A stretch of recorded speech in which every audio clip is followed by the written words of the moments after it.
All right. Hello, everybody. June 3rd. We're creeping up on summer. Isn't it wonderful? So hopefully everybody is doing fantastic in whichever part of the world you're in. So we are back on PV Rivers map here. It's in the month of October. And we'll apologize, everybody. I sort of woke up a little bit off today. I seem to be a little bit more, just a little congested, so I'm coughing a little bit more than I should be. I apologize. Just having an off day today. I think I've been having a bit of an off week a little bit because I was coughing a little bit yesterday, so I think it's because the air is getting drier and also there's more stuff in the air. So I am an allergy sufferer. So like pollen and everything like that, dust.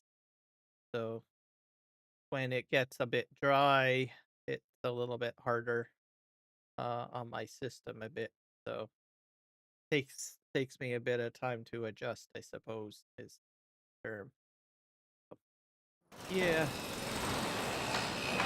But yeah, hopefully everybody is doing fantastic. So great news. The new DLC is hit. I'm going to be swapping out my tractors, by the way. This thing is still doing that. So we're going to get into that right now. I'm going to go back to the farm here. I am extremely happy about the new DLC. Brave Reaper, welcome in. All right, let me just corral up the tractors I've got on this farm. So I have like I think a mixture of Kloss and McCormick. So we're gonna remove this this one. I'll be switching over to a Canadian brand, Versatile. We'll be getting rid of this Kloss. Gonna be basically a Kloss or a Versatile farm. Versatile? Or no, it's Versatile. There we go. I think I got another one floating around here. I don't know where it is. Or did I drive it? Oh, I probably drove it down the road. Is that two of them? So that's what. Well, what about in the sheds? Oh wait, I do have one over here. So this one's a McCormick.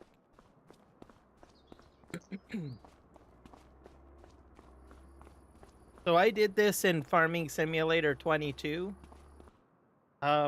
Mark Thor, wonderful individual and contributor to the Farming Simulator community. Modder and moderator extraordinaire, as I will indicate. I sing praises to him. In 22, he gave me early access to his quick bale to test out and give feedback and stuff like that on the Chilliwack map. I've even known him before then, when I first joined Argsy Gaming community as a FS Farm Sim 19 player. I joined the map. He ended up, I guess you could say, the server admin at the time, which means that essentially if something went wrong on the map in the multiplayer session, he would be responsible to fixing it. I think he also worked with Legion at the time too, which is another name that people will probably remember, but some people that are new in the community probably won't know either. But anyways, I got to know him and learn a lot about Farming Simulator 19 and somewhat 22 over the gaming time frame from him and Legion and probably a few others from that community. So anyways, when Farming Simulator 22 came out and I started playing on the Chilliwack map, he knew that I was going to be more focused on Canadian maps. That's just how I am. I am Canadian, so makes sense. And at the same time, Chilliwack is in Canada and it is my hometown. So it was kind of interesting when that map came out. Anyways, he had a pack that contained both Ford and versatile tractors in it, as well as the quick baler.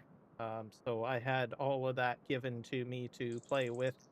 Um, he made it publicly released on his Discord channel, and I went with it. I was like, "Oh, cool."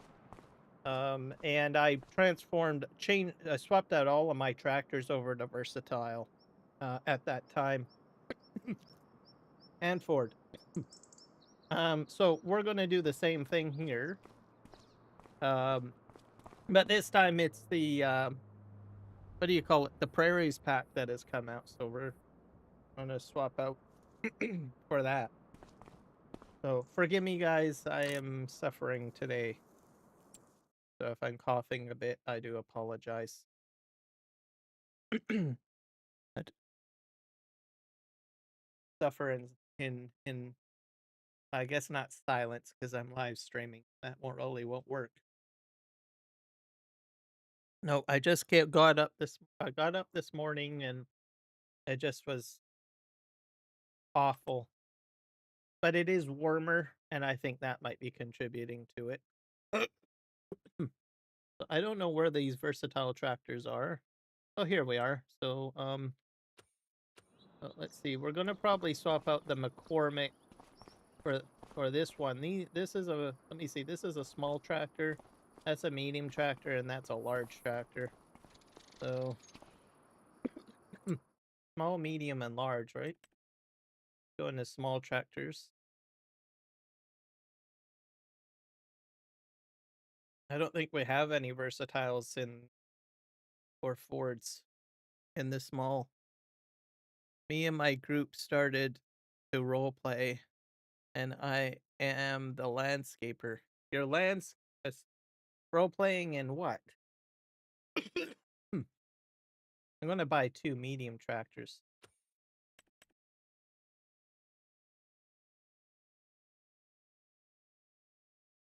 Here we are.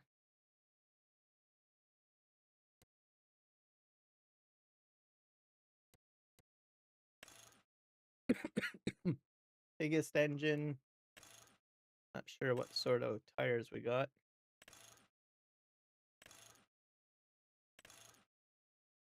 Ooh, interesting.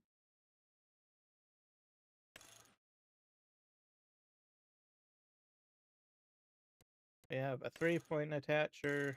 Yeah, or we can do weight. I'm gonna go with a 3-point attacher. Oh, you know what I forgot to do? I need to bring up my chats. Give me a sec. I got so excited about joining the live stream that I forgot to bring up the chats. I do have a multi-chat window that comes up, but I don't trust it 100% because I have a feeling that sometimes it lies to me.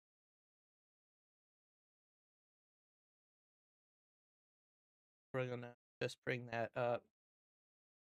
Also, folks, remember to hit like and subscribe on my live stream today. Pop that out. So, Farming Simulator 22. Perfect. So, you're a landscaper. What are you using to landscape?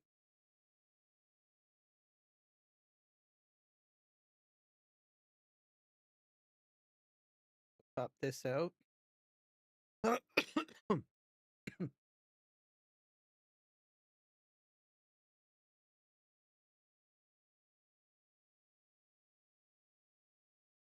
So are you doing terraforming, or are you just using the in-game landscaper, or how are you going about doing your landscaping? We're gonna go back to 3 point. Front loader attachment. Oh, what the heck? Oh, that's interesting. Yeah. I honestly don't use front loader, so sorry to disappoint people. Let's see what type. But we can do medium tires. We can do wide tires. Thin tires. Think here. I think. Oh, narrows. It had all sorts of configurations. I don't think I'm gonna go very crazy with this. I think we'll go with mediums. We're gonna buy 2 of these.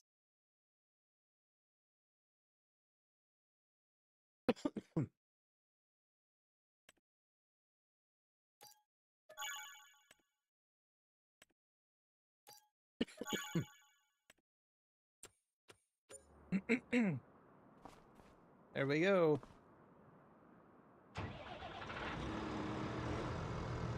There we go. So that's going to replace the McCormick and the smaller cloths.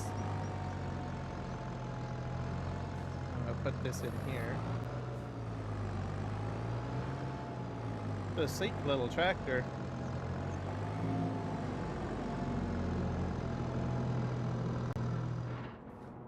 There we go. Loving it. Because you just became the landscaper? Oh, okay. Well, there is Terrafarm available on... Oh, you're on console, aren't you? Yeah, that's right. So you would be using basically the in-game tools, probably.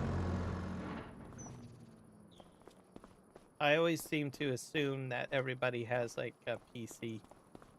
But we are going to have to forgive me for that. People are going to begin to hate me. Come on! Not everything is about PCs. Get with the program. So I'm not really too keen on trying these two just yet. Because my farm isn't really big enough to end up hauling large pieces. We will eventually move up the chain to these and these probably at some point. But for now, when I was playing the Chilliwack map and using Mark Thor's pack, I used this tractor specifically a lot. So this is going to be my my large tractor. This comes with a front weight. I'm not really interested in front weights. I rather have a... I guess I can't do a 3 point on it. All right. Well,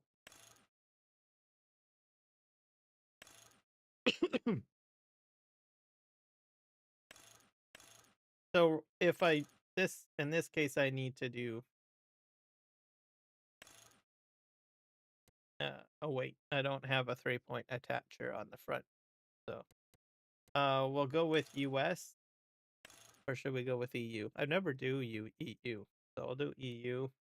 I'll put Presario on there, and we'll buy this one.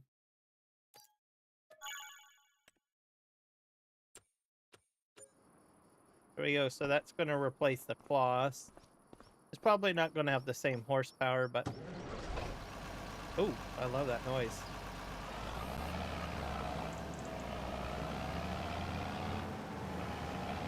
And there we go. I'm going to add this to our tractor fleet.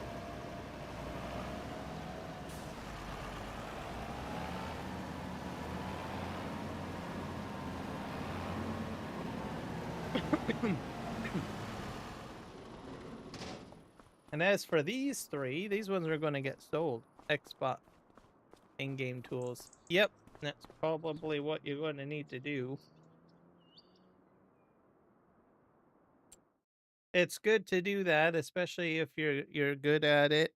Um, Oddly enough, if you get really good at landscaping and stuff like that, and people begin to trust you, who knows, you might end up becoming like a server manager someday. Um, the individual I was talking about earlier, Mark Thor, he was a server manager and he basically did a lot of landscaping on the RZ Gaming uh servers back in the day.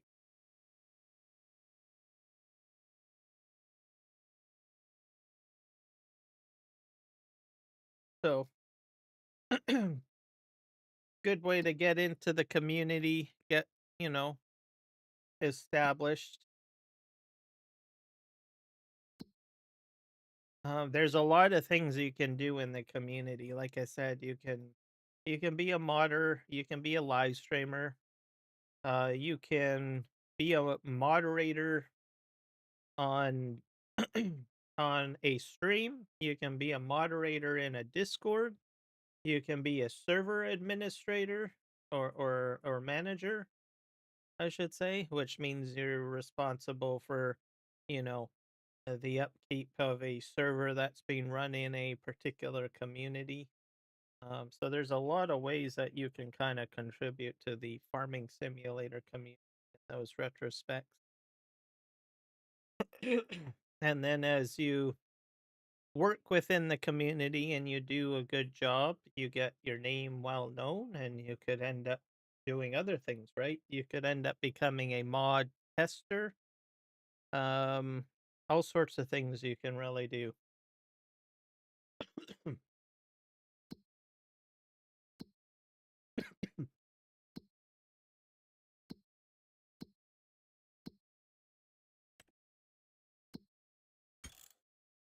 Okay, what was I doing? I got on a tangent. Oh yeah, I was going to sell these tractors.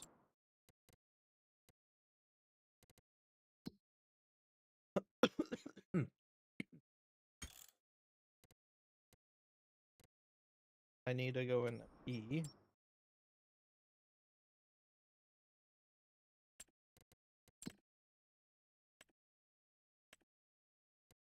These are probably older equipment.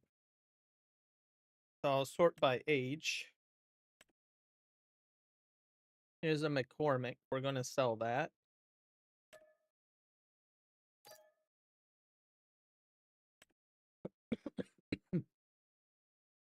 MacDon. Oh, here's that international truck. I never use this truck. That. Oop. Got some class stuff here. Hey, here's a class area, and we're going to sell that.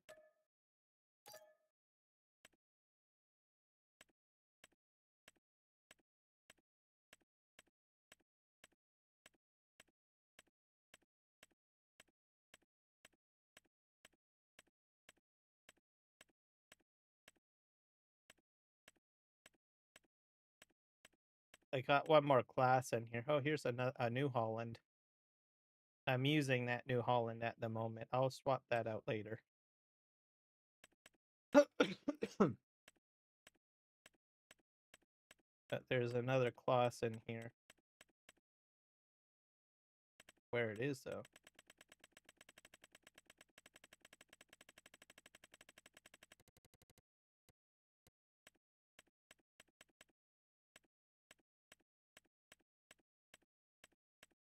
Or maybe I sold it already. The possibility.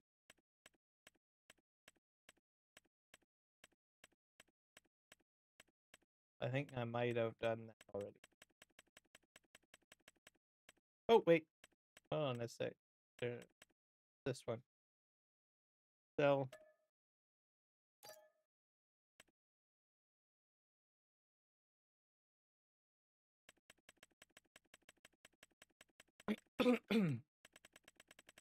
Perfect.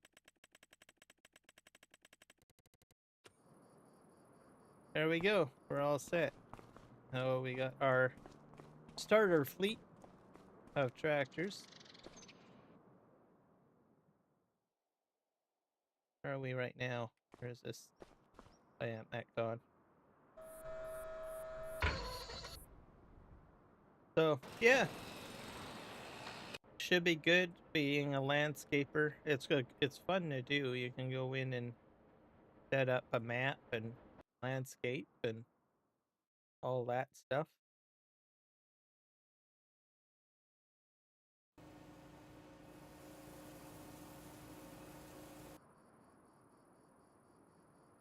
I recall some large projects. Sometimes you can like take out an entire farm area and start, and then in about 8 hours you've got like something completely different.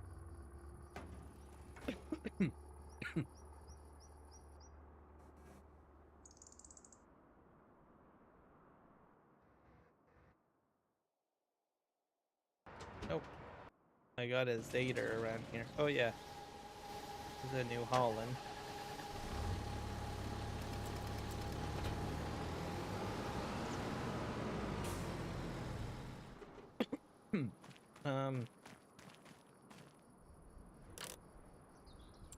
Change this to a different vehicle.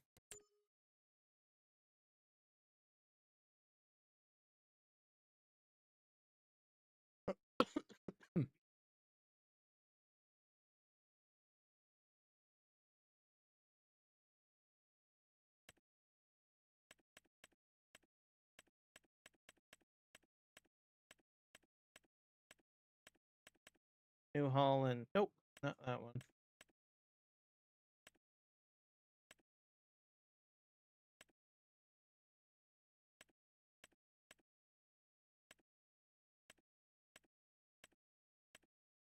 Is a Zader. I'll do that one later. Catch. Valtro. Is this the Valtro? Yeah, that's the Valtra. We will be selling that. Place that with a different tractor. I think that's sure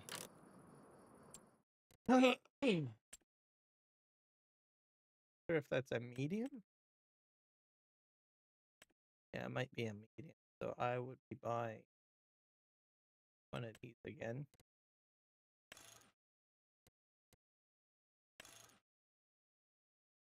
That is medium. Zero. Ta-da. Let's see what.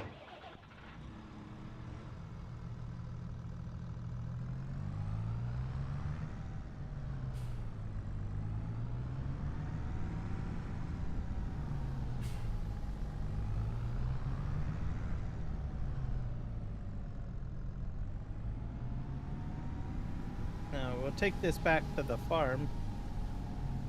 Oh.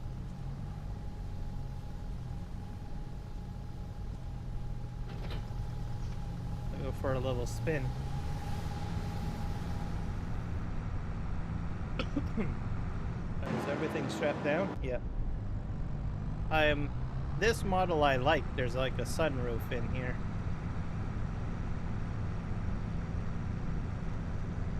Very scenic.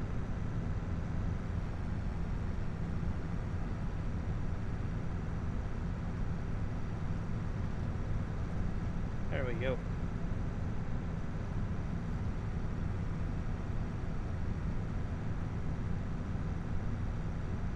So I do have a rant for today, and I had to think about how I'm going to word it. I don't always rant, but yesterday I ranted, and I'm ranting today. Today's rant is let's see, I can't remember. Yesterday's rant was about different ideas about YouTube and stuff like that. Not a bad rant. That was a very good rant because it was educational for people. I talked about security of accounts and stuff like that. I talked about some aspects with accounts and how to get into doing content on YouTube at least. And I summarized and mentioned you don't want to use a new account, and I also provided some suggestions of what you need to do if you do have to create a new account to get your, you're never been on YouTube before and you're brand new, so you got to start somewhere, and I mentioned a few tips. So that was yesterday's rant. Today's a little different, a little bit more serious.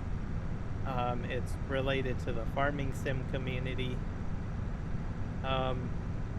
There's a lot of respected moderate mods or people that make mods in the community. And I'm going to just go out and say this, it is not cool to promote your mod with a lie. I'm just going to say that right outright, okay? If you're going to promote your own mod and you put it up there and you base it on a lie or part of it on a lie, it's just going to, short term, you may get some creditation, you may get some recognition, but at the end of the day, it's just going to deface your name, right? So if you put up a mod up on the mod hub and you say that you have permission from someone to use a component of a previous mod, you better make sure that you got permission to use that component or make it truthful, right? Make sure that you don't put it out there as a bald-faced lie, right? Even if you think that the individual is no longer around, or, not as active, it does not make it okay to say, I've released this mod and I've added a feature to this mod with the permission of blank. So, for one thing, it's just going to make you look ridiculous, and it really damages the community. Really, there's a lot of moderate people that make mods that put a lot of work into building mods for Farming Simulator, and it really diminishes from the community as a core, right? So I'm not going to go into specifics on it or anything like that, because I'm not going to go and say where this is coming from or whatnot, but I'm just putting it out there to not do it. Okay? We have had this problem happen in previous releases of the game, so, and it's just unfortunate. So just keep that in mind whenever you're doing it, because inevitably the truth will come out, and you're just going to look like you're just going to turn out to be a person with egg on your face. You may get like the short-term praises of maybe getting 5 stars on your mod, right, and recognition, but if you put a untruthful statement on the release of that mod, it's just going to make you look bad. So if you want to put other mods out there, guess what? You might end up being blacklisted. So I'm using harsh words here because I'm kind of sick and tired of seeing all this crap going on. So, and I'm just putting it out there. So, some other people will probably be a little bit more diplomatic, but it's just completely disgusting and ridiculous. I don't understand it. But anyways, Just like I said, you know, if you're going to release a mod, fine. But do not tag someone else's name to it to promote the mod if it's not truthful. All right? There, I'm just going to put it that way.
All right, I'm back.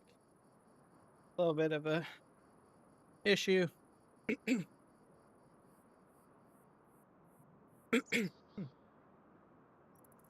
a cough drop.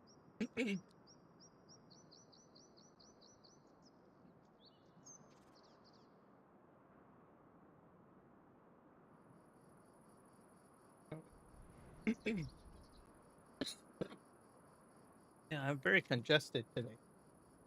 Killing me. All right. I think I'm fine now. I think. All right. Sorry about that, guys. I am just having a bit of an off day with allergies and stuff like that.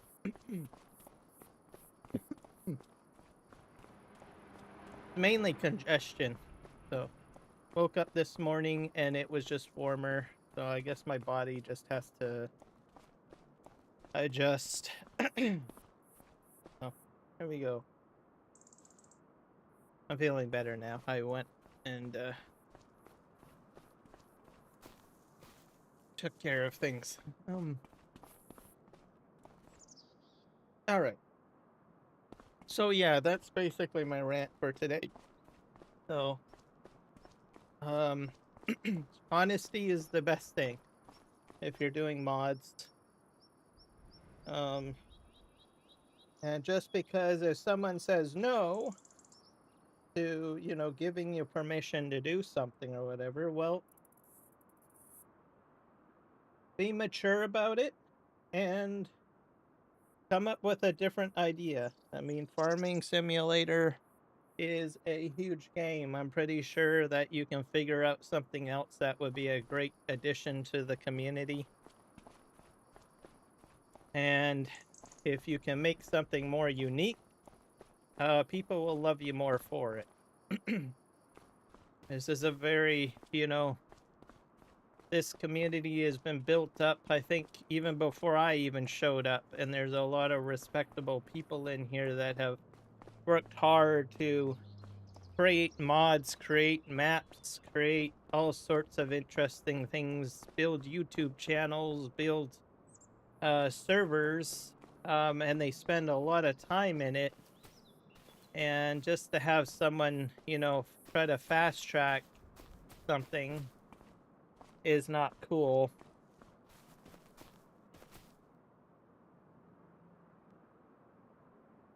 So, enough on the rant. I'm pretty sure people understand where I'm coming from on it. How am I doing today? I'm a bit congested today. It hit me extremely hard. So, it's because the weather is drier today, and plus I think, oh yeah, we have a lawn maintenance company that comes by and they cut the lawn. Maybe that could be it. I got hit with all sorts of stuff today. So, drier weather, lawn mowing.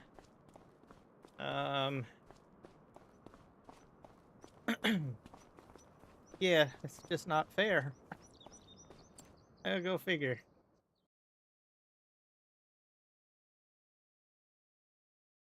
I have no storms coming. What kind of storm are you getting today? I need to switch out my Zader, didn't I? Yeah. Last time we spoke, it was a sandstorm.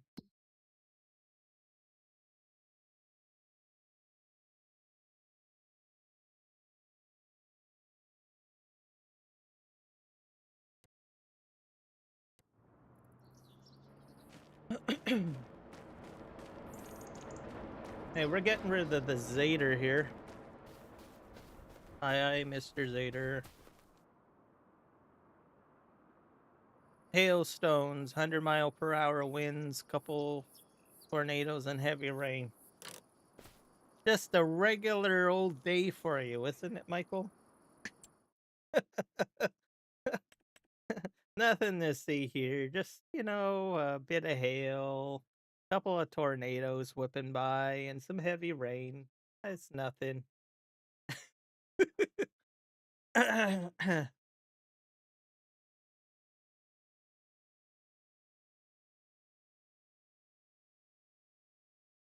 Oh.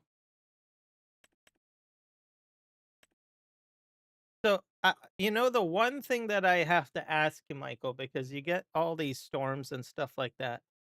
So, a lot of the time, like in Kentucky and Kansas and stuff like that, they get like tornadoes and then there's like massive destruction everywhere. Do you get that like kind of thing happening in Texas? Like it's like, oh my God, the houses are all gone.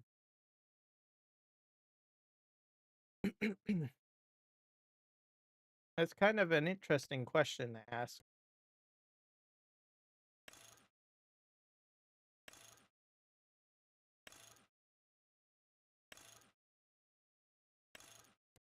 All right, we're gonna just leave this as standard wheeled setup. Cool. 3-point attacher's fine. Yeah, we'll buy this one.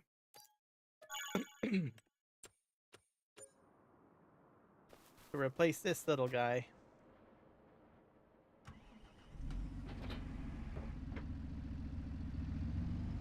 So this guy's got a sunroof too. There we go.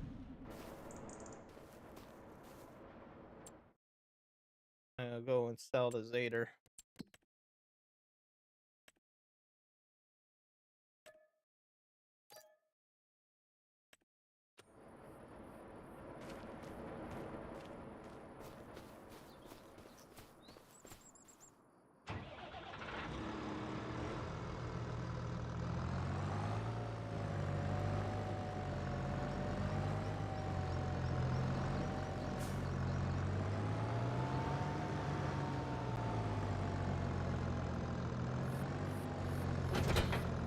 There we go. Perfect. Fine there. And Eric the Crazy Viking, welcome in. I think I said that earlier, but just in case I didn't, I'm going to say hello. When I get into a tangent, sometimes I forget to say hello. And hello, Michael. I know I said hello to Grave.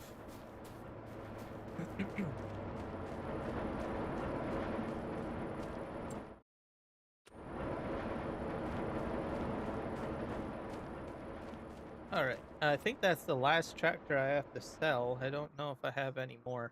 Oh wait, I probably have one over by the lumber area.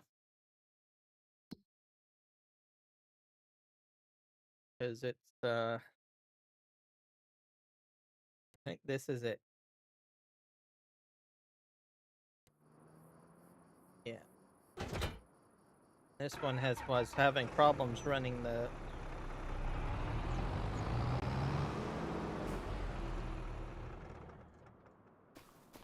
Fix this.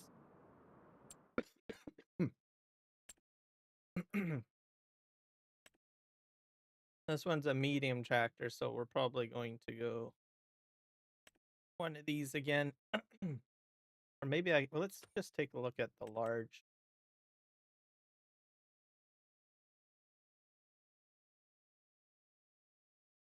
Don't think I'll get a large. I could get this one. And why not?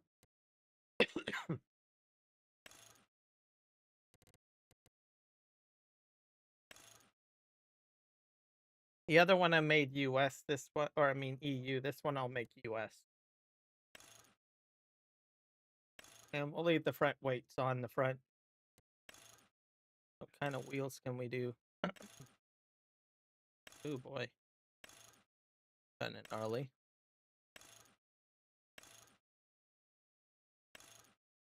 Medium. Wide.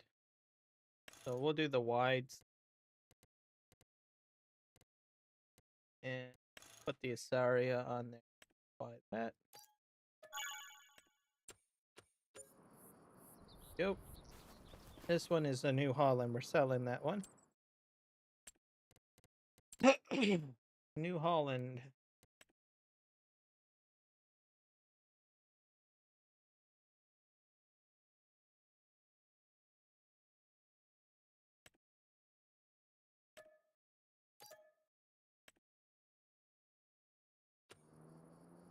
Go. Ooh, I love that noise.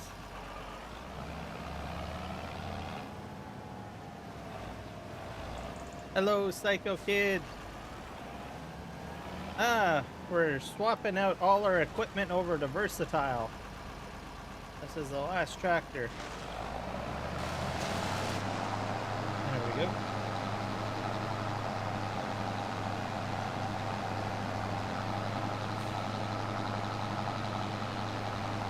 And we're going to continue doing the logging,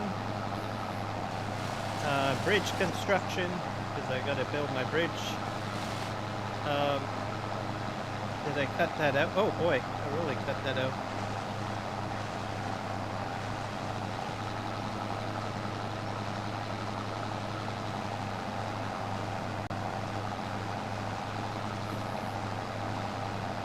And then we're going to terraform this area. Make it flat, I suppose.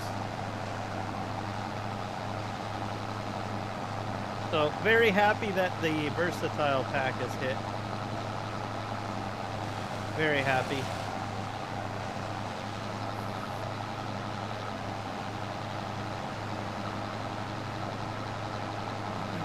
So I haven't put the big Roy in.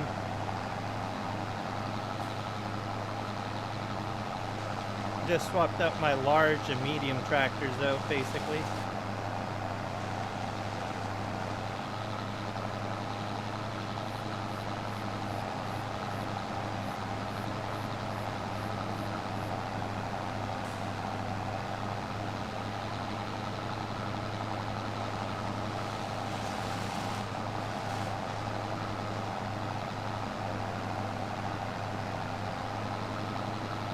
We're going to continue loading trucks today.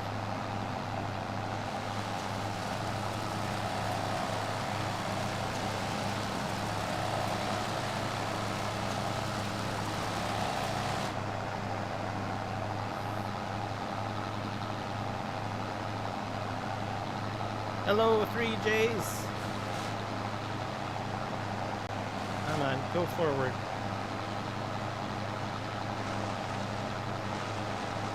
Got the pink hands flying. Is that Jess? Oh, or now I'm confused. I'm glad to have you guys in here. I'm gonna back up here.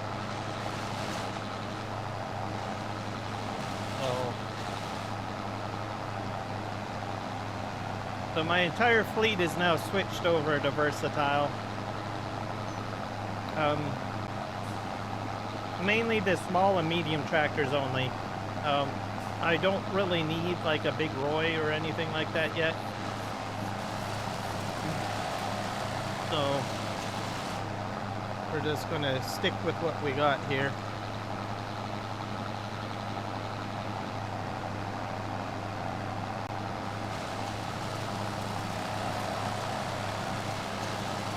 And then we're gonna begin terraforming.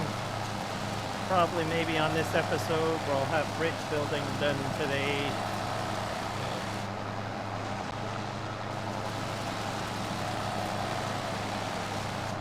There we go.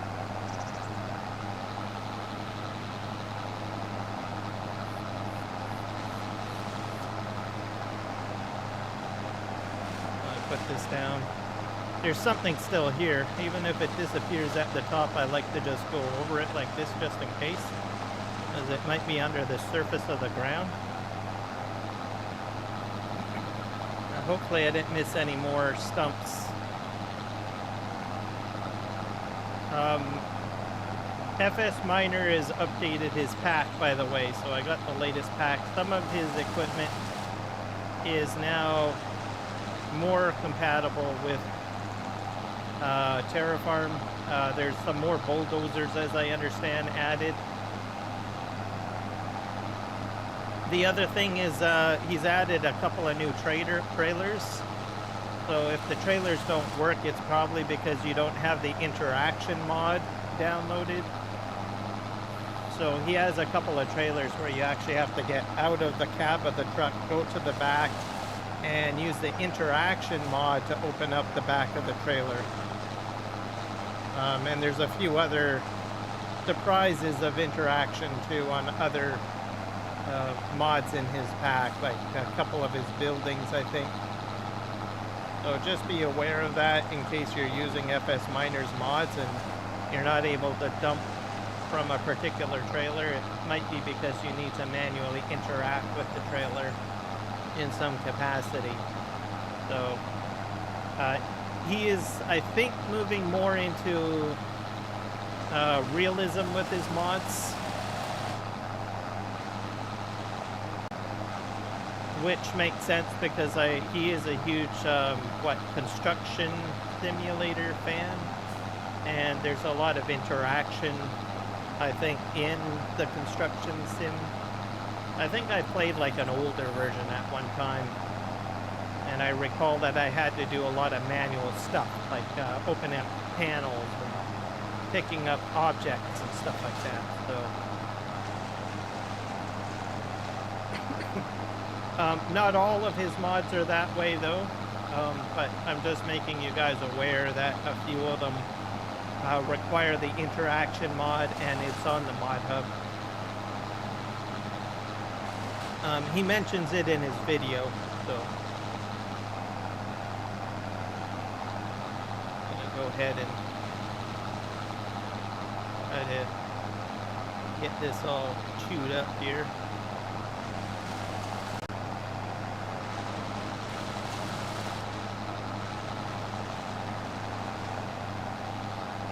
Alright, we're gonna go back up.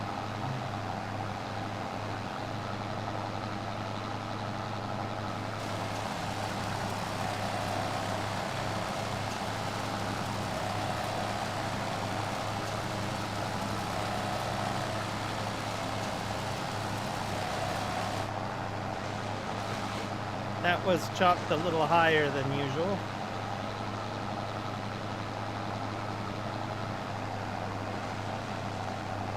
I'm gonna go to back up here.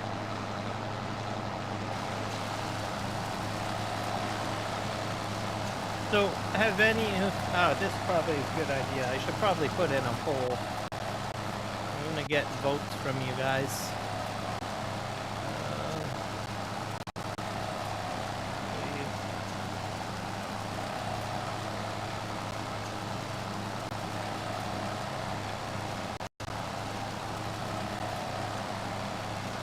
Put in a poll here. Simple yes and no question. We'll keep it open. There we go. Kind of curious because it has hit.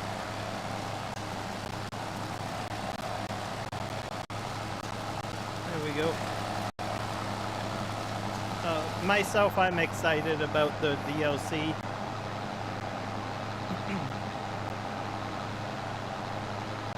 I was kind of shocked to see that there is such a DLC. So I was like, oh, right on.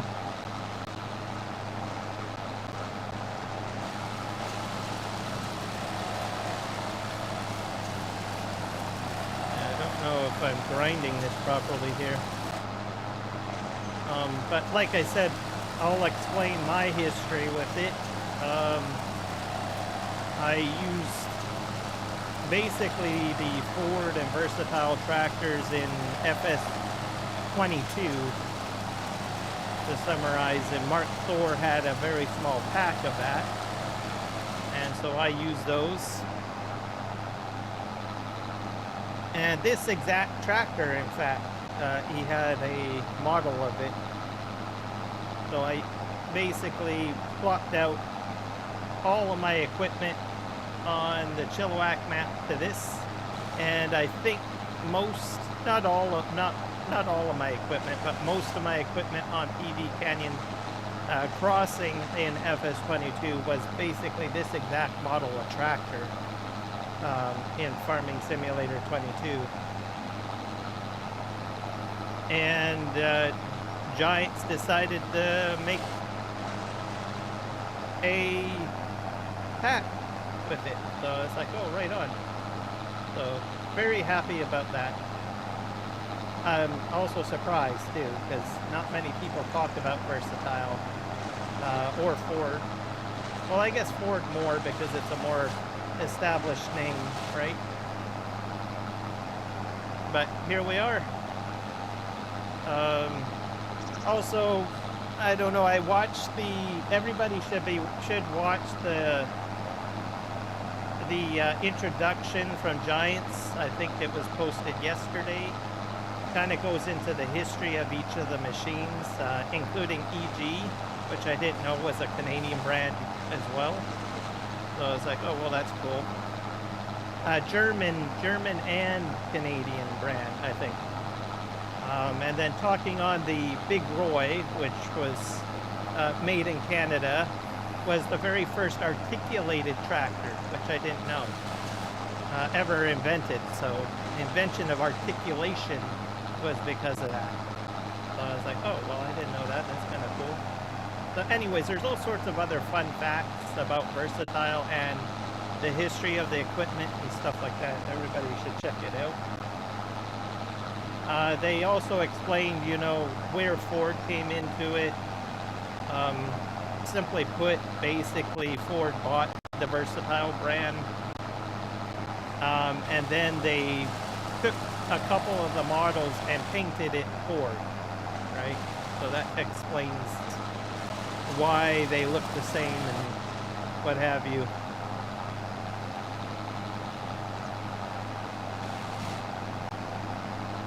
And then, yeah, overall pretty cool pack. I'm also looking forward to trying out the cedar, but I just don't have a big enough field for that. So eventually, when I do get a big field, I'll probably use the big Verderstad, Vanderstad. I'm not saying it right. I know it. Cedar. But the air cart, I'll probably use like maybe the big Roy. When I first saw the big Roy, I was like skeptical. I was like, oh, this is going to turn awful and it's not going to work well. And then I didn't realize it was an articulated piece of equipment. And I thought, okay, well, it's articulated. I think I can work with that. So I just need a bigger field, really.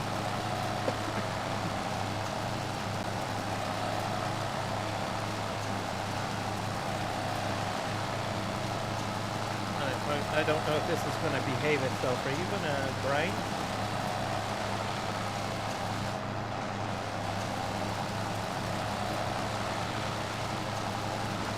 Oh, there we go. Am I missing any more? And I'm going to be putting that new toy to work on that slope, because normally with a crane, you want to be like on a flat surface. So as you can see, I'm on a hill. Hill over there, excuse me. I'm not sure whether or not it's going to balance itself out or not. We will see. Once these stumps are gone, I can start terraforming all sorts of stuff. I'm not exactly sure how I'm going to do it. I'm probably going to have to use a survey tool, because I need a 5-degree angle grade in order to do a slope track. So most of you don't know this, but there is a train mod. Some of you know because I mentioned it.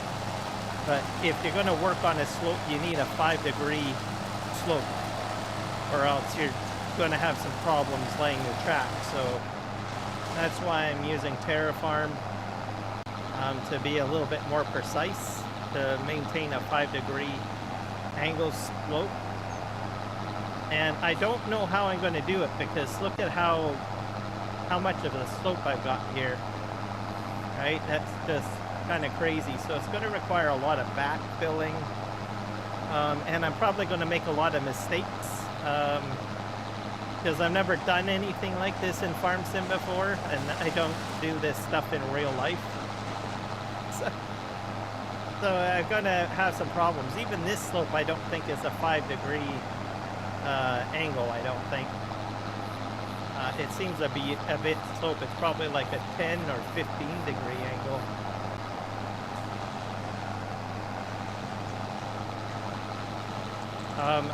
Yeah, so it's going to be interesting. I'm not sure if it's going to work out, but I'm excited to give it a try. Okay. I think I got all of these out of here. Okay, let's just move this up here.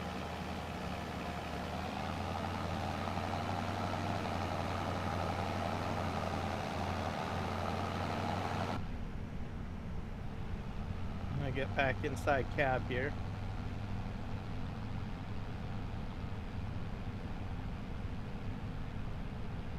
So I'm sorry I didn't have much short videos today, because I think I did sort of the same thing over and over again. So I didn't really have anything of interest to really post. but I did post a few things.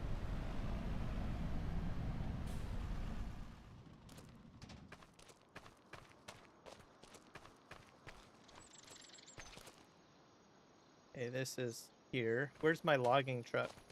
Oh, it's probably back at the mill, isn't it? Yeah. And I have a mod in here that allows me to tab. What machine am I in now? Oh, the MacDon looks so much like a versatile or versatile. Here's one logging truck. I probably could sell this to tell you the truth. While we're here. Oh, it's doing metal now. This bridge, I'm telling you. Oh, that's interesting. That's new. Show you guys. This is so loud, I'm telling you. Brick crew, I'm telling you. Eh. So we got these in the middle. So that's new. So I can walk all the way across this. Supposedly this has like a winch system and it'll elevate into the air so that I can bring boats along the waterway. There are boats on this map, by the way, that I can use, that I can go up and down the river. So I thought this bridge would have been done by now, but obviously they're doing the final touches. These little divider thingies in the middle. Slapstick. Oh, coming along nicely. And I've got other bridges that I have to build on the map too. This isn't the only one. Oh, it's going well.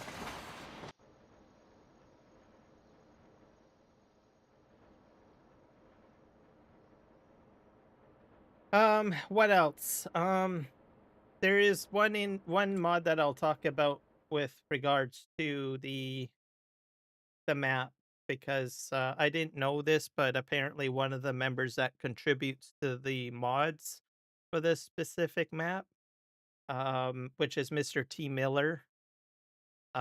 He serves in the U.S. Navy, I think it was, in one of the armed forces in the U.S.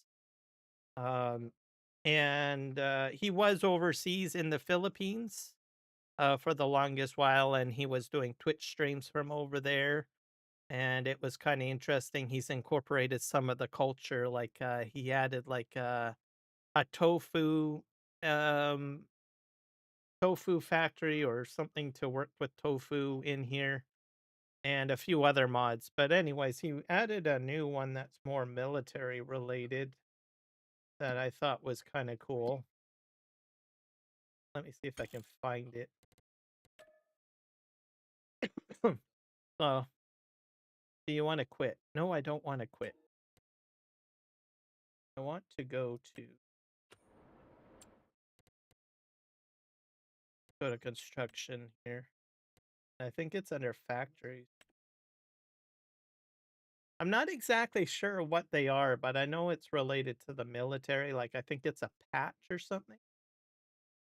You guys might know more than I do. I don't really follow military stuff very well. Oh, there's a pie factory in here too. Um, but anyways, that's not the one we're going to be talking about.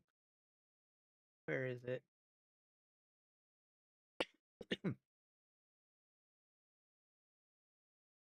Oh yeah, here we go. It is the Revel Model Factory or something. I don't know. I I got the impression it was military related, but I'm not sure. Maybe it's a model planes, maybe, or something like that. Is that what it is? Revel Authentic Kit. Okay, so it's not really military related. I don't know where I got the idea that it was. I suppose it's got. Well, I guess you get model planes, right? That are military related. So maybe that's how I got the idea fixated in my head. But yeah, he made this model kit, I guess, factory. I don't know how I got the idea that it was related to the military. Anyways, I apologize. I got it. all mixed up. I guess because it was in the Navy, and then the fact that there's planes, I guess model planes made in this factory. And how it was explained, maybe there was some overlap there. I don't know. But anyways, there's a model plane factory added in. This is the design of it. Nice blue color. It takes paper rolls, salt, glue, and plastic and coal. I make some of that. Like I have, but I don't have glue yet, and I don't have plastic, and I don't have coal yet, or charcoal. But I do have paper roll. So at some point, I'll probably put this down and start producing stuff. But very cool. Never seen anything quite like it before. And it's been added in. It's a nice, I like the blue finish, but I'm a bit biased because I like the color blue. So go figure. Keep your blue out of here, Kiram. You're blue. You're biased. Don't say it's a great color. A rubbish color. Ah, here's my truck. Oh, I'm kind of all over the place, but oh well. I found my truck. That's the main thing. Oh, see, we got blue. Lots of blue.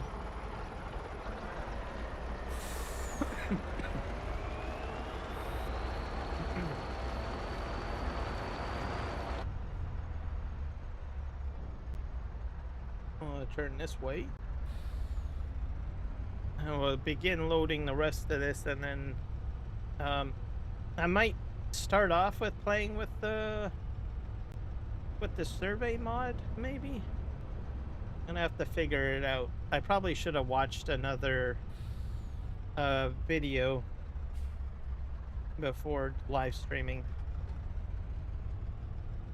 on how to use the surveying tool. There is a series by Argsy Gaming that you guys can check out where he covers the use of it and a few other aspects of the terraforming mod.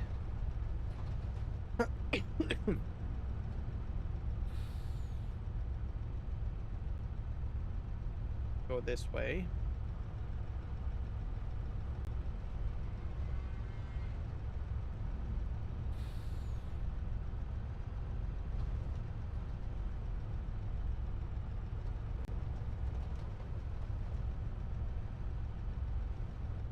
All right, I'll go in here and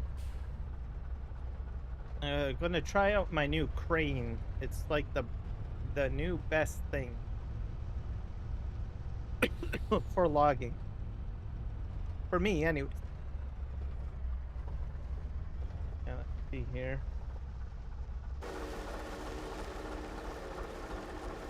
I don't know exactly where the best place is to park. Probably about here.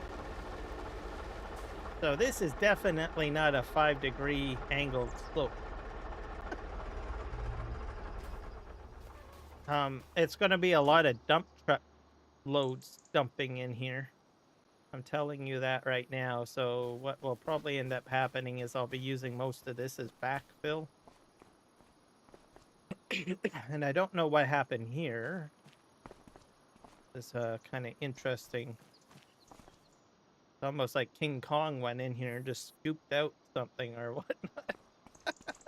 I don't know what happened.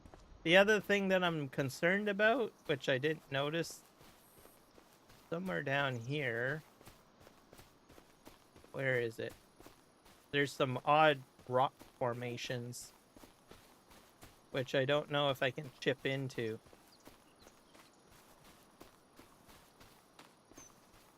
Where are they? Oh yeah, they're right up ahead here. Run in here. Yeah, these things here.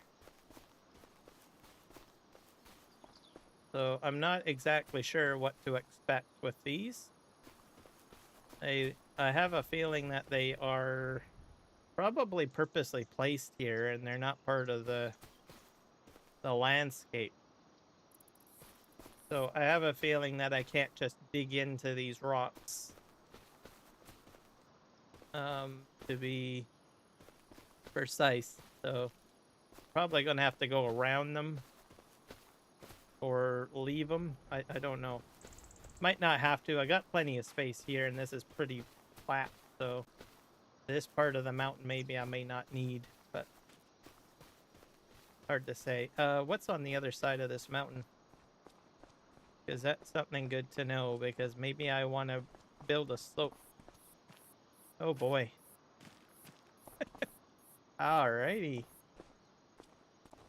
That's the temple over there. Eh. I see. Yeah, I'm not sure what I'm going to do.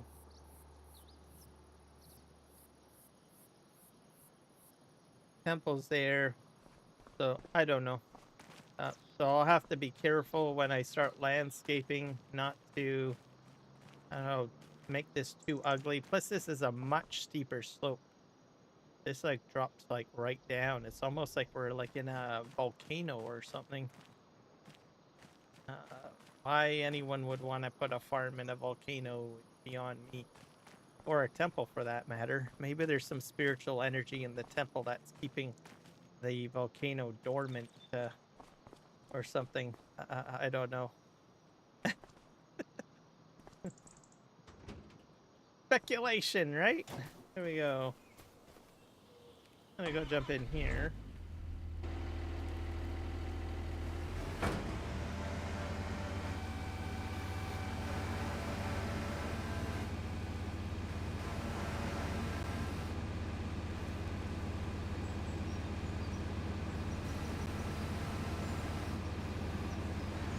These are a bit close, I think. Go over here.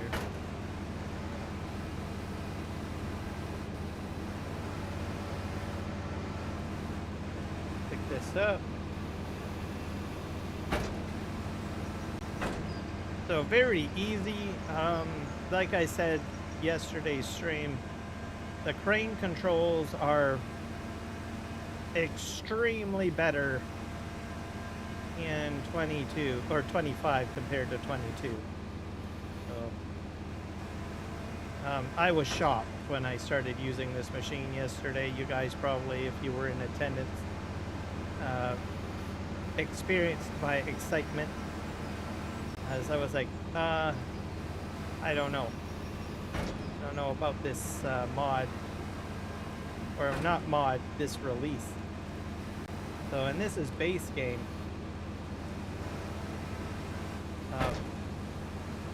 So it basically changes how I'm going to do logging, I guess. In FS25, I had like a whole huge sophisticated setup on PV Canyon Crossing. But I really don't need that. I could probably just use this for loading. It's more enjoyable. So like I said yesterday, I tip my hat to Giants on what they've done on this.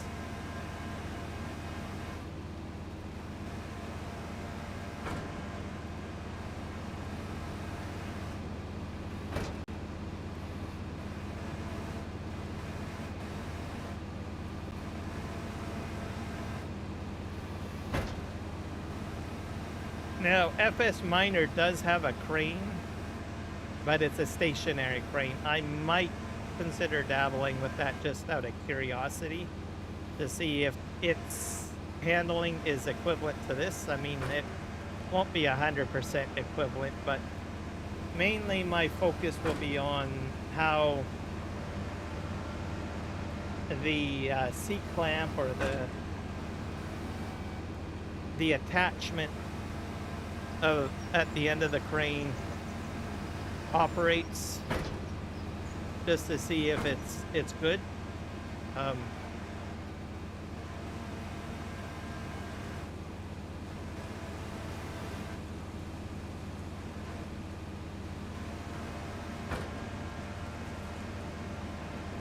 I did. Well, that's crazy. Look at that. Okay, that's weird. I don't think it's supposed to do that. I think I broke it. It's dancing.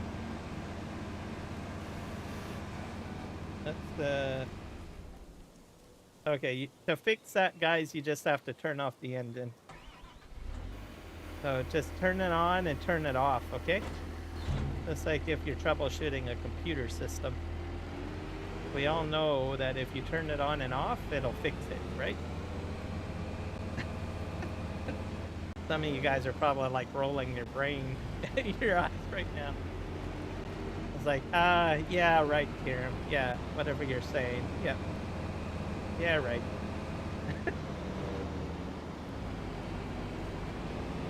I'm stuck now. Now, the other thing, too, what I like about this mod is the outriggers actually have a purpose. So, if you have the outriggers in, and you lift up a heavy load, you're going to unbalance the machine. So it feels like they've actually put a purpose into the outriggers. So you guys should be proud of me. I remembered the word outrigger today. What did I say yesterday? Outriders or outrooters? I said. Anyways, I got the word wrong yesterday. I was like struggling trying to figure out what is the word I'm looking for. But anyways, outriggers. So you put these out. With them in, you can probably pick up one log. But if you're picking up a heavy load, you're probably going to get tipped over or something. So, very cool.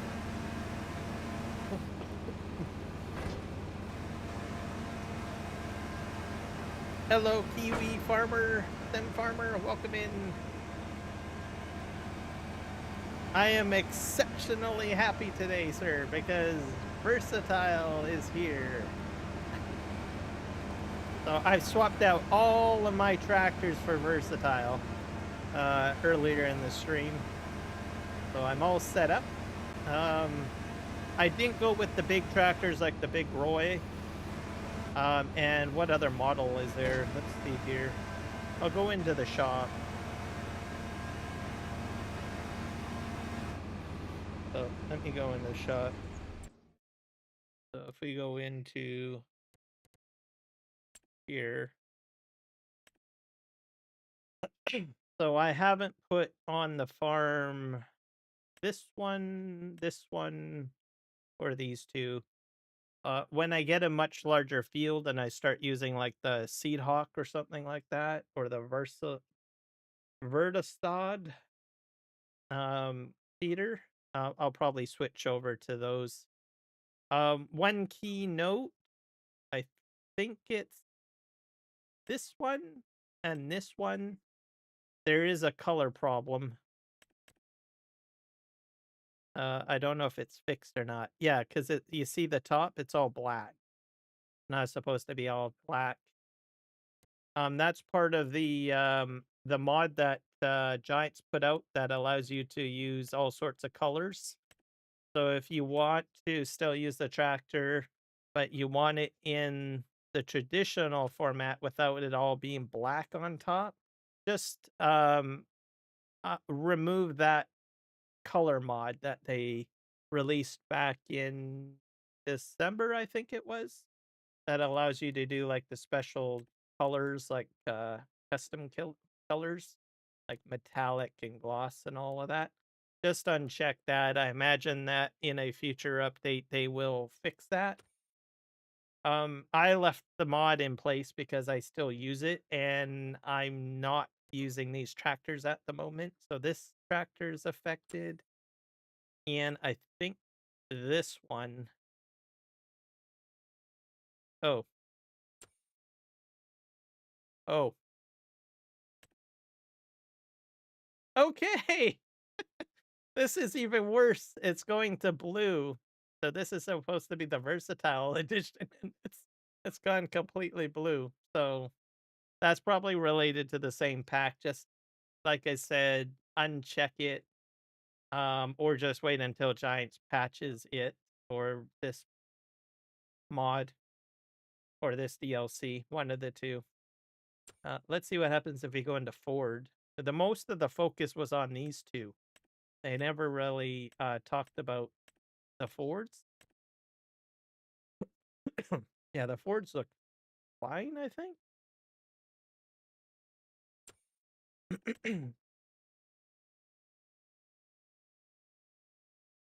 I think so. Unless the fenders are not supposed to be this color. Maybe this and this and this is all supposed to be blue. I don't know. Yep, Ford is here.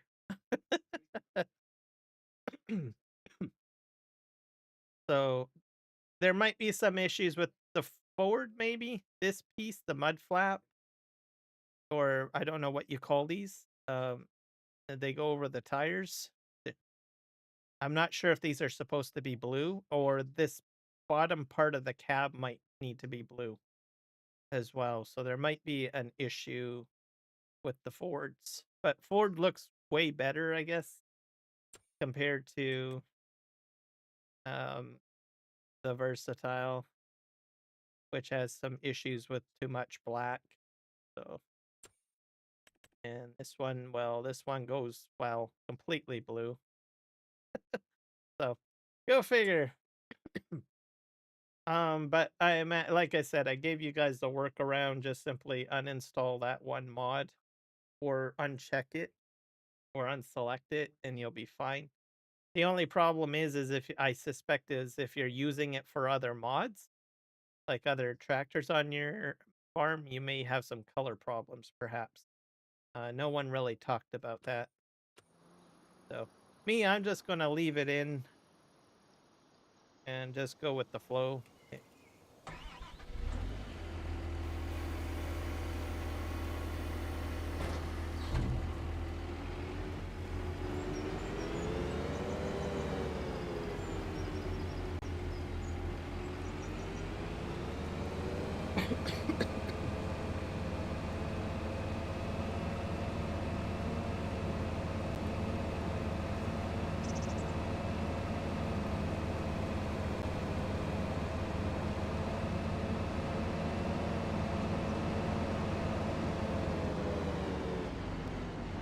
I think I'm going to just park this here. I don't want to bring it all the way down. Okay, and we're going to just get rid of these logs. Oh, one hanging out. I'm going to use a little bit of Superman strength here. Or Popeye's strength.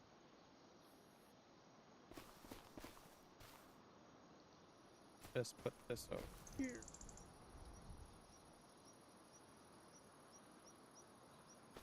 I think I did better using the machine to put it into the into the truck.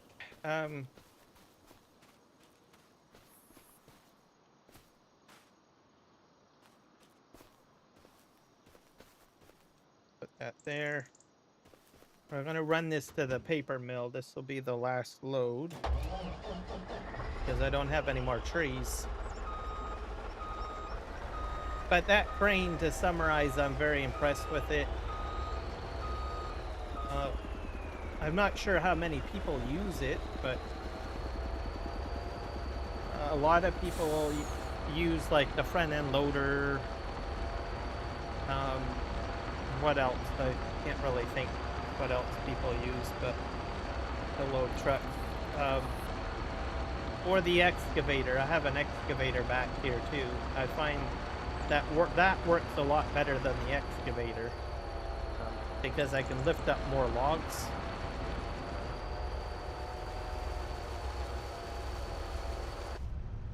We're gonna this way. Whoa! Ooh. That was crazy. That was exceptionally lucky too. I don't know how I didn't flip over. My load and check. Go.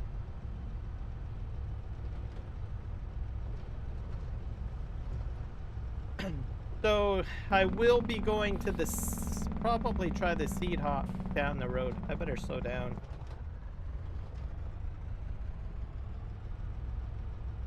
Down the road, but I don't really have, maybe I could use it when I do the grass field. I don't know.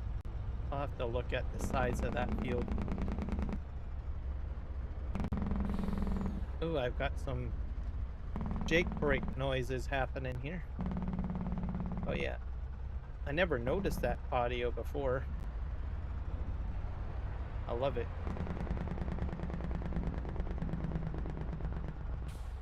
Alright. Go in here. I'm going to show you guys the car wash again because I think it's the coolest thing. An FS Miner, if you're watching my live stream, please make it bigger. Because it's like, come on, dude. This is like, I don't know, I've never seen a car wash like it before. So I'll just demonstrate it. I don't know if I can get through properly though. But how it works is you don't need a spray nozzle at all. All you do is you go into the wrench, it acts like a production, and you activate it. And then you drive your equipment through. You just drive right through and it sprays on it and it cleans it.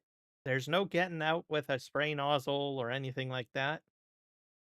So I'm just going to demonstrate. So you go in here into the production, you click on washer for trucks and you hit activate and it'll wash your truck. You put water in here and then it collects dirt and this is it. And you just drive your truck through it. I'm not sure if I can get in because I'm not sure if I can. This is a bit tight. That's why I would like it larger. You can't do combines. You can't do large equipment. It's just a truck wash. So that's why I said it'd be awesome if we could get a much larger one of these, like maybe have the fencing extended to the sides or something. Let me just sort of drive in here. I got the trailer attached. You really need to go through frontward.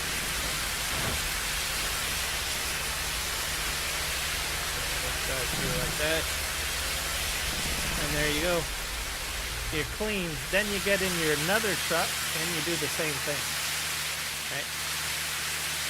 And then when it's over, go in here and then you just, you can leave it running if you want, but because it's very loud, I just deactivate it. So someone that uses like auto drive, right? There's a feature in auto drive that has always been there, which is the park feature. And nobody has ever really utilized it. I mean, there are some people that do use it, but just think of it, right? You got a parking garage, maybe out here somewhere. And before you park, you have the route go all the way through the car wash, each vehicle. And they park automatically into their parking stalls while they get all washed after doing a harvest or doing whatever, right? But like I said, it's not big enough for like a combine to go through or a dump truck or anything like that. It's just a truck wash. So every time I mention it, I'll keep on saying, come on, let's make a larger one. Because I would think you would need to do, and I'm not a modder. I don't really want to say that this is easy or anything because I don't have any perception of how hard it is to build something like this. But if it's easy to move this like right here and put in maybe a couple of more of those panels right here, I say why not, right? And then you could drive a combine through here, or you can drive a rock truck through here and just wash it up.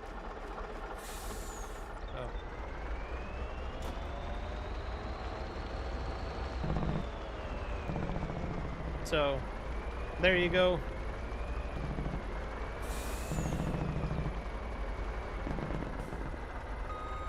But it would be phenomenal. I've been wanting like a car wash like this for the longest while, where you could just drive into it and just wash and drive out the other end. So I've never seen anything like that, like ever really.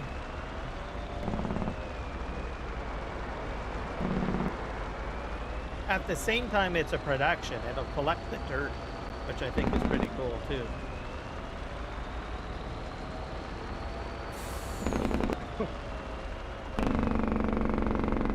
Man, the jake brake is really working today.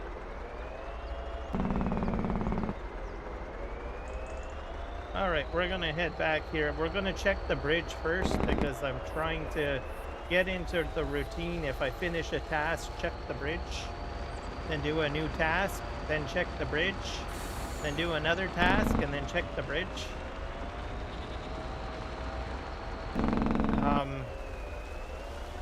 So that's what we're going to do. Oh, wow. Yep, jake brake is really working today.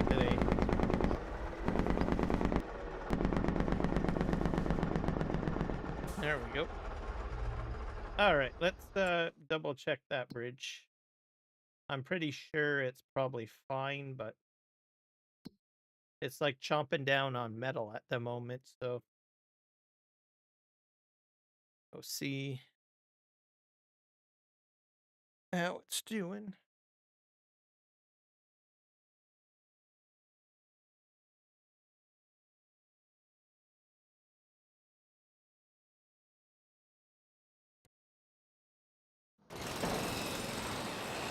Still working on this.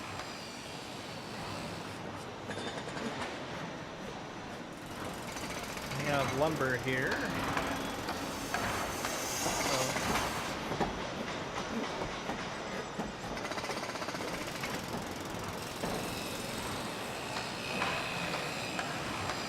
Oh, I need to put metal in it. I gotta read better. I just wasted a bunch of time. Go and grab metal. I have to restock some supplies down here.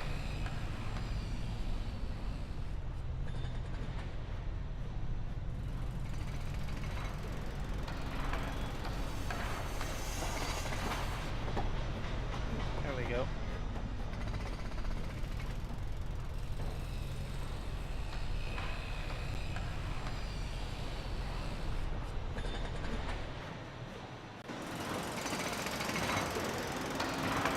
Still working. So I have a feeling it'll be just cement and metal. And speaking of cement, I need to make sure the cement factory is still working. Is it here?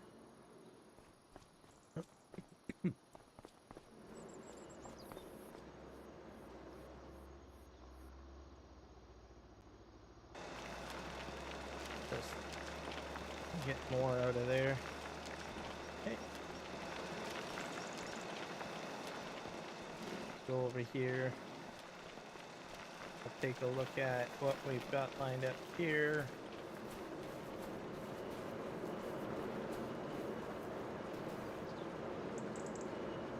Stone's filling up, so that's good. If you're playing on this map, I would recommend getting a cement factory right away. And just keep it running all the time.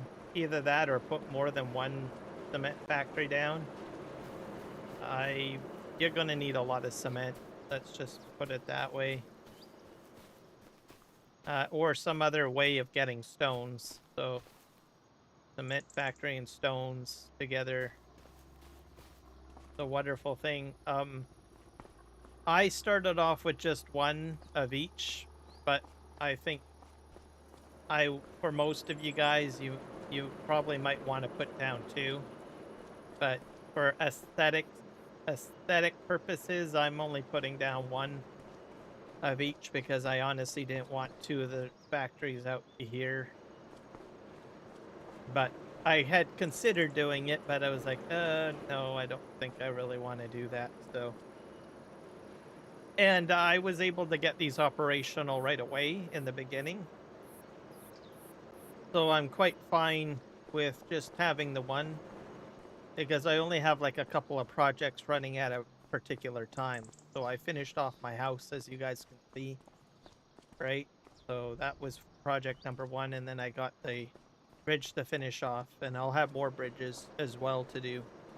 So, um, yeah. So there you go.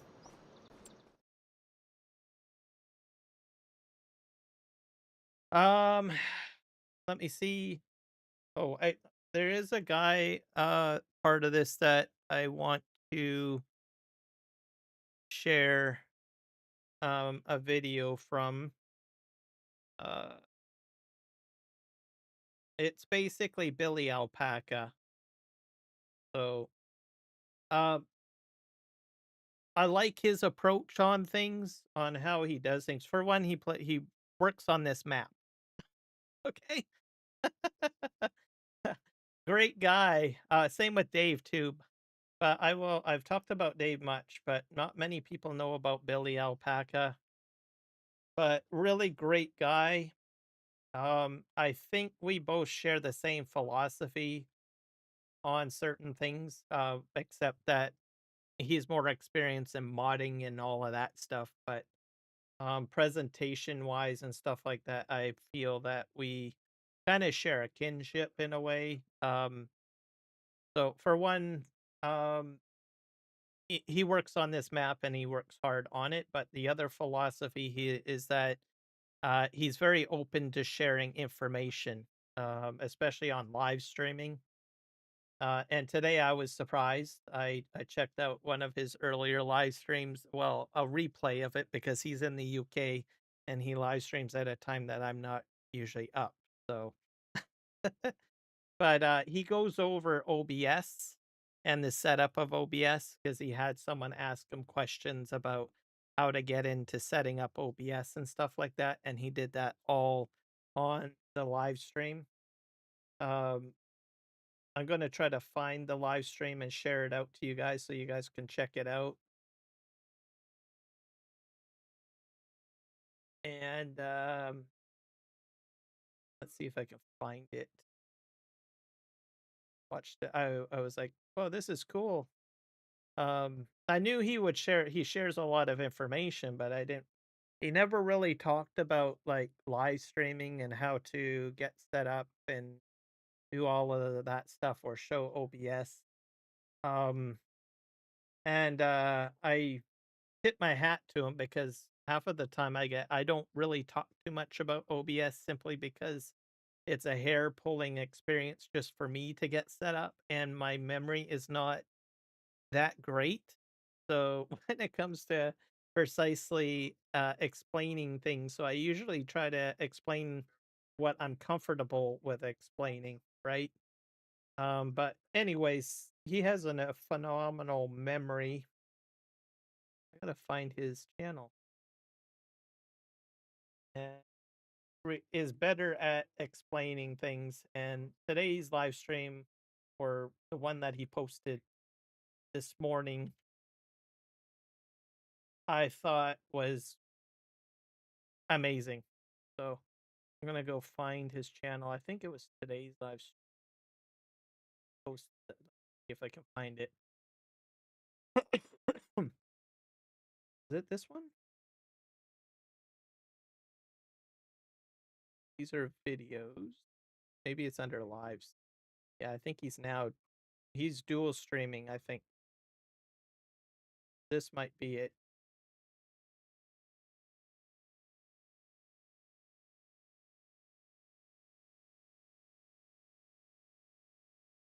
I gotta skip through the video a bit.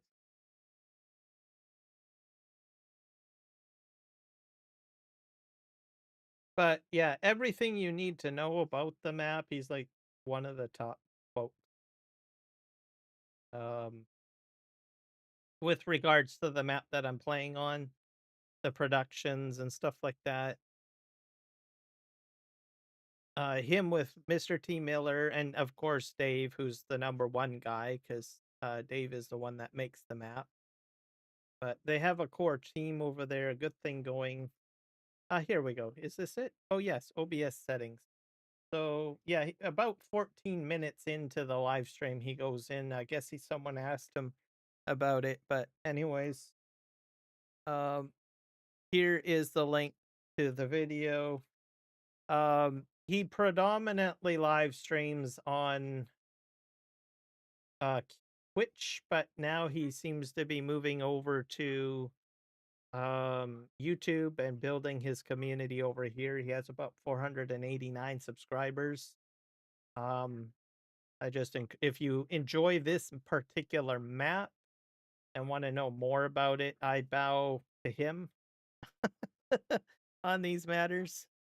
Um, and he's a worth of knowledge. He's been playing Farm Sim long before I have, but like I said, he's in the UK, so he's usually live streaming like super early morning, I think, compared to North America. He might align a little bit more with Australia and New Zealand viewers, because I think there's a little bit more overlap there, perhaps. Um, but yeah, check him out. And if you do pop in and you comment or say hello, just let him know Kiram Gaming sent you. He knows I'm frolicking about in the meta world of YouTube, as the saying goes. Probably not the best word to use. No, probably not. But anyways, I'm in the YouTube verse somewhere. Anyways, yeah. Oh, there we go. My shout out for today. Um, let me go over here.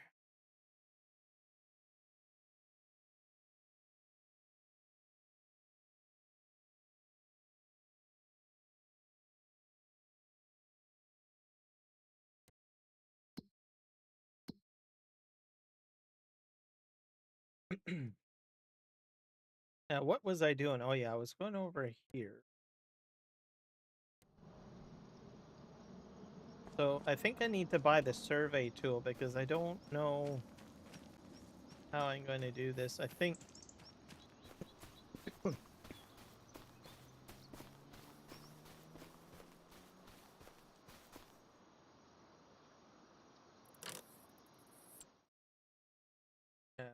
survey tool allows you to cut to grade and save it and apply it to a piece of equipment, which I'm going to try to demonstrate to the best of my ability. Um, and I'm probably going to falter at it. So there we go. RXZ Gaming does a far better tutorial on it. So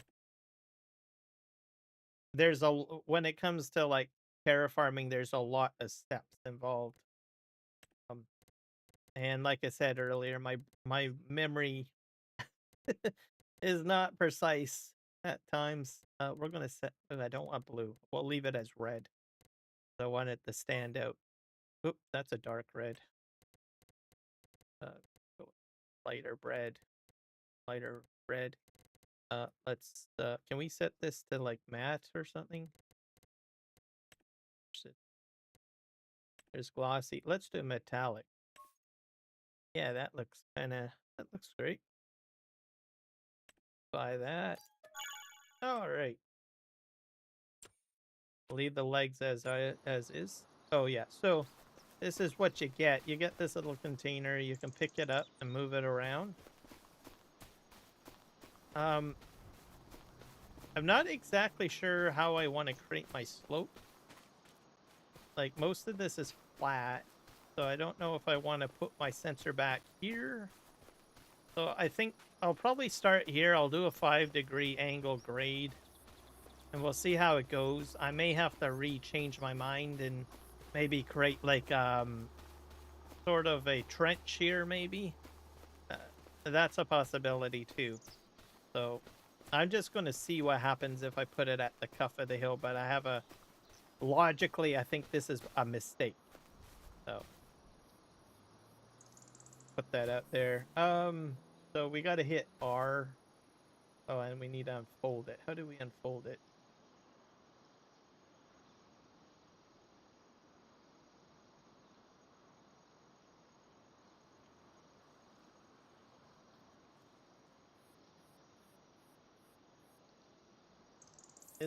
This is embarrassing. I gotta, how do we open this?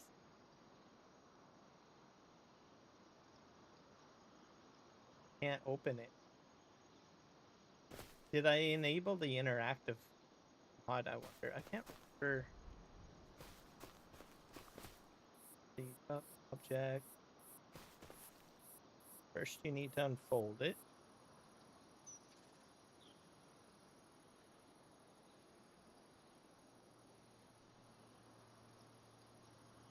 Trying to go over it and see if maybe V, Z, X.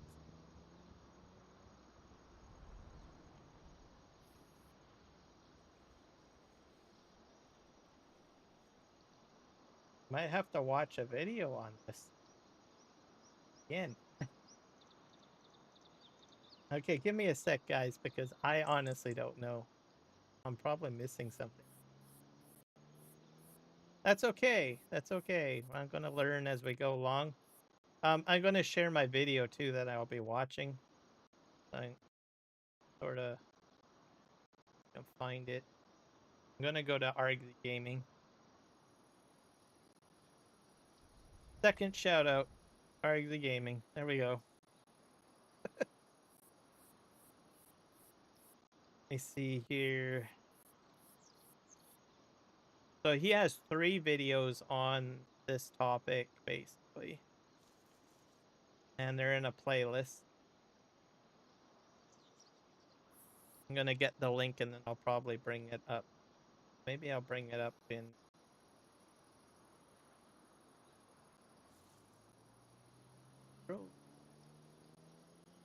videos.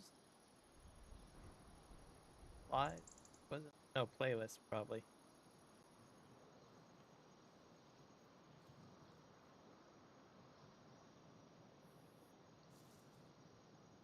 So this is what I do. If I don't know something, I just go on YouTube and I find a tutorial video on it. That goes without saying, like, that's how I learn how to live stream or do anything, really. Because there's a lot of people that make some, like, crazy tutorial videos. Maybe I should put in terraforming.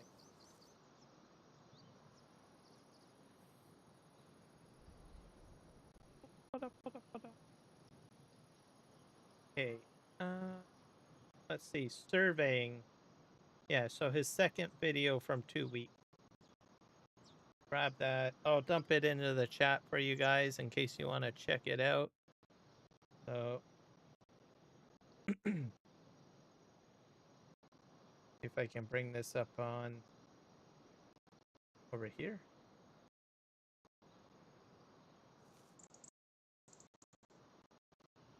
Close this out.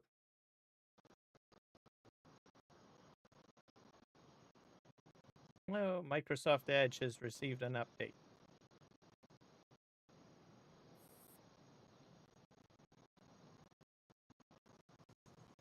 Watch videos while multitasking. Next. Chrome had an update last week, so I guess they're walking in step. A lot more AI integration by the looks of it. They've integrated Copilot into it, and I think Chrome did the same thing with their update last week. All right, here we go. Can I display this somehow?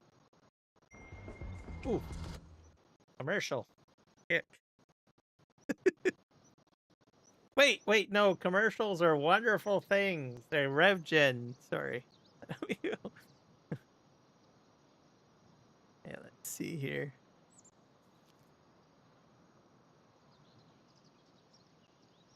Let's see if we can do this. Yeah, there we go.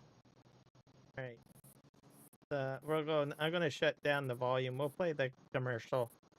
I'll add to the ad revenue for the channel. We won't hit skip. I know that skip button is as tempting as, you know, chocolate or something. Oh, great. We got another ad. Well, this one's a little bit more better to watch. Split Gate 2.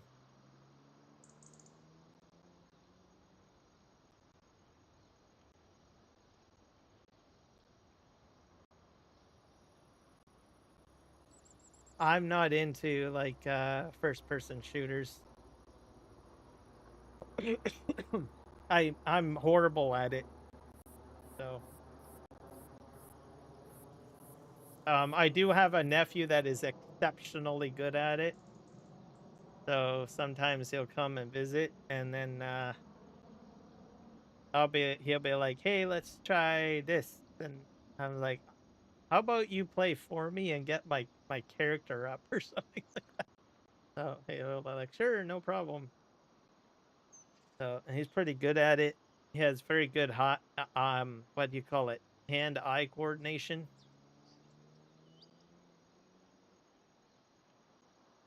Because I think that's essentially what you need in here, hand-eye coordination to play these games.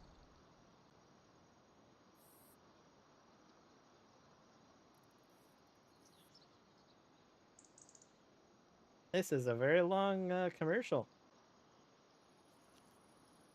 And modes.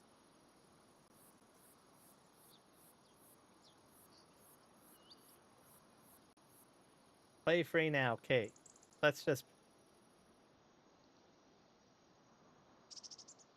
Oh, come on. Okay, good. For a minute there, I thought it was going to force me to... All right, let's see.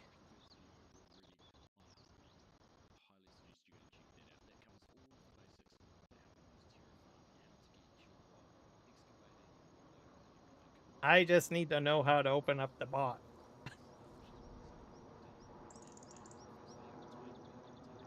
It's the little things that I always forget about.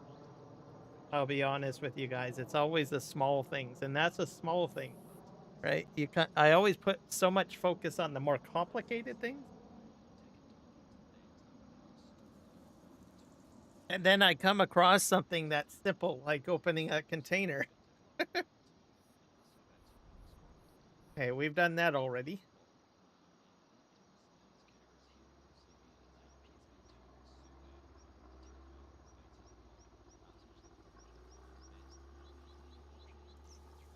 He's gonna choose orange. Oh, he chose blue.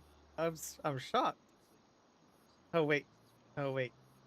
He went back to red on that. He usually goes with orange.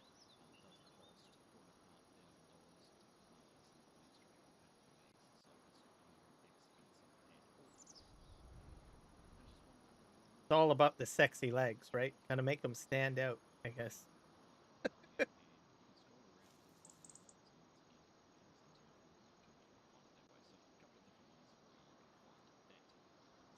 There you go.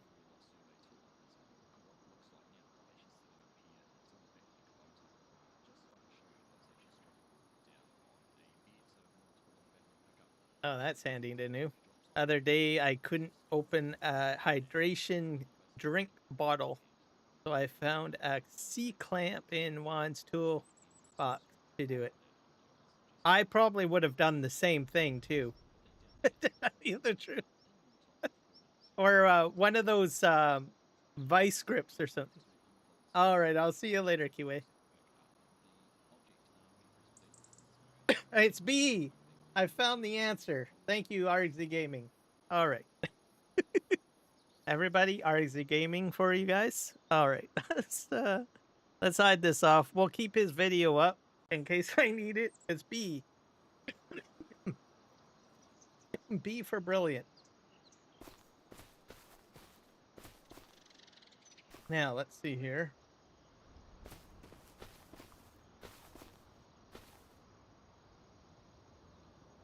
It's not working.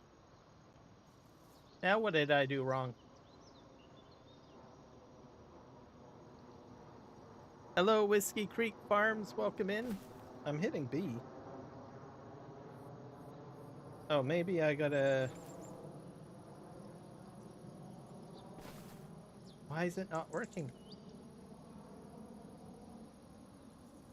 Maybe it's not flat. Let's move it over here.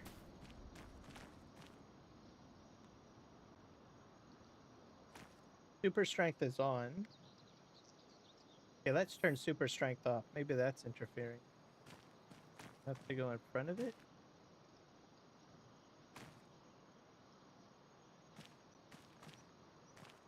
Okay, I'm frustrated now. He did say B, didn't he? Say B. Hold on a sec.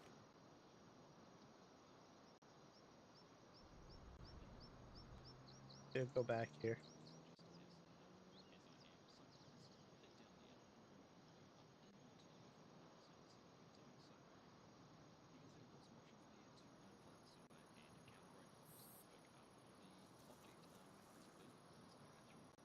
Uh, it's B.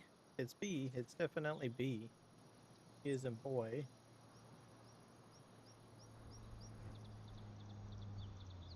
This has got me.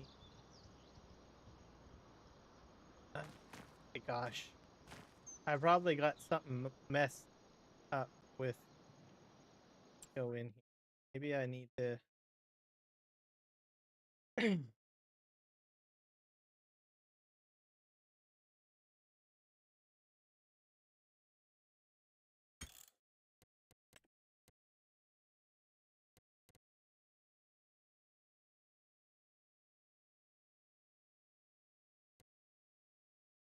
Wonder if it shows up as a separate rotate hand tool. There's interactive.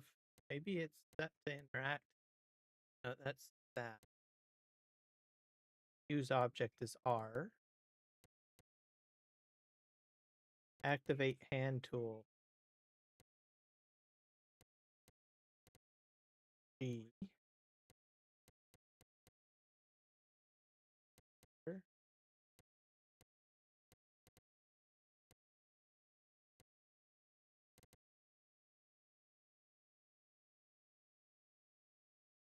So the problem when you put in like a bunch of mods, you run into these types of problems.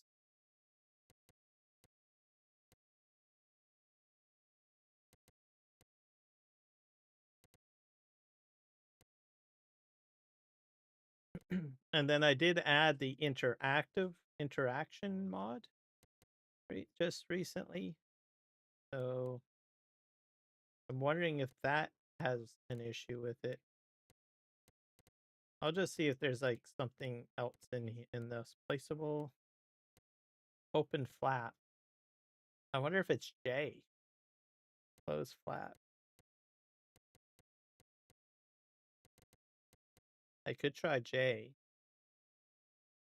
JNKM.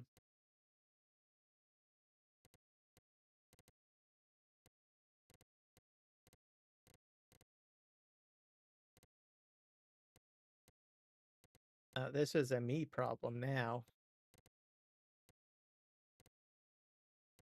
Radio, prayers, Plains Prairies.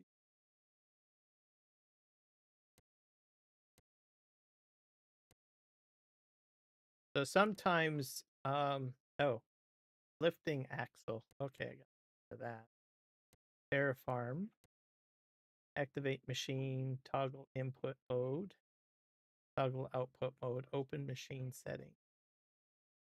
Open surveyor dialog.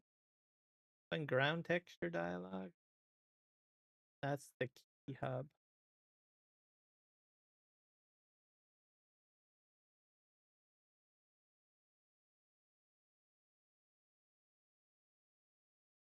Interactive controls. Lumberjack mod. Power tool. Precision farming. Design kit. Universal auto load. Dynamic office pack. Can't remember what the dynamic office pack. All right, let's go back up to that list of cool interactions.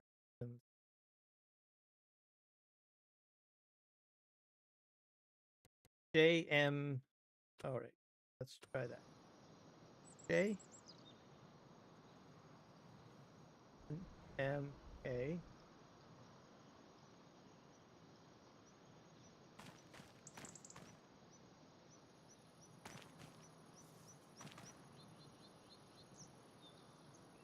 Control F.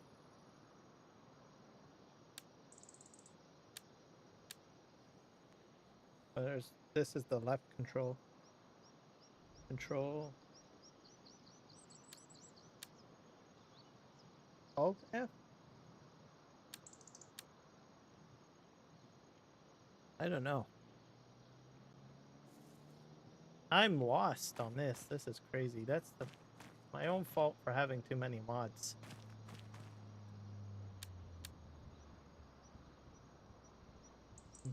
Hmm.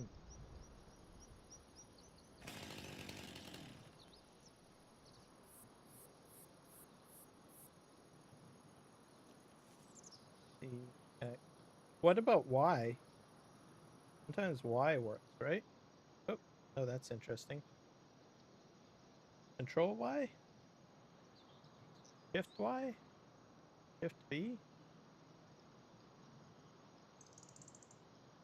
Wait, open tool menu. Nope.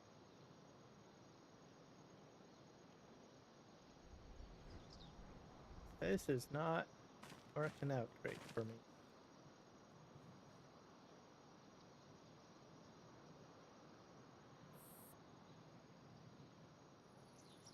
Wonder if I have to turn the knob. Nope.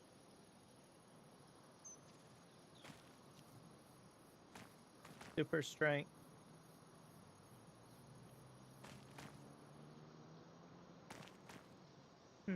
This is interesting. Oh, it's definitely an issue with something mapped, right?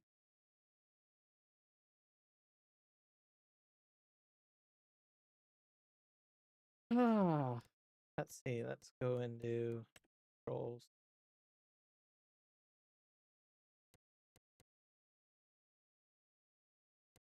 Do we have anything for B?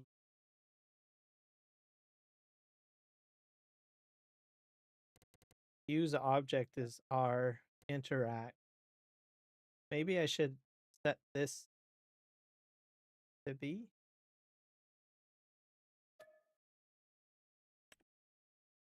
Try that.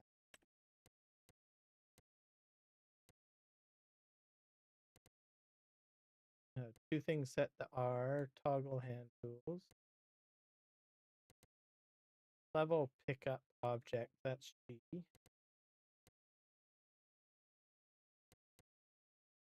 Throw object. I don't want to throw it.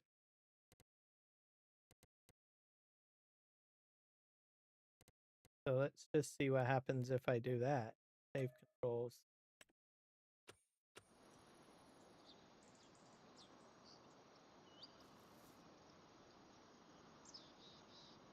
Nope.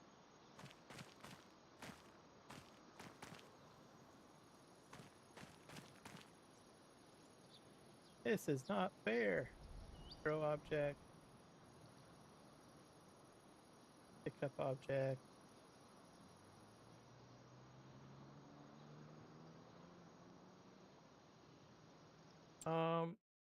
I'm going to take out the interactive object mod, I think, and see if that helps.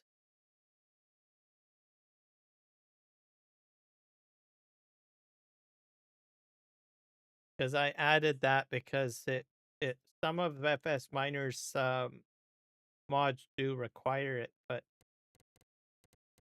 maybe it could be affecting my ability to open the container. It could be something else too. It's gonna hit save and then we'll quit and then we'll just eliminate that one particular mod. And hope that it is a simple fix. But I've never used the survey tool since I installed Terraform, so it could be something else.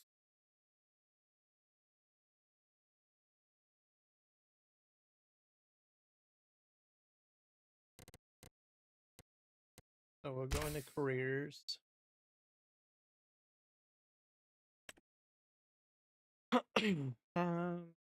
Where is it?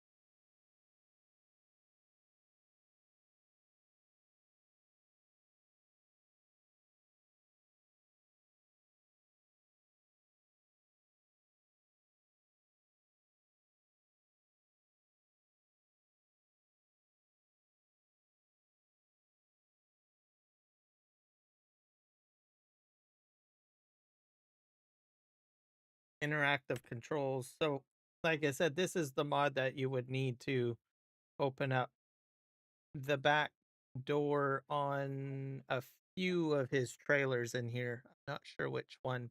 Maybe it's this one, the Midland, or the tube tipper. No, but I'm not using those, but I'm just going to mention it. All right. That is deselected. And we'll just hit start. And it should load a tad faster than earlier because I think it's already sort of in the cache memory. Just kind of a pro tip for you guys in case you guys didn't know. So if you load up the game at least once and you still have the game open, usually the second time you need to open it, it'll load a little bit faster. No guarantee, but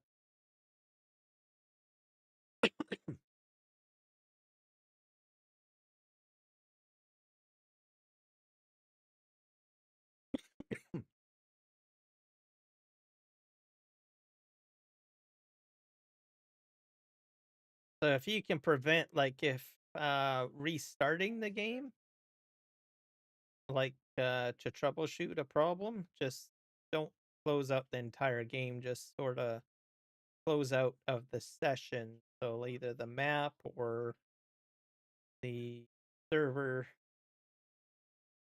and sometimes it'll load a little quicker than compared to having to reload the entire new game or entire game again. Sometimes. Excuse me, but maybe it's going to make a liar out of me here.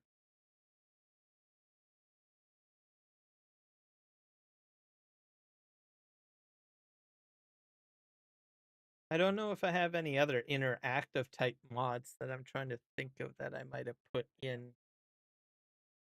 I don't think so.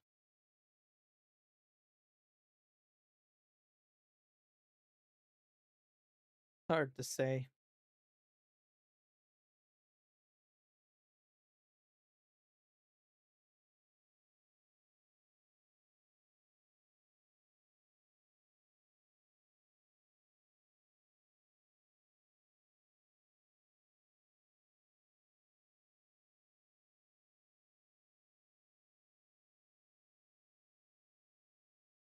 %, loading vehicles.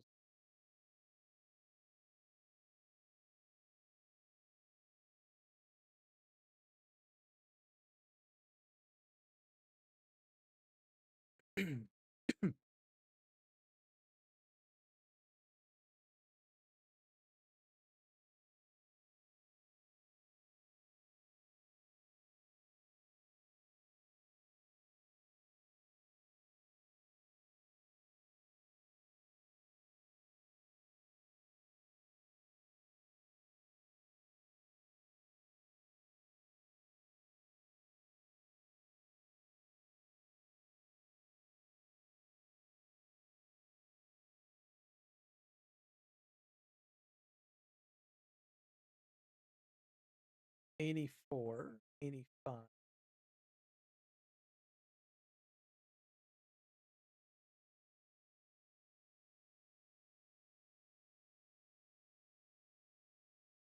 All right, and we're going to compile the shaders.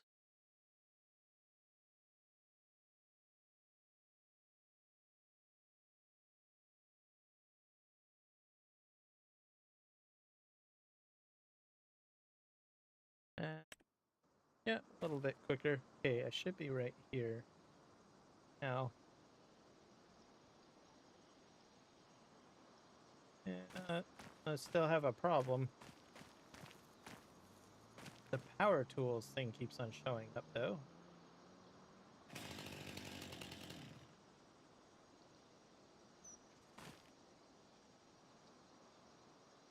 I wonder if I eliminate power tools. I wonder if that would help.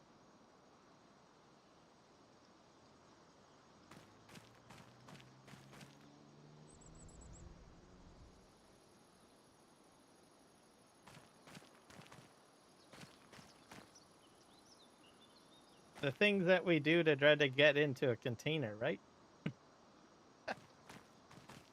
Let's see. Let's hit B, C, B, N, period, head X.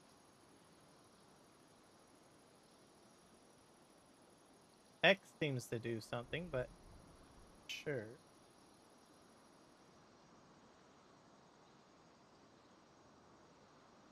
Control B, Shift B, Alt B, Q, E, R. I need to unfold it. Yeah, I know. Sometimes Control Y helps. Q, I, O. Oh, I wonder if it's on any of the keypad keys. I'm basically hitting all of the buttons, essentially, on my keyboard, just to see if something will trigger. But I don't think it's going to be that easy. I could probably reset my keybinds. That's going to be scary to do, but I have backups of it, so we'll see what happens. I can always restore backup if I have to. Reset all. So devastating. All right, let's just hit reset all and see if that does anything. Try to figure it out. Okay. And oh wait. Set all. No save button? Alright. Nope. Still no B button. So it's a mod of some sort. Let's go ahead and try to get rid of power tools. Maybe that's affecting it.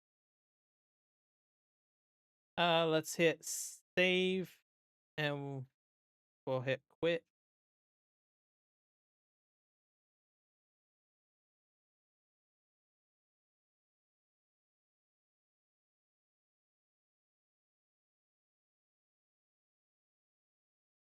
We'll hit quit, guys. Say yes.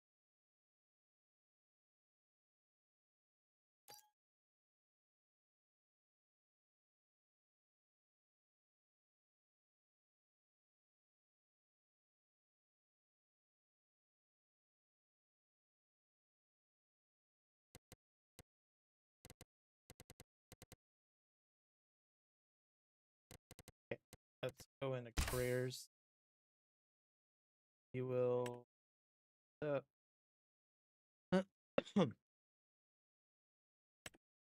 guess we'll uncheck that just for the heck of it, because it seems like we're in experimentation mode, aren't we? Not sure exactly what will happen if I uncheck that.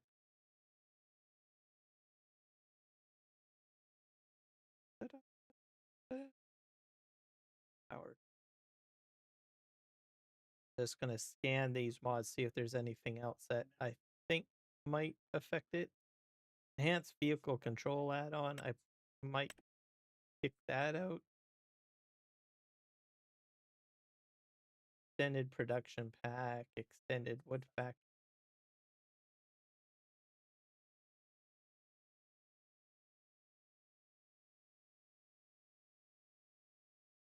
Anything that I feel that is going to add like a lot more like button functionality is what I'm eliminating. Increase light range, remove that. And then we will see what happens.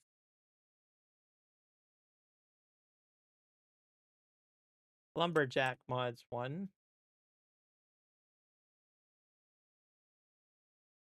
For some reason, Lumberjack, I think, interfered with some mods in FS22, so I'm gonna just kick that one out because it's got that interaction, right?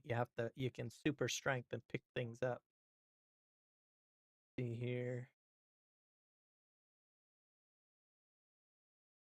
pallet, peat moss, peat equipment pack, vinegar. These are all standard mods. Any of them probably could interfere, but I'm only focused on anything that might, like power tools or have super strength or anything like that. So we'll pick that one out.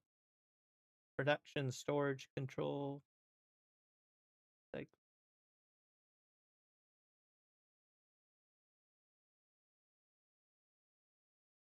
store delivery. I don't know that. Time save.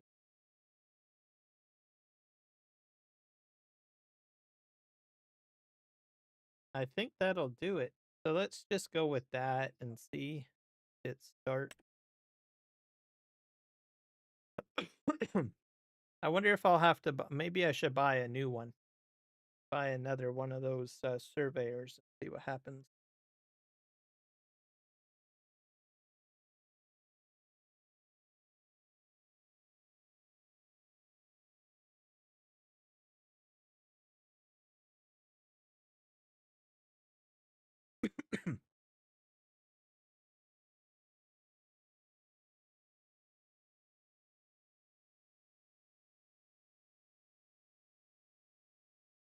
And I'll reset my key bindings again, just for good measure.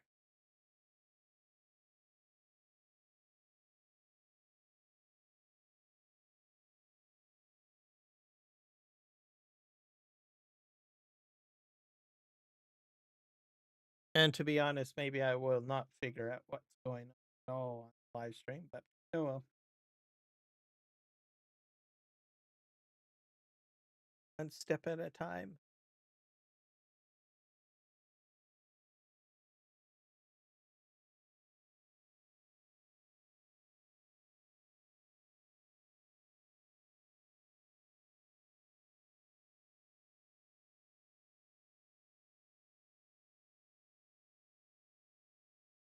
Already got 124 hours. That's crazy.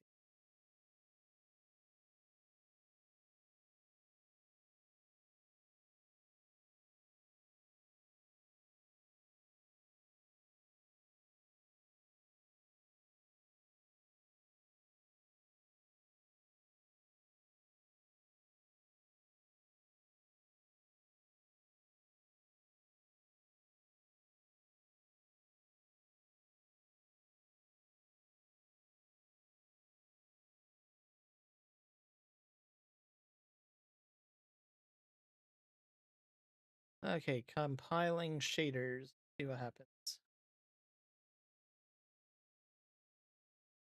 Do do do do do.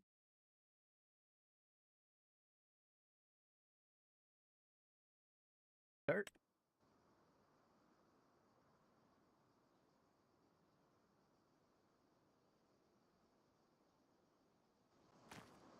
All right, we're back on here. B is available. Okay, we're making progress, people. So,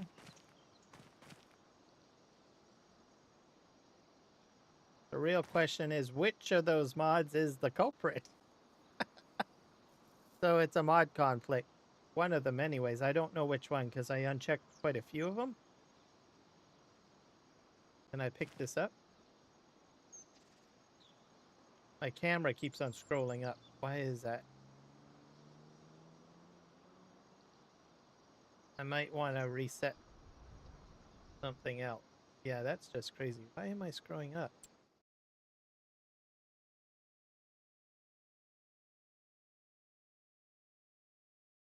Oh, that's one of my sliders. There we go.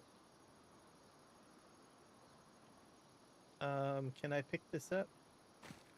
Oh, I can. All right, so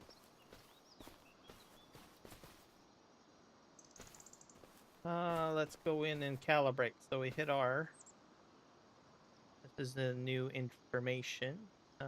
Use terrain is on. Target offset.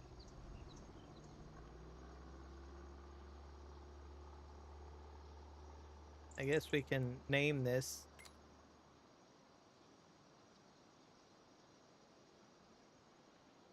And I'm still scrolling for some reason.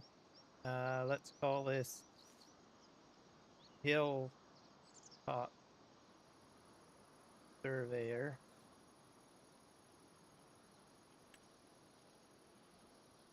Seem to be scrolling. Oh, now I stop. Right. So, in theory, you could have more than one of these surveyors on the map. Okay, and you can name them individually so that you can run multiple different projects. So, let's, as an example, I'm obviously running this project where I want to do a 5-degree grade down the hill, right? So that would be like project 1, but then maybe I want to do another project where I've got maybe 20-degree angle grade down here. So I could set that as a different surveyor with a different name. And you could have all sorts of different surveyors on the map.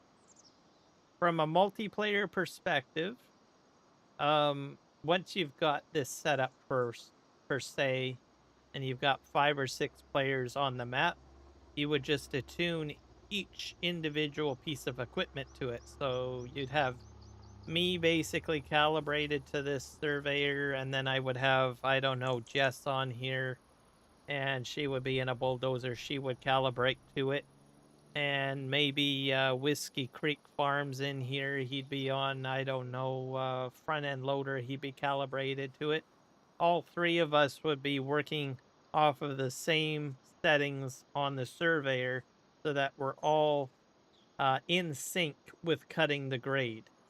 So you can do that with the tool. Not many people have talked about that in the videos, so that's why I'm bringing it up. But it is a possibility that you can do that. So you could have one construction crew doing that, and then we could have, I don't know, Eric the Crazy Viking, Kiwi Sim Farmer, and Grave Reaper on another surveyor running the other project up and down here, and they would be cutting the grade on that project. So, only mentioning that for multiplayer, in case anyone wants to do that. But anyways, yeah. Target offset. Let's see. I don't know.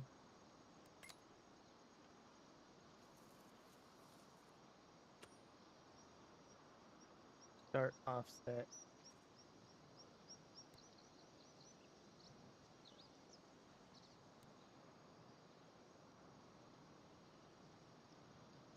Why can't I access the angle?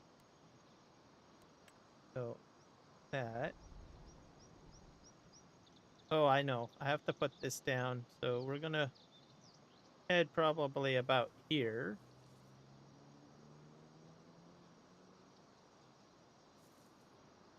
I think that's how. Oh yeah. Oh, here. Hit apply. Now I can set my angle. So that's pretty close to what I want. It's at 4.1, but I can set it to 5. So -5, I guess.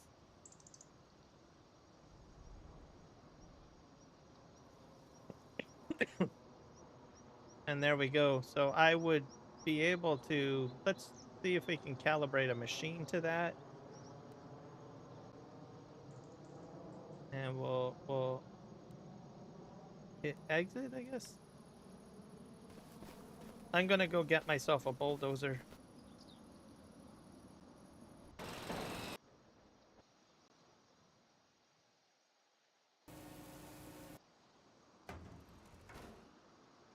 I've got one around here somewhere. Oh.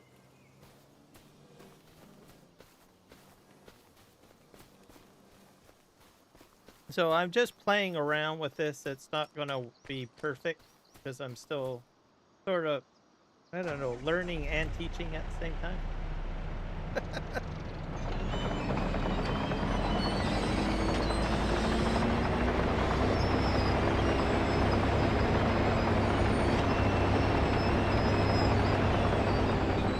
We're gonna hit Y, and then we're going to sync this to the surveyor.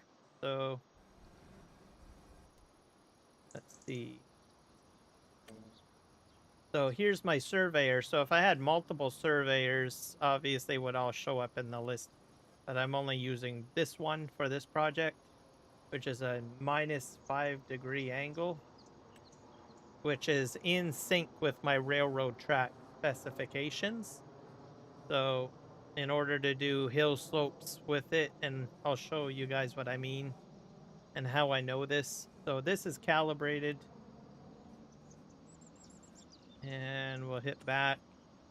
So you guys are like, why are you talking about 5-degree angle or 5-degree slope or 5-degree grade? And I'll show you what I mean. So I'm saving. All right, so we go in here, we'll go into construction.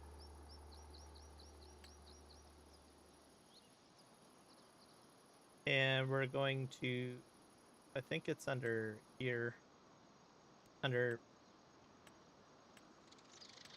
the lamppost icon. I think it's in here. Here we go.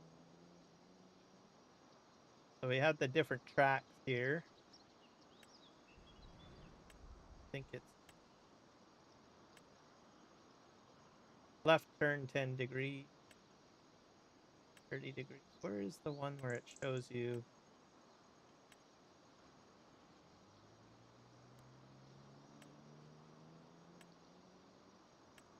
Ah, here we go. Here's another set of tracks.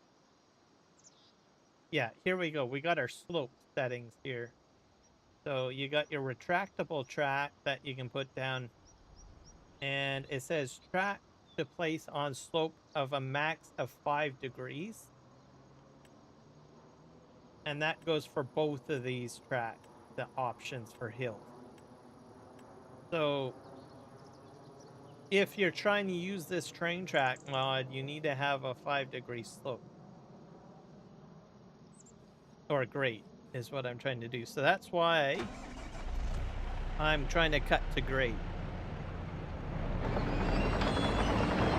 If you don't do that, well, you're going to have some problems. So, just to let you guys know, because your train won't run on the track very well. So most of this area will probably have to be flattened out. I've got uneven terrain here. So I probably will end up with backfill back here.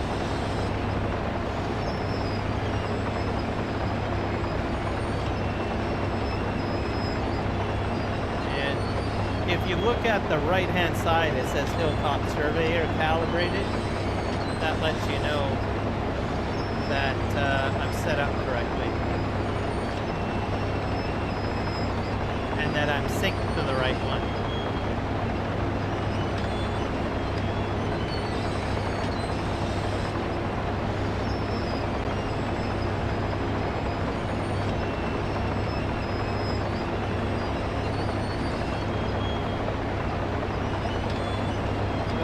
So there's my circle.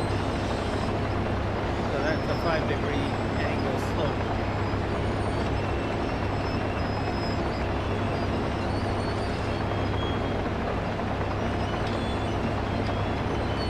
I guess 5 degrees is not bad, I guess. Okay, let's, are we gonna do...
might switch to excavator. I'm gonna try that.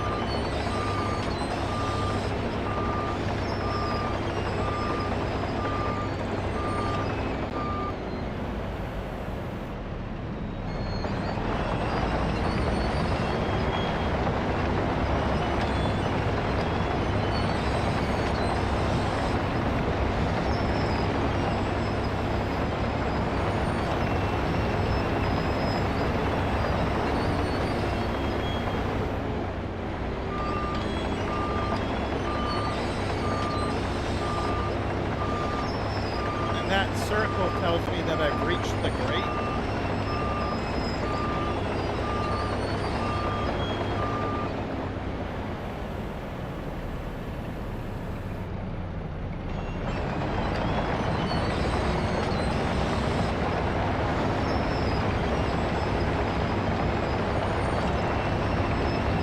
I'm doing all right. I think it's working.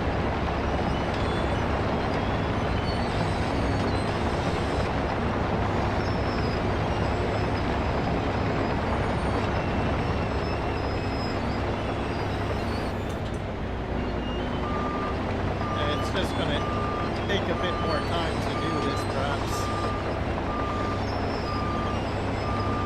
We'll go back right up to the sensor here. I'm gonna smooth this out.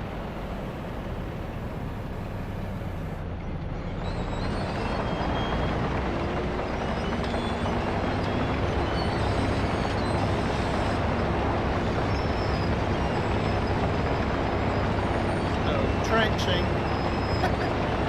This thing goes.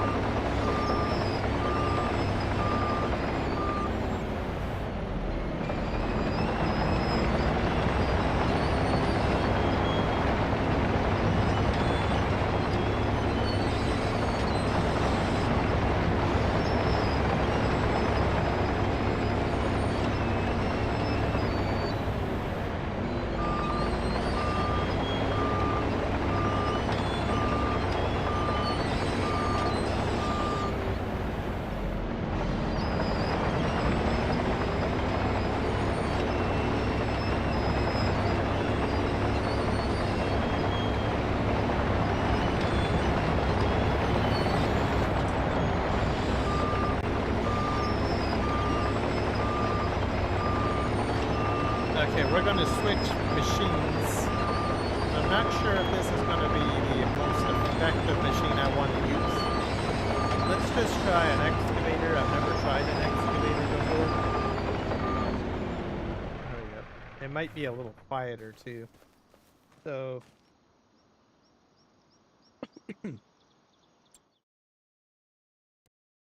go into vehicles. And we're going to have to find an excavator that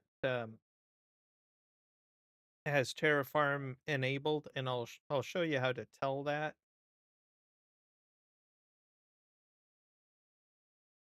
But I've got my slope set, so that's the hard part done. Let's see here. We got this guy, Arkin. I don't know if it comes. Yeah. So right here, it says, you see this icon here to the far right. It says machine. That lets you know it's capable of doing Terraform. If you don't see this icon on the mod or piece of equipment you're using, it won't work with Terraform. So, Ackerman, let's customize this. Oh, you know what I did? I kicked out all of my. I kicked out my vehicle settings. I might have to restore that. See here. Extra capacity, realistic weight. We'll leave this as is, I guess. Okay, well, I'm gonna have to save and restore my key bindings. So give me a sec, guys.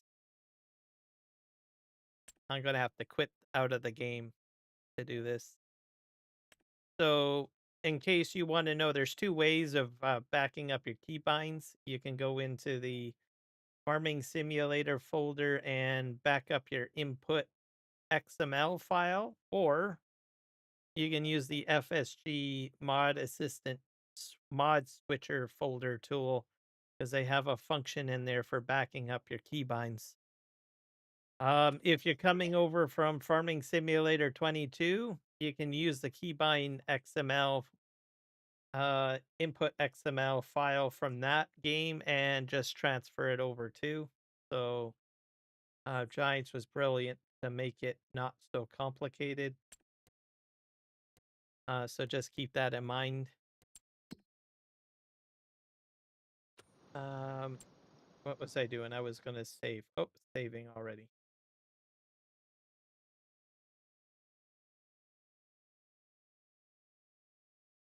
I bet you it's the lumberjack mod that's causing me my problems. So hit quit, and then I'll quickly load. I've already got a backup in the FSG tool, so I'm just going to reload that, and then we'll be back in business.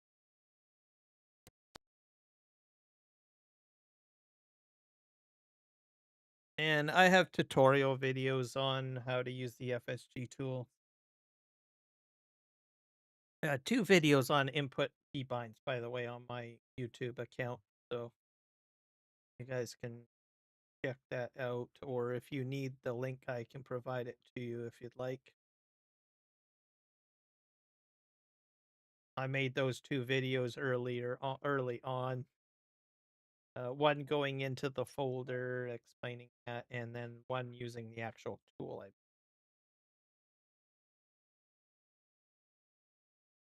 All right, let's open up FSG mod. I think it's the mod. Yeah, FS Mod Assistant tool. Very handy for PC owners because then you don't have to have all your mods and all your maps into one folder, which is the default folder. You can create separate folders for each mod, or sorry, each map or game save if you want. Very handy tool. Main reason why you would want to do that is it helps, get rid of the possibility of a mod conflict. And I'm not sure if it's still relevantly true. Some of you guys can say yes, it is, or no, it's not. But I know back in previous games, it was suggested that having 2 maps in one mod folder would cause some confliction. I don't know if that's still true or not, but I know that that was one of the main reasons why a lot of people would create separate folders for new game saves and keeping the map mods apart essentially. Okay, let's restore a backup.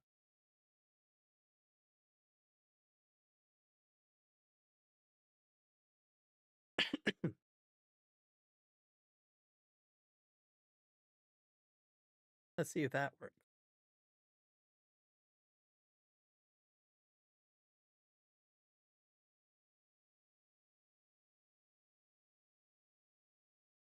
And we'll launch the game.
loading? Where is it loading? Taking its sweet time.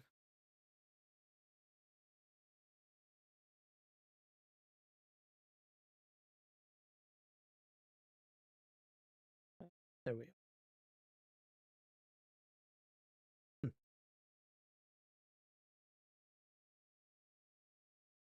Is this sort of turned into like a mod testing live stream more than a gameplay session? Uh, so apologize if you guys just wanted straight gameplay, but uh, it wasn't intended to go this way. But I am learning this mod at the same time, or trying to what do you call it, where you've gotten training on something, but then recursive training, isn't it the terminology? Where you know something, but then they give you the same training on the same material like a couple of months later to make sure that you know what you're doing, right? So I think that's what it is, recursive training on this mod. Or an updated training session. The same goes. Uh But hey, I go through it. You guys learn a little bit, I suppose, as we go along. I'm hoping that all of those mods are still deselected. Yeah, so they are.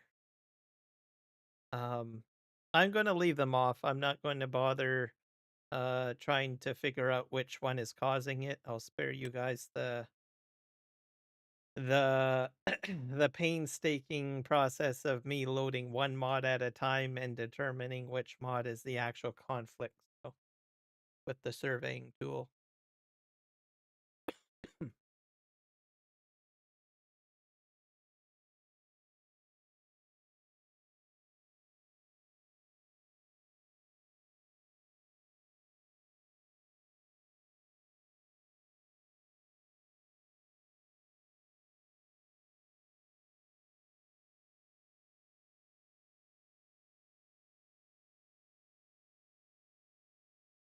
Wow.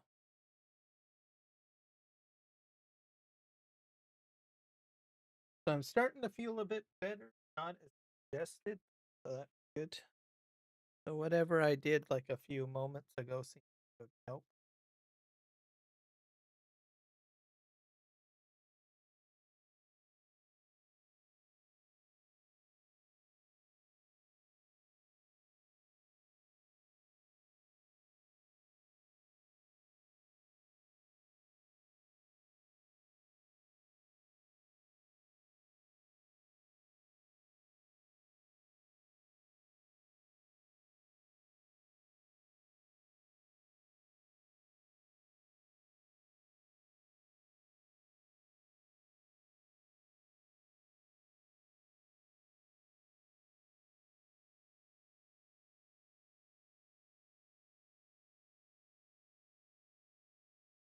Okay, well, let's just take a look here. Looks like, do you enjoy the new Plains and Prairies DLC? Lots of I got 100%. So let's go ahead end on the poll. See if we can get results. There we go, 4 votes. So 4 people said yes, they enjoy it. So that's great.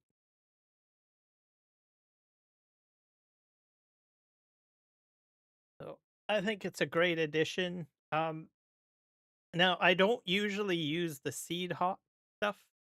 I never really used it that much, but I think probably I will try to do that. I used it a bit, like I think in FS22, or no, 19, I think. 20? No, 19. Yeah. Farming Sim 19, and I found it very complicated, but I will tell you one thing, I was very green at the time, which means I was a noob. So I didn't know anything, and so I kind of wrote it off because there was so much structure to it. But I think this time around I have graduated to the level of farm sim understanding where I think I can handle probably an air cart and a planter, what do you call it? I think a seeder attached to it and direct drill functionality. I'll give that a try. I don't think I'm ready for anhydrous like FSG, but you never know. Maybe down the road. Generally, once you start seeing like the air cart comes out, usually you get the anhydrous mod coming out. So, which might come down the road. Looks like we got the corn dryers already out there in the mod world. So dollar, you can bet your dollars on that anhydrous tank being added where you can hook it up to the air cart and drag it behind as your fertilizer. Um, so maybe I might get that crazy. I don't know. We are done. Let's hit that. Loaded fairly quickly, didn't it? All right. So hopefully my functions are intact. Let's go back to buying our excavator. I probably should bring the rock truck down here, shouldn't I? Excuse me. I got a rock truck, so we'll fill the rock truck and see what happens, and we'll cut the grade, and this might go a little smoother, maybe. Or maybe not. I don't know.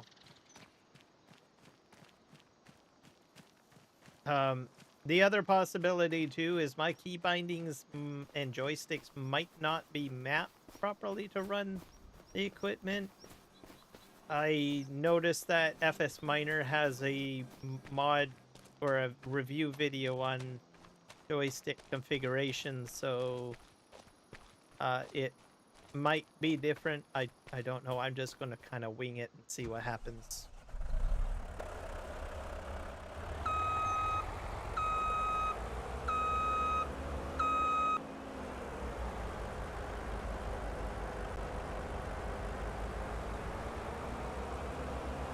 I'll move this over here. We'll fill this up somehow.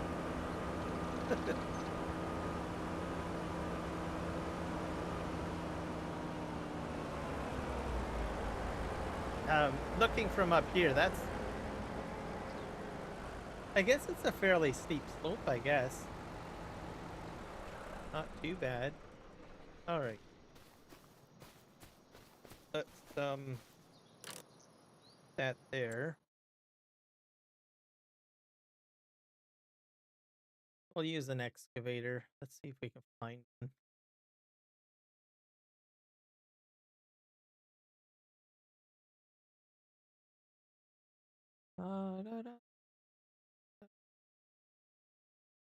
It just showed up in the list earlier.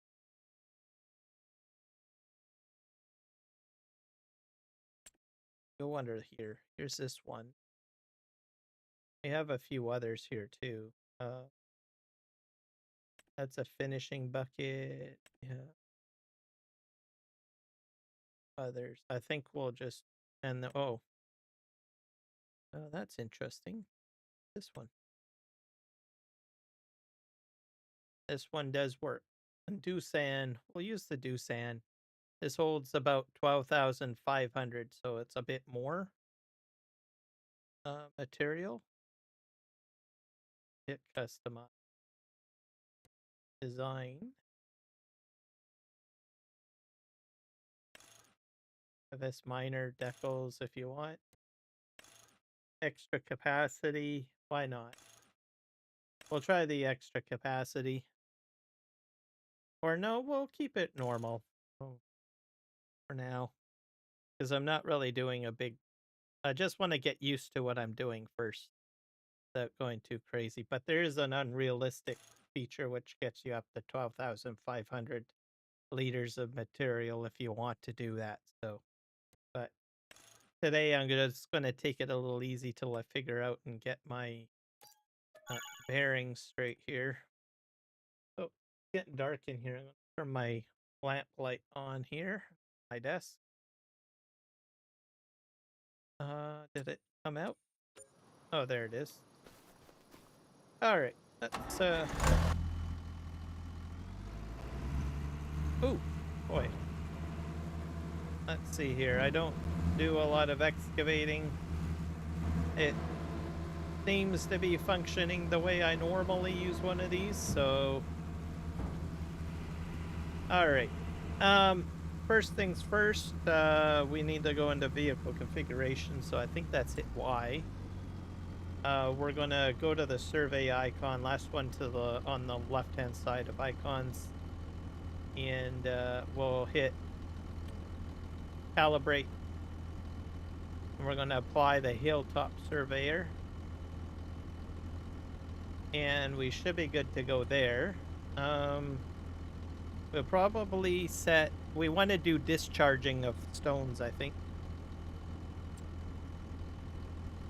See here. Foliage clear, that's all fine.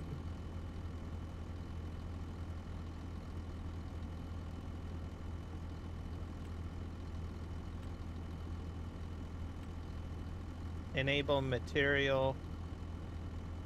Enable create material when terraforming. Yep. Enable discharge on. We're going to do gravel texture, that's fine. And we're going to be discharging stones. You can set this to something else if you want. You can choose change material. You can set it to sand, coal, clean fill, clay, gravel. But we'll leave it as is for now. All right.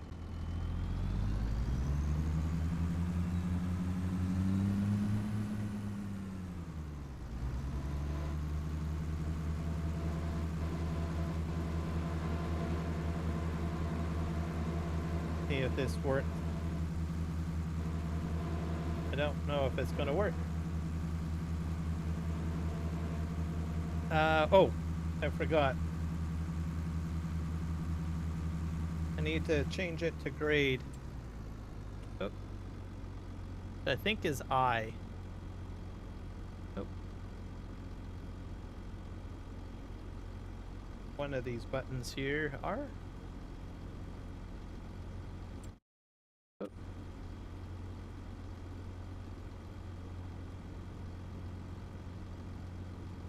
There we go. Oh, it's the comma key. All right, we're set the. Oh, great. And this is a bit high. I don't really want it that high. That's crazy. All right. We're gonna have to go down the slope a bit.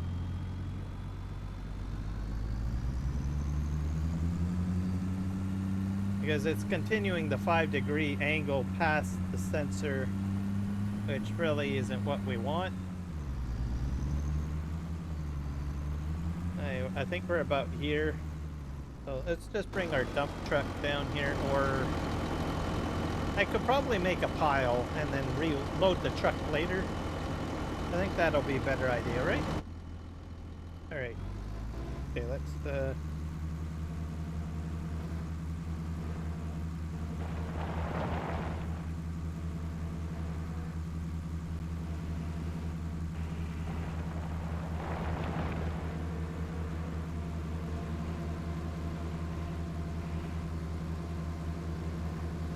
I'm a little rusty here. Oh.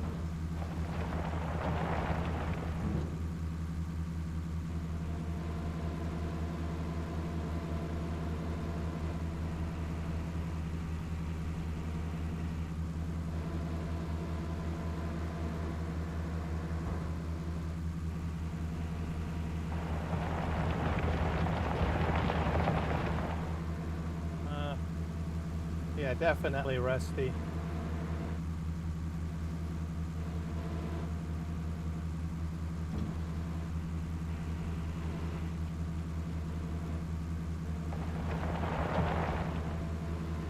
I think the strength on it is a bit harsh, I think.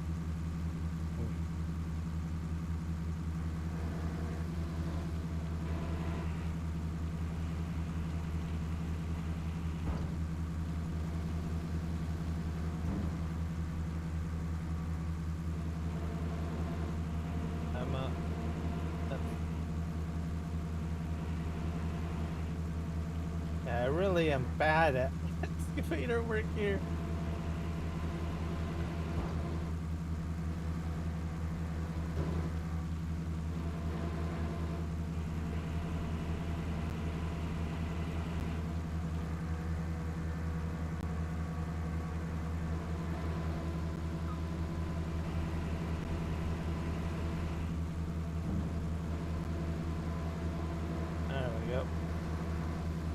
Have to do some more configuration, perhaps.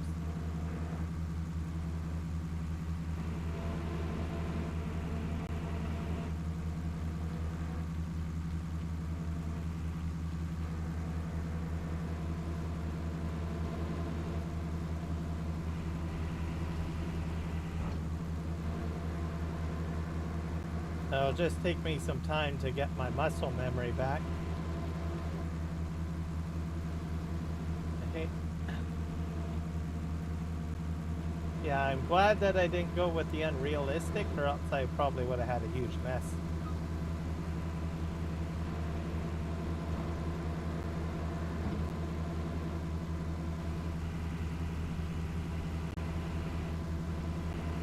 I wonder if I should turn off the discharge. Let's see here. Allows discharging material on to the ground. Yeah, let's see what that does.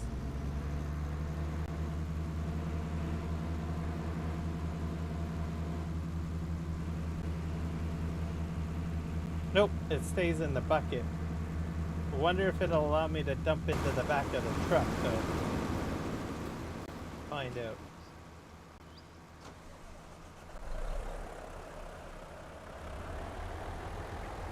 Park the truck on this side. A good measure.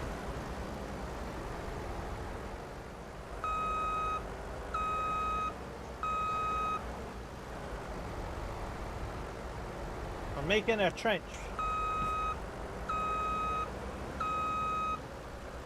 There you go.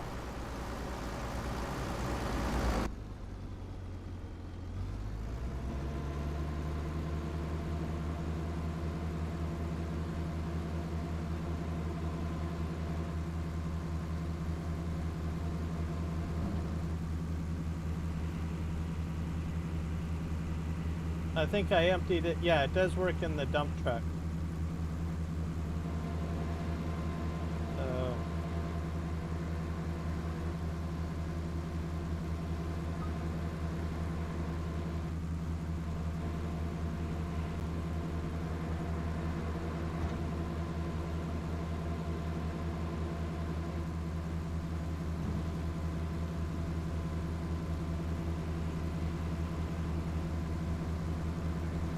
oh boy. Well, am I stuck in the truck? Sorta. Oh, it's like Jello. Feels like Jello. In case you guys are wondering. Now you stick your hand and you stab Jello with something like a, I don't know, a needle, and then it just bounces right back.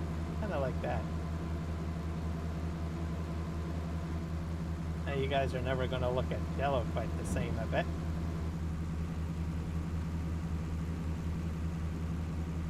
Alright, let's lower up that.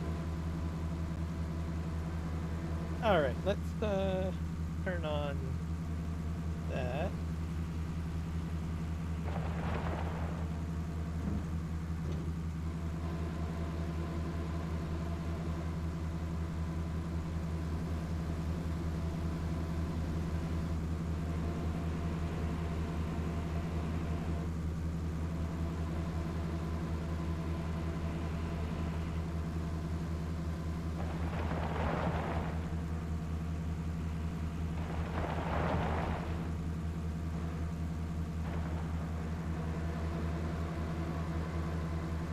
Okay, I think this is, I'm getting the swing of it.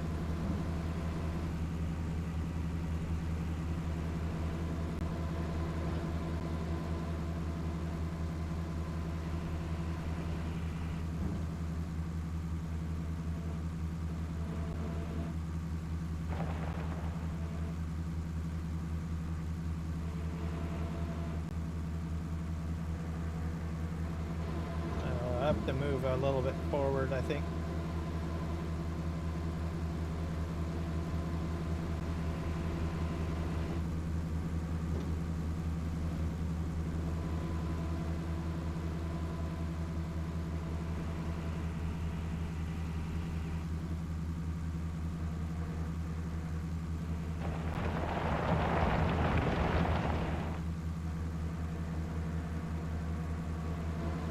Yeah, so I would probably turn off the discharge.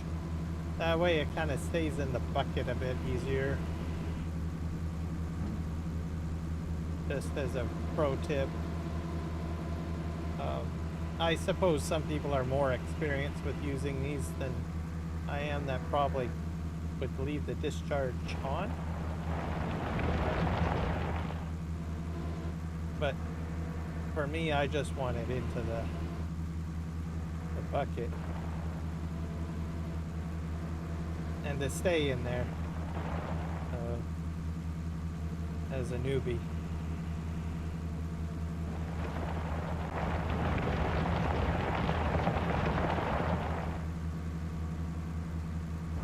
I think that is good.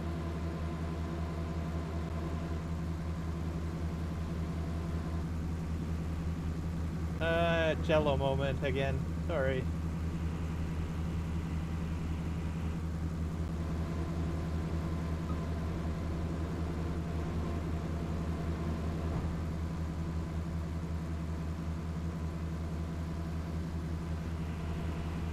Now, what I think will be best is the other thing too. There we go. Let's do that. Does my parking brake work? Nope, I don't. Because I disabled that. Vehicle enhanced vehicle control add-on has a brake button. That helps quite a bit. So that your tracks are disabled if you're going to be staying in a stationary area quite a bit. If we can now. Oh dear.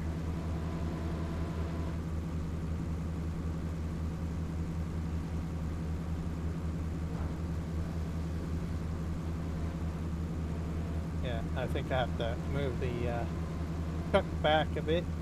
That's out of range.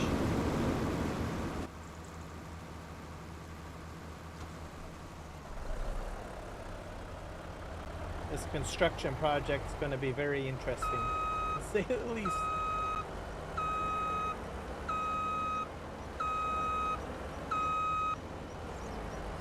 Drive underneath. Oop. There we go.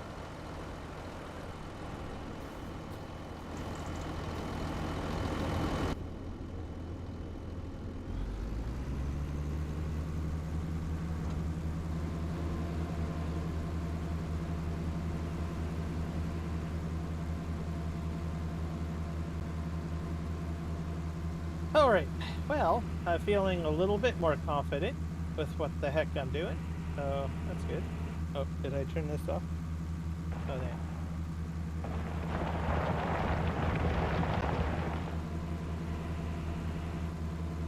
A little bit more stones, that's the better dig. I'm at 71% full now.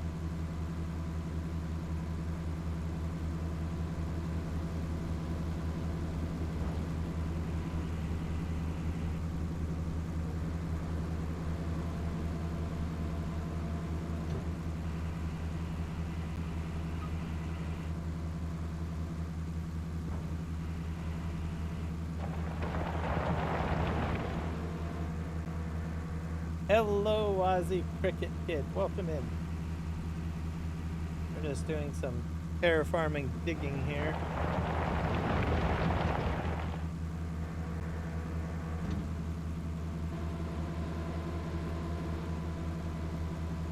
I'm going to back up here. Welcome in, Rocket.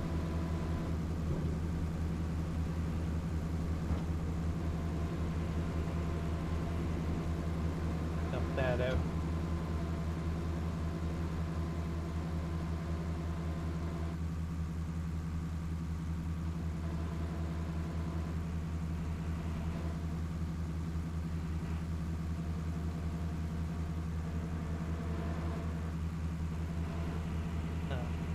I'm not scooping anything.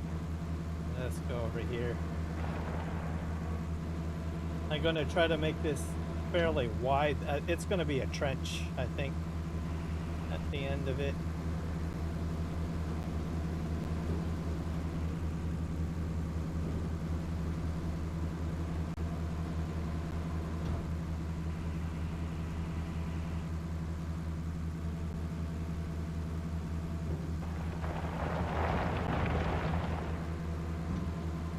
But I think this is going a little bit smoother than using the bulldozer.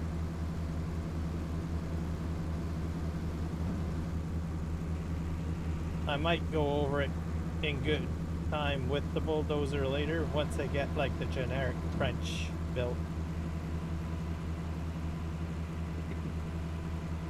And what else do we have? I think let's just stretch this over here.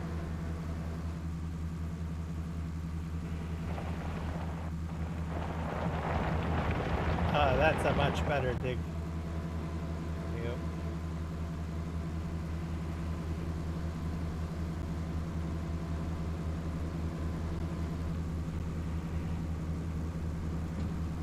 And I'm gonna make it as wide as basically my dump truck, essentially, or my rock truck.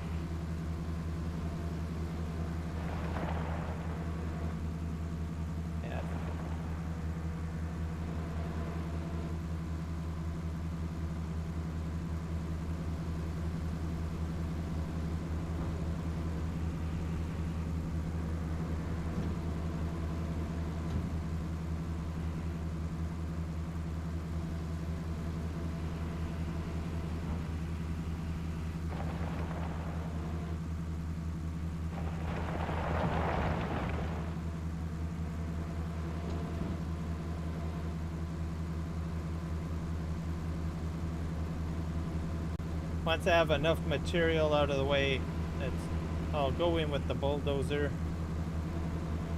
to sort of ruffle out or fix a few things.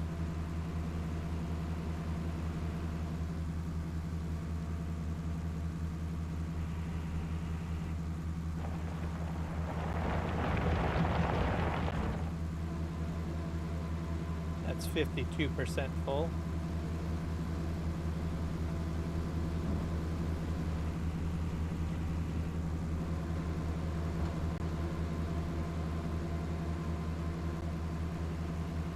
And the stone material I'm just saving because it's going to be backfill. Because down the slope a bit, it's a little steeper. But for the most part, I'm going to try to start laying some track down to get a rough idea of how I want this to materialize. That's just how it is. I don't face reveal. Sorry, Ozzy.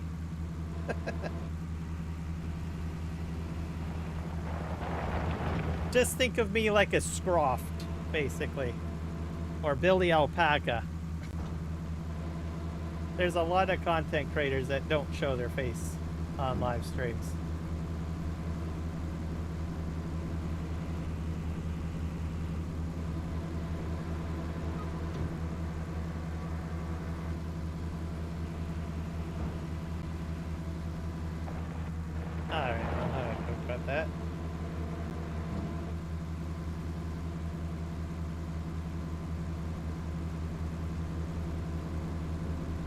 Well, for one, I'm not interested in doing that. Include me. Oh, you. Yeah.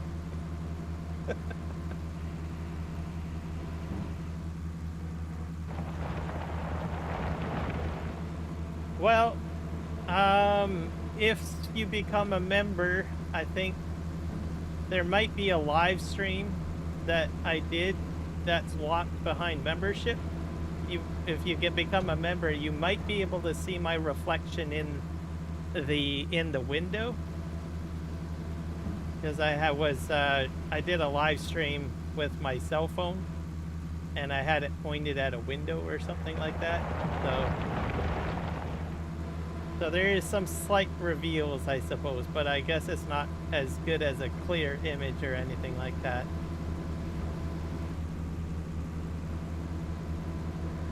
I think Whiskey Creek called that out, I think, during my live stream. It's like, oh, I can kind of sort of make out your face in the reflection in the window.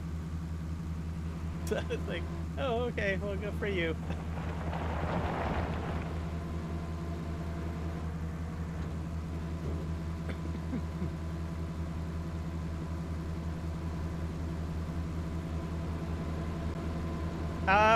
Well, it's on my channel, but you gotta be a member to watch it. So you gotta pay for a membership.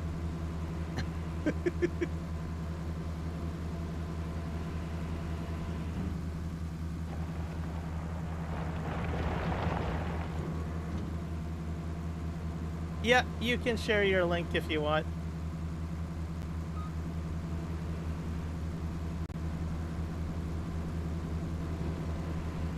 Yeah, I think this is full, or almost full.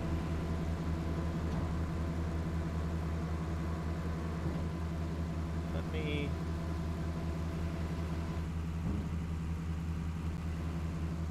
I'm hoping it's gonna work. If it doesn't work, you might have to put it in manually, Rocket. I'm utterly disappointed with the bots. I don't think the bot is working. It's in the wrong chat. It's in the other chat. It's working. You'll have to manually paste it.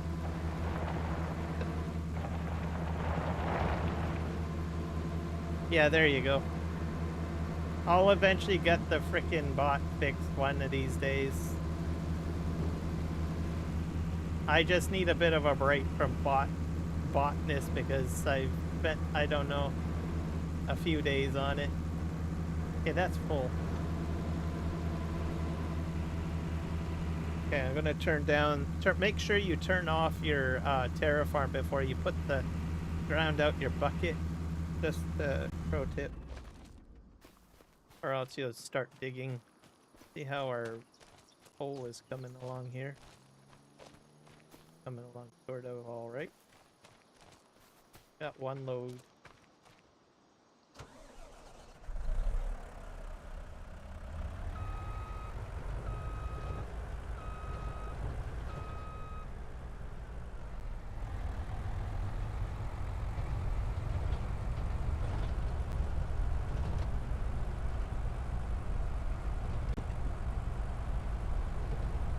Go up here.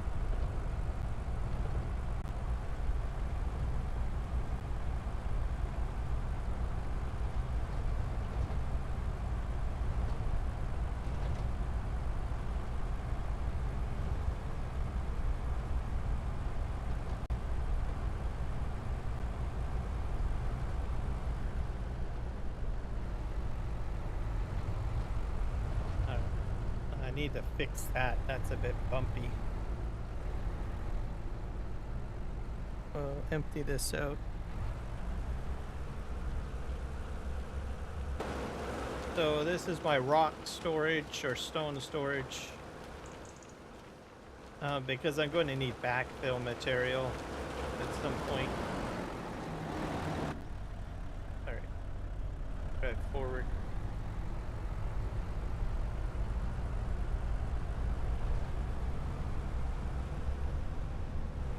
When I get my ability, like my muscle memory on what I'm doing here, I might move into larger equipment, like a larger dump truck and a larger excavator, but for now I'm just going to train myself, calibrate my hands. I think we'll just park right here, I guess. Not sure if this is no, I better park the way I was before.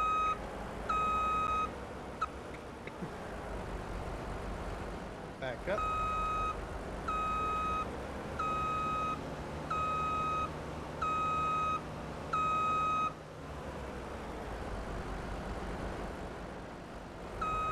Back up.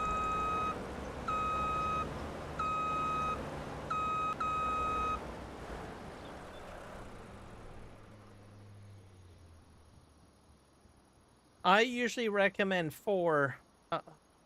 Are you talking about hashtags or YouTube tags? Those are 2 different things. So there's hashtags with the hash mark. If it's hashtags, limit to 4. So, and I'll explain why. YouTube gets extremely I don't know, itchy when you put too many hashtags into the YouTube video or into the description or what have you. So I recommend only 4, and most people recommend only 4. If you go over that, YouTube might get a little cranky and stop promoting your video content. Yeah, so that's a hashtag. So you put a max of 4 of those. So like the number sign, max of 4, no more.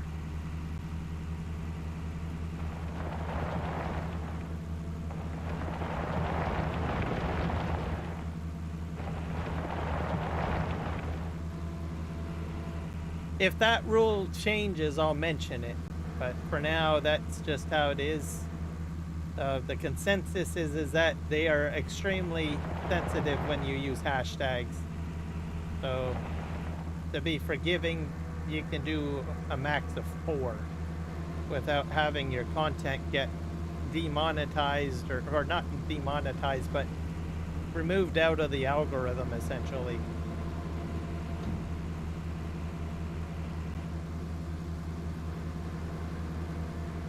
So I stick to the rule of 4. As for actual YouTube tags, I think they tell you a max of 25. So whatever they tell you, the max amount for YouTube tags, put the max in if you can. Because that's different, because that's actually part within the rules of YouTube's algorithm.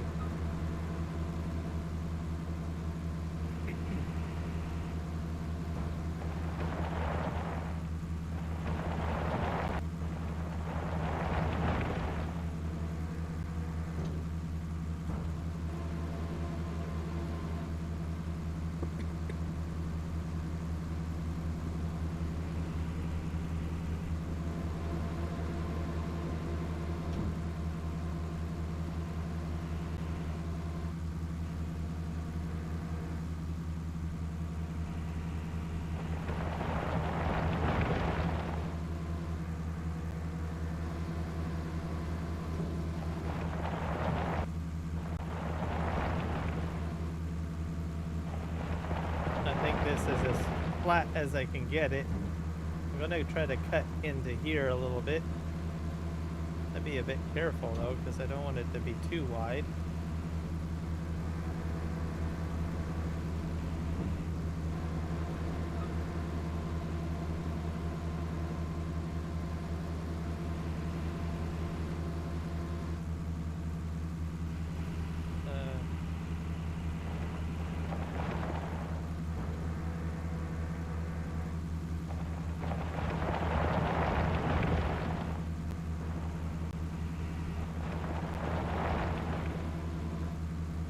There we go.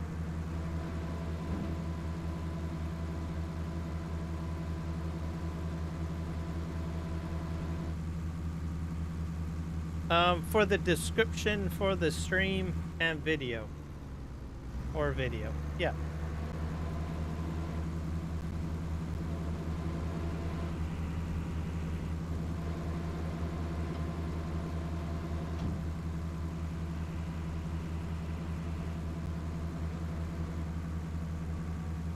That way you're playing within the rules, essentially.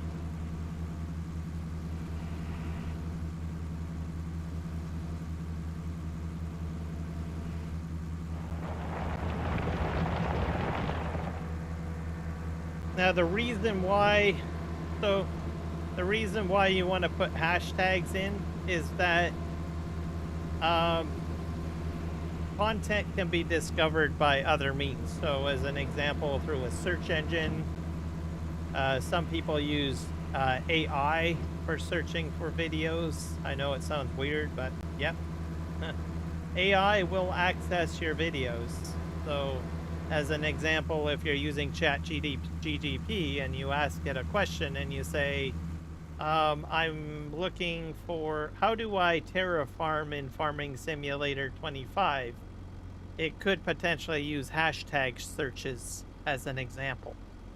In your case, maybe someone is looking for ChatGPT or Copilot or, I don't know, Google Gemini or whatever AI. They go in and they say, hey, I need to know how to play Arma.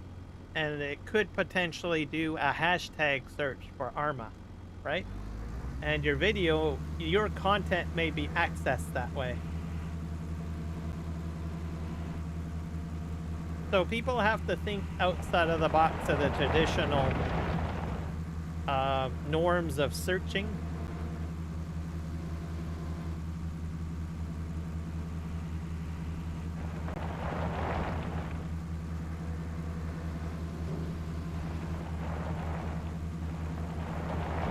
And a lot more searches will be done that way now. Most people, most of the time, a lot of people will go to a AI source. So computer systems are coming with Copilot. People use ChatGPT. People that are very big on, I don't know, trying to think here. Facebook will use the Facebook version.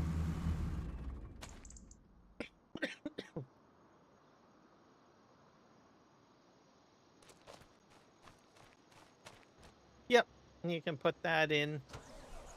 If you're doing farm sim content, put that in.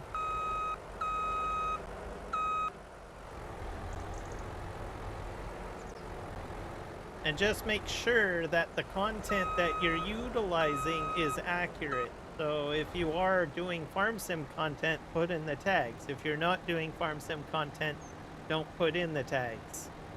So just to give you an idea, the analytics for YouTube checks the viewership, right? So if by chance someone watches for about 5 seconds of the video and you've got Arma placed inside a Facebook inside a farm sim video, and then you've got Arma tag in there, right? And someone is going in to watch the video and they only watch 5 seconds and they say, oh darn, this is a farm sim video and not an Arma video. It will give you a lower score on your video, and YouTube will go ahead and stop promoting that video. Because it'll say, well, how come people are only watching 5 seconds of it, right? So make sure that your tags align appropriately. So don't make one thing about it, right? Oh. I am doing well, Nick Kelly. Welcome in. We're doing some terraforming here. Oh darn, I forgot to turn on this.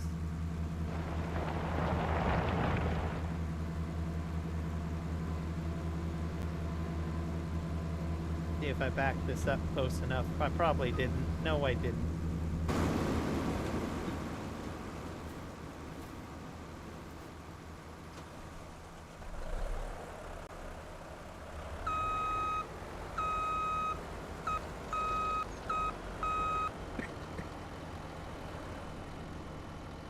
There we go.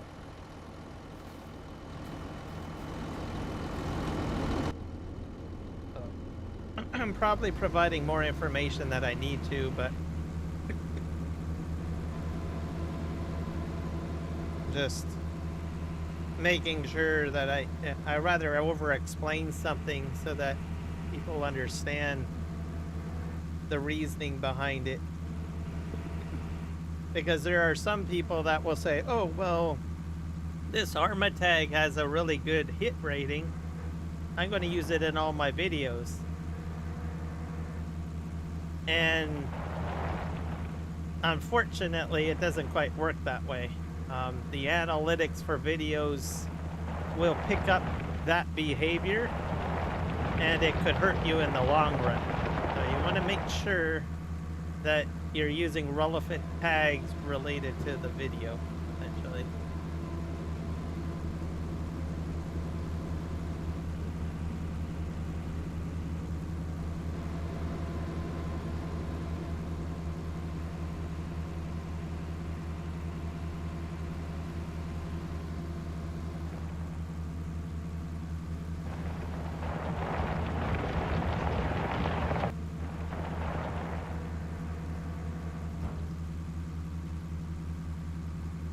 Yep, pretty much.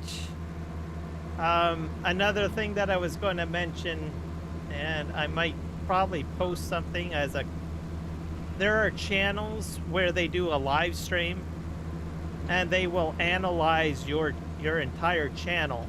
So there are there are basically content creators that focus on educating people on how to do a YouTube channel.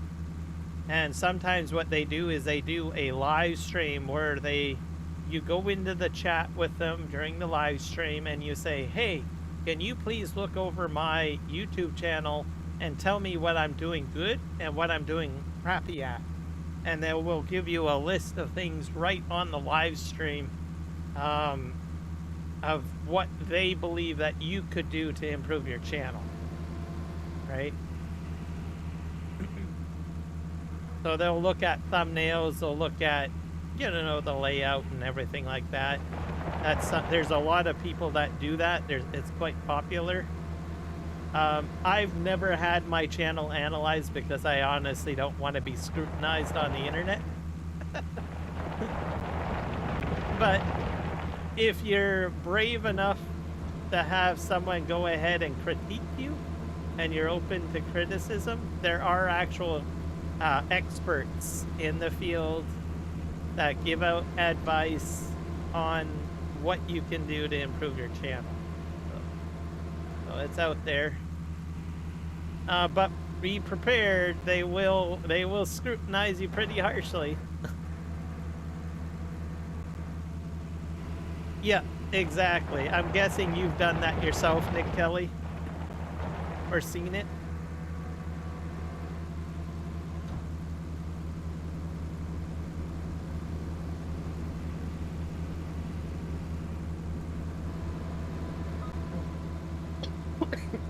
But even if you don't want to actually have your channel scrutinized, it's good to watch the live stream because you'll watch other people get scrutinized, right? And you will see, oh, well, I'm making the same mistake. So I will use the same advice, essentially. I don't know if that makes any sense, but that's sort of what I do. I just basically lurk in the background and watch other people get their channel looked at, and then I see, well, am I making the same mistake? And then I go ahead and I make corrections. Yeah, can be pretty harsh.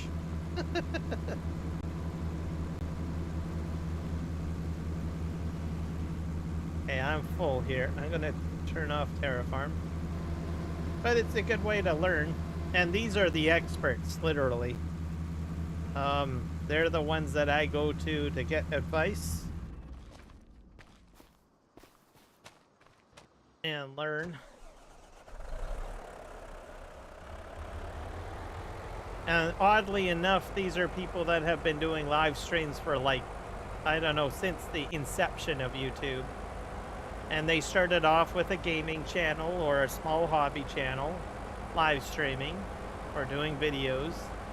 And then at some point they somehow transformed their channels into giving out advice on how to live stream and stuff like that. So it's good to have those channels in your repertoire if you are a content creator.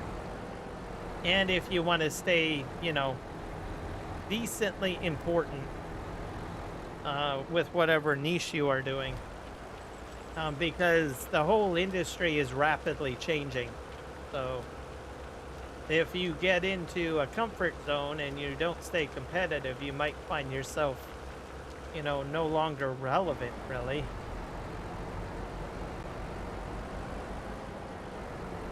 And it's important to know that because discoverability is changing all the time. The traditional way of just going on YouTube and searching for tutorial video is no longer the same anymore. You've got AI in the mix, and you've got search engines in the mix, and all sorts of things. Alright, we're gonna go up here.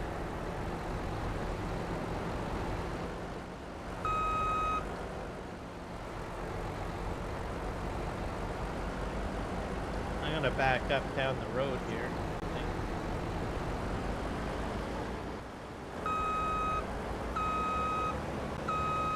I think this terraforming project is going somewhat okay.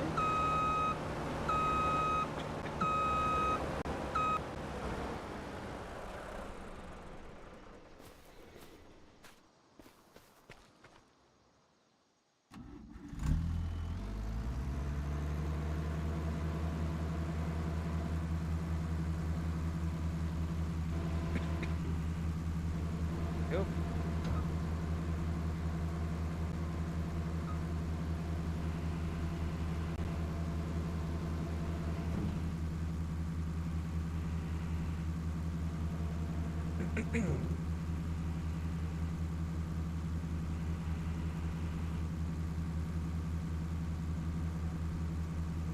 Lurking is basically you're watching the video, but you're not participating in the chat.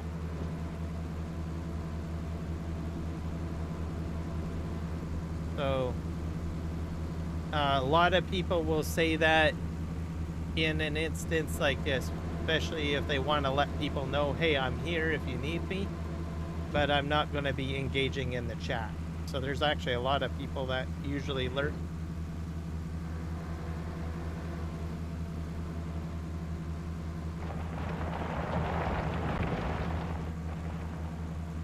I tend to lurk quite a bit. I'm a lurker. Is it bad? No, it's not. Not really a bad thing. It's a polite way of saying, hello, I'm here, but I won't be like having a conversation.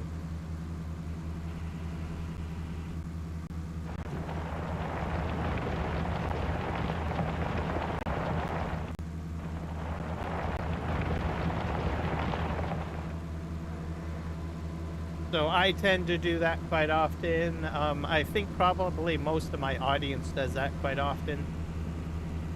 They will just lurk, so, and observe and read, that sort of thing.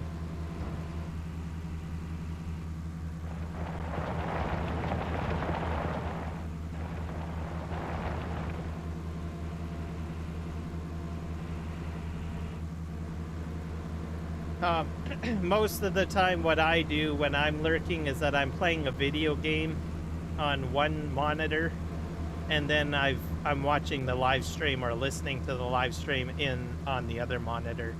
That's usually what I end up doing.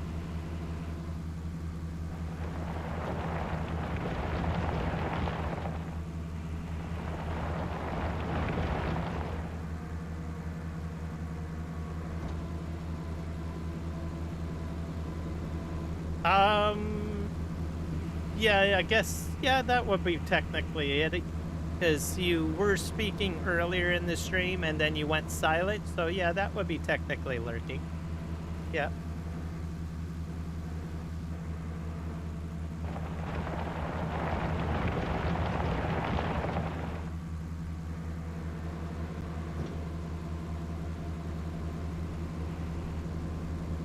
So it's not, some people will generally announce it, some people will not. Some people will just watch and not say anything. People that generally announce it may be relevant, if that makes sense. So they might be a moderator, or maybe they are a best friend, or someone that is a close acquaintance. They might go ahead and say, hey, I'm lurking here, just as a way to let the streamer know that they are there in case they are needed. So usually have a stream in background. I might be playing games depending on the time, but I only have one monitor on a second though, and I may chat if I feel like. That's a good example there. Exactly what Rocket said.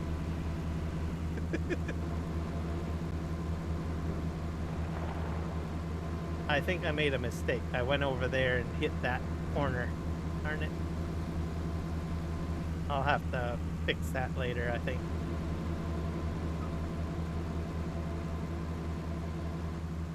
A trench is being made slowly.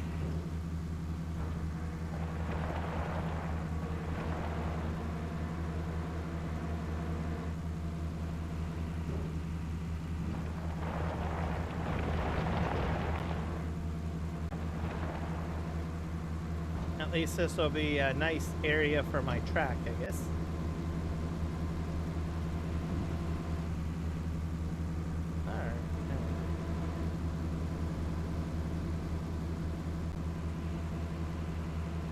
Alright, let's go down the hill.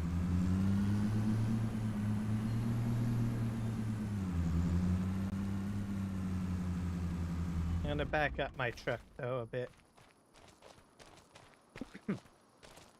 So I think it's cutting to grade. There's a bit of mess here, but I can fix that by using the bulldozer.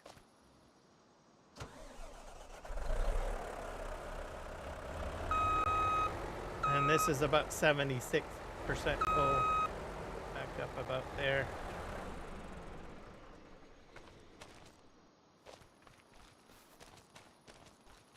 Yeah, I do that sometimes too. And that's another example of lurking, of what Nick Kelly just said.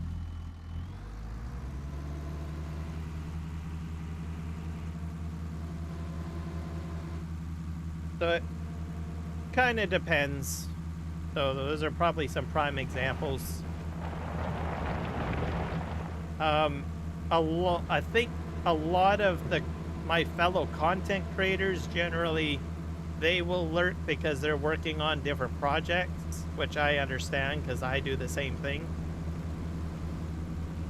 So they might be building a video, or they might be creating a live stream or something like that as well. So there's that.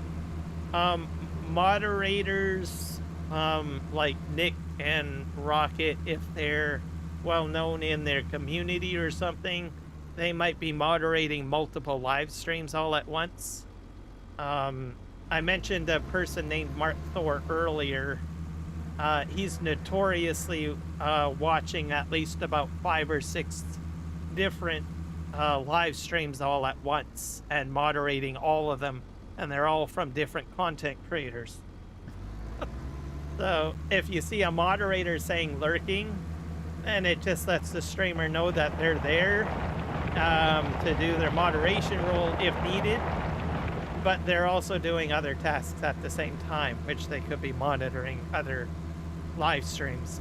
Rocket, I think you've done that a few times yourself.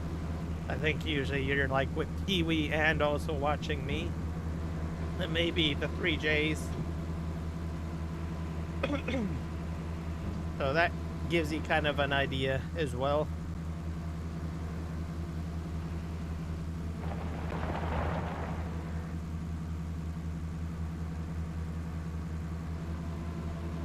So for me, I only add moderators as needed. So I don't need a lot of moderators. As you can see, I've got already Rocket in here. I've got Nick. So I give it out based on need and the people that I know and trust, essentially. So it's not something that you willy-nilly give out on channels. It's just not how it is. I know it sounds cool to be a moderator and have a title and everything like that, but the purpose of a moderator is not just to have a title. They have an actual role and responsibility, right? So just like if I was to run a company, I expect my employees to behave and be professional in the live chat. So I generally will select people that I feel that have proven themselves to be mature, right? And I will put them in the role. Now, I may not necessarily choose everyone because I also base it on need. So if I have only like a small chat with small people, I don't need like 50 to 60 moderators to do the job.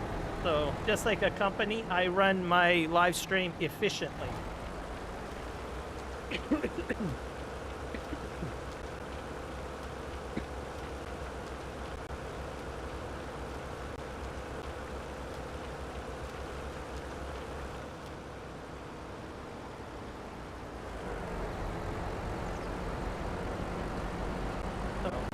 that's sort of how I work. You never know. Maybe one day. You never know. I never say never.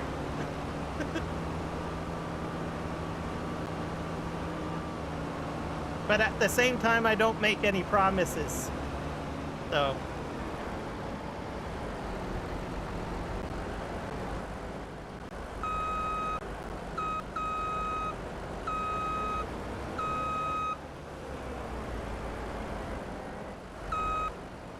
Okay, we'll go back up.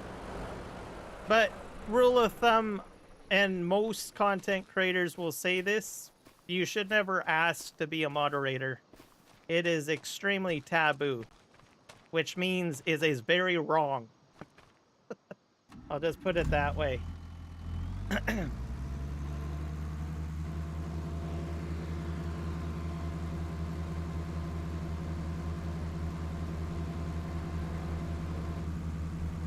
So, for one thing, you keep on asking to be a moderator, so that's a red flag to me. I don't choose people that ask. So, I'm just going to put that out there. It's just how I am. Also, I also pay attention to how someone participates in chat, that sort of thing. If they help out in chat, do they add to the stream or not? If they don't add to it and they subtract to it, then they don't fit my bill as a moderator. That's just how I go.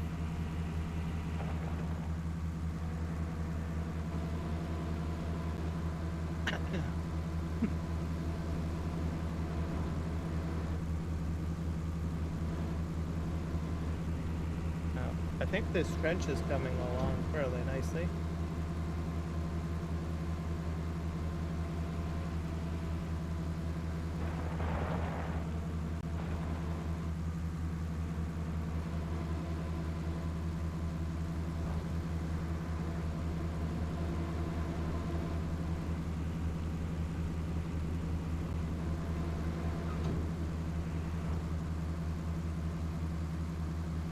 I think I'm off canter. Yeah. Yeah, that's a problem.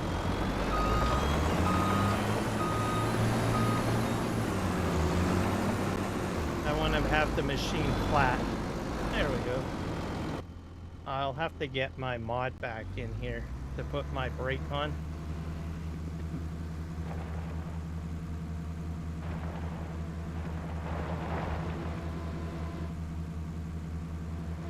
Put that over here.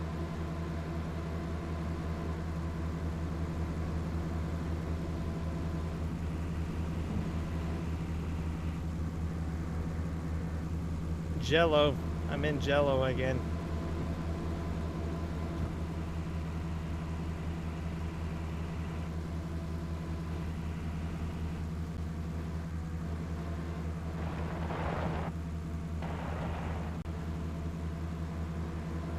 Okay, I think I'm getting better at this. I got 100% that load.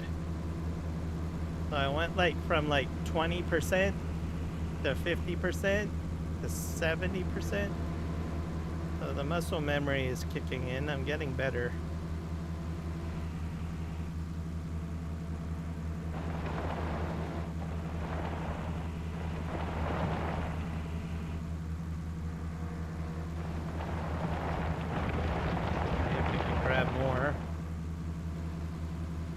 I'm gonna cut in here a little bit.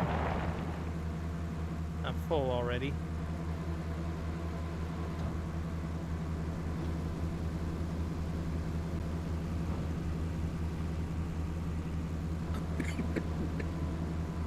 Excuse me.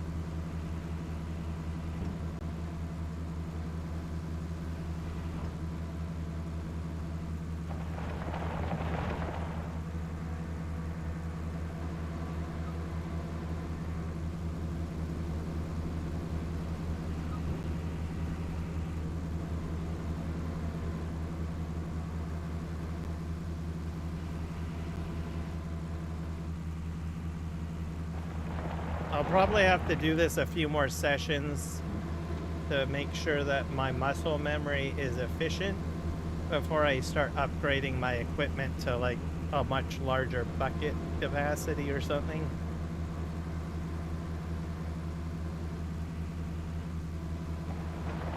But I think for this type of work, I think I'm doing okay.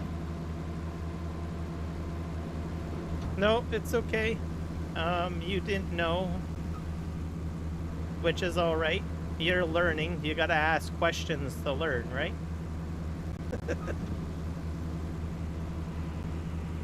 But like I said, key thing, be very helpful in a live stream. You know, like if someone asks the question and you know the answer to the question, you know, you can help out. Those are certain things that usually live streamers will look for when it comes to a moderator. They want people that essentially add to the experience of the live stream, right? So, yep, I understand. You're only 16. But, you know, you can observe, you know, watch Rocket, watch Nick, watch, I don't know, any other live streams you're on there. Watch how other moderators do their job, right? Especially if they're adding, like, benefit to the live stream, like, if they're helping. So, like, if you, like, he helped you, right? He provided you a link to his channel, and he answered, I think, your questions on Kiwi with regards to how he live streams. Those are all examples of jobs that, or things that we would expect a moderator to do, essentially.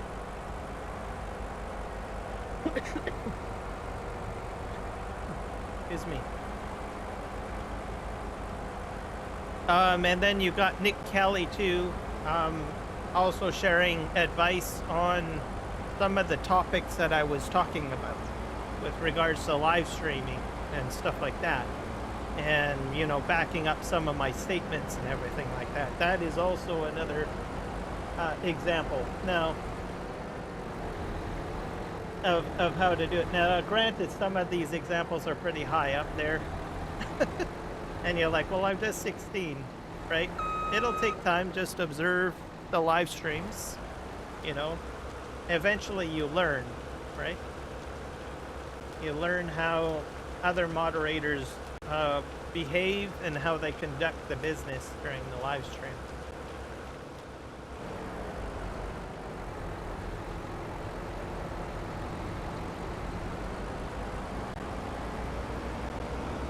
Some moderators, all that they need to do is talk during the live stream, too.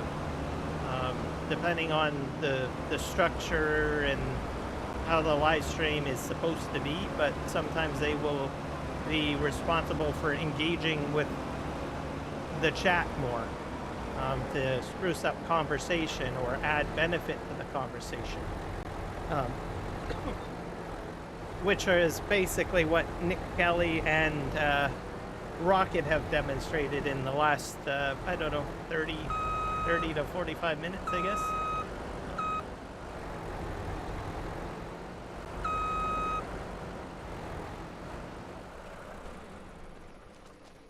So it's not always just like setting down the rules and banning people and all of that stuff. Some of it is other aspects to it, right?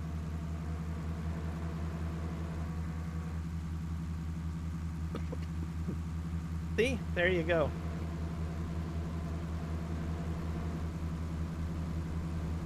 So even Nick Kelly, he engages in his live chats. Oh, I need to move that truck back more. Excuse me.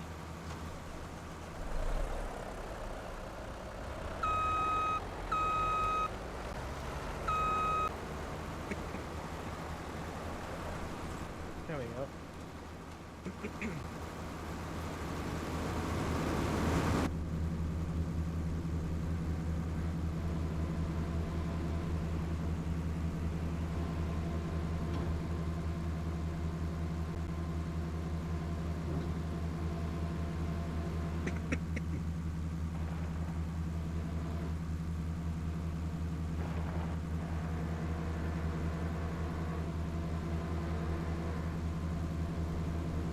Who knows? Maybe one day you might be the greatest moderator yet, Aussie Cricket Kid. You never know.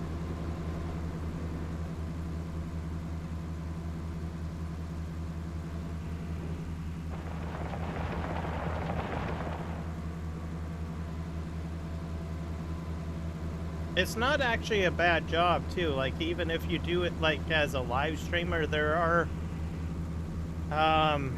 there is employment opportunities out there for moderators. Maybe not necessarily in a live stream capacity, but in other ways too. So even if you're a moderator on YouTube, you know, helping out with a live stream, if you are going into like employment as a moderator with a big company, right? You could use your experience as a moderator on your resume.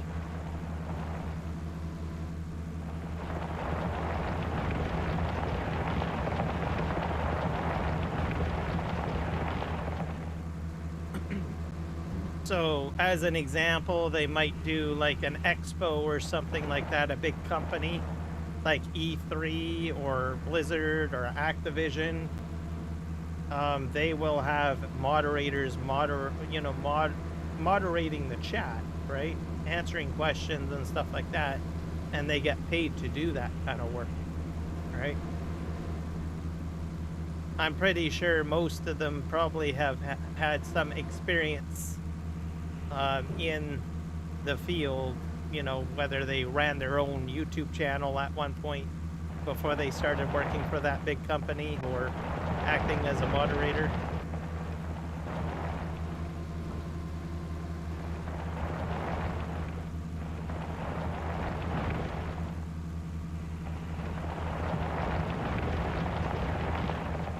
So when I set up my channel, I think in the along the same way. So as I choose moderators and stuff like that, I'll usually choose people that I feel that will align with that thought process, essentially.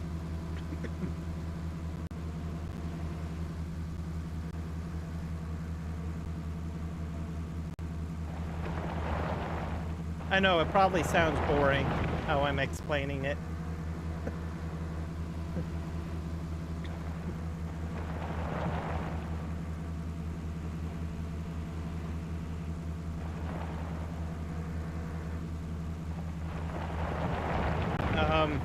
Oddly enough, I don't know, I had an experience. I tried VR one time, and I was given like a meta quest to try, and I went into like an app called Horizon Worlds, and I went into like kind of a I don't know, a world that was built by someone, right?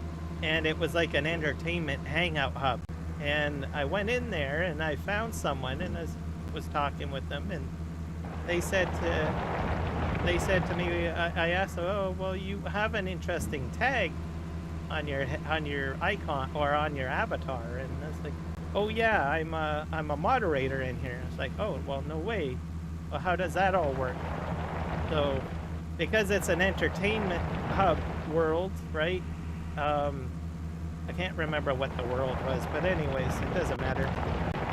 This individual told me that apparently they were paid to be in there and moderate. And I said, oh, well, do you work for a big company? I said, no, I'm hired on by the person that runs this world. And I said, oh, okay. And I said, well, what can you do, or what do you do? Well, I talk to people, I socialize, I answer people's questions and help them out with the VR headset. And I was like, oh, well, that's kind of cool. And then I said, do you have to remove people? And it says, unfortunately, yes, I sometimes have to do that as part of my role. And I was like, oh, okay.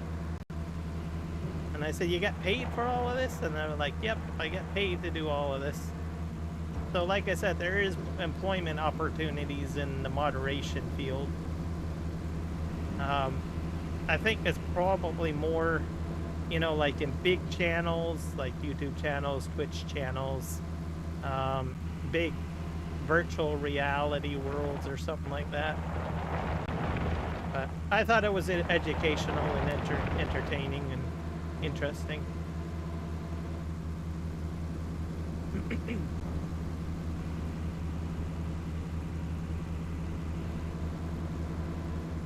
I didn't stay in there very long because it gets a little disorientating when you're using a virtual headset. So you get kind of like a seasickness or something like that.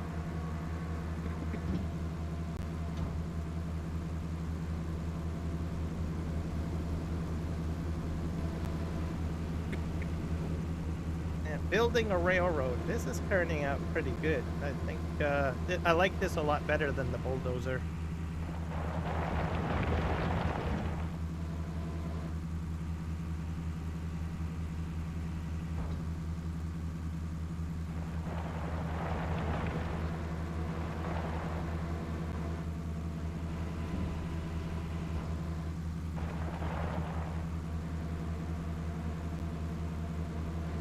Full.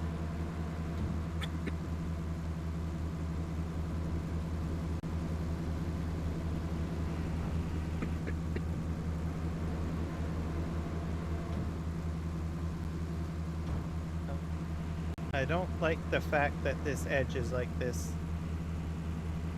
Oh, I'm actually full. I think I'll probably go in with the bulldozer. Try to smooth this out a little bit.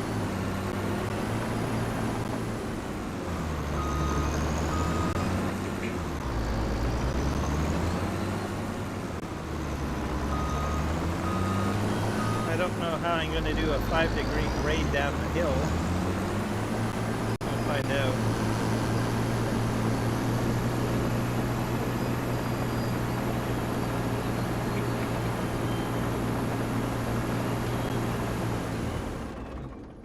All right. I need to go check my my bridge.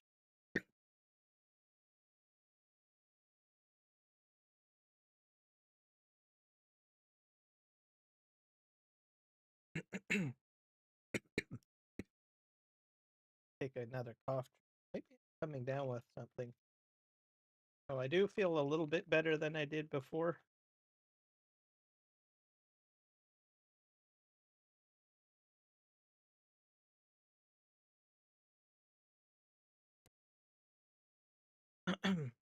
I live in a farming community, so I find that when the weather gets like warms up, I think some of the stuff that gets sprayed into the fields and stuff like that, right, just gets up into the air.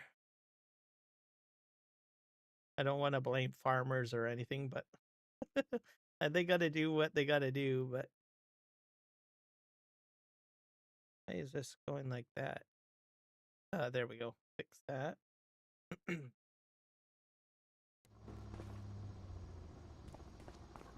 Let's see if my building is happening.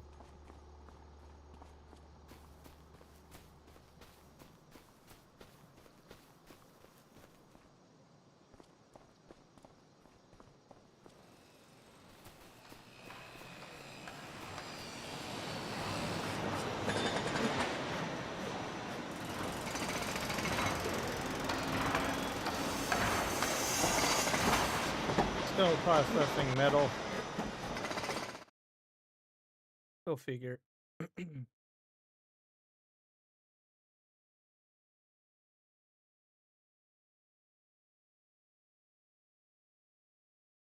Okay, where's my truck? There we go. Let's enter that.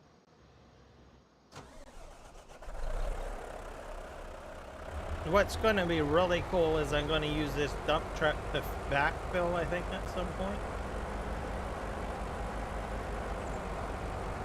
Not exactly sure how that's going to work, but we'll get there.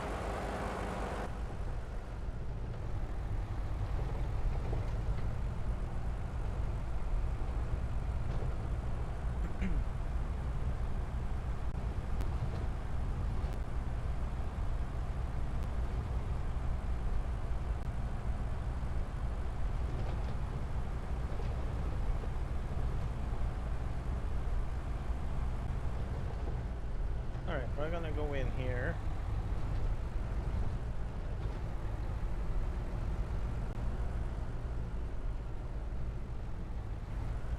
We'll dump that out.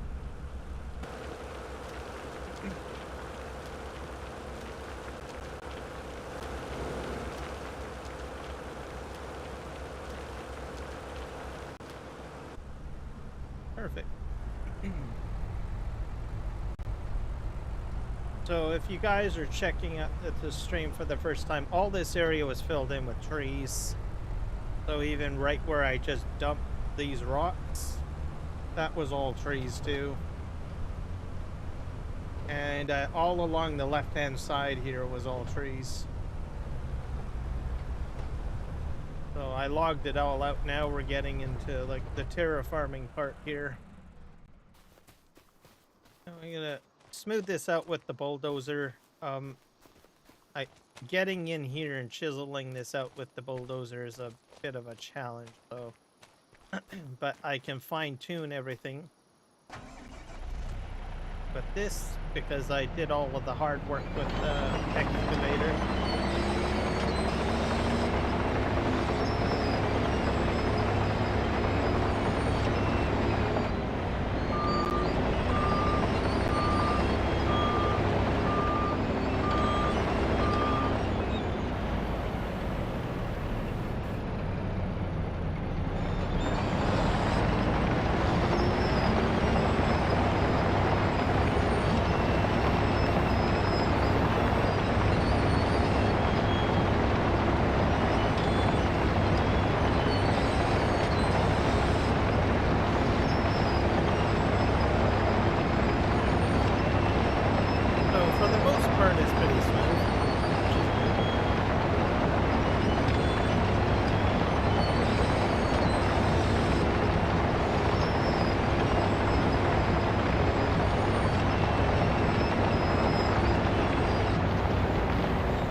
back the rock truck.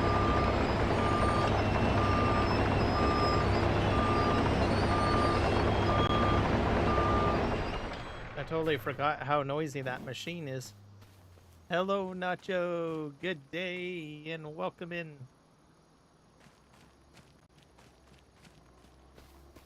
You're looking very green with that lovely maple leaf next to your name.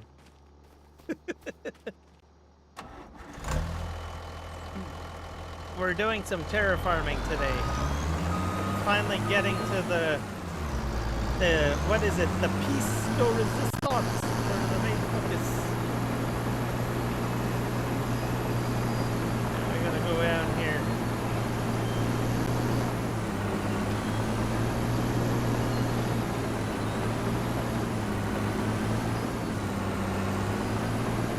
Have we gotten your channel to 50 yet, Nacho? Those guys, you should be subscribing to Nacho. Gotta get him to 50. I'm not sure if you've gotten any more subs, or if you've hit the 50 yet. It was a certain oh, come on now.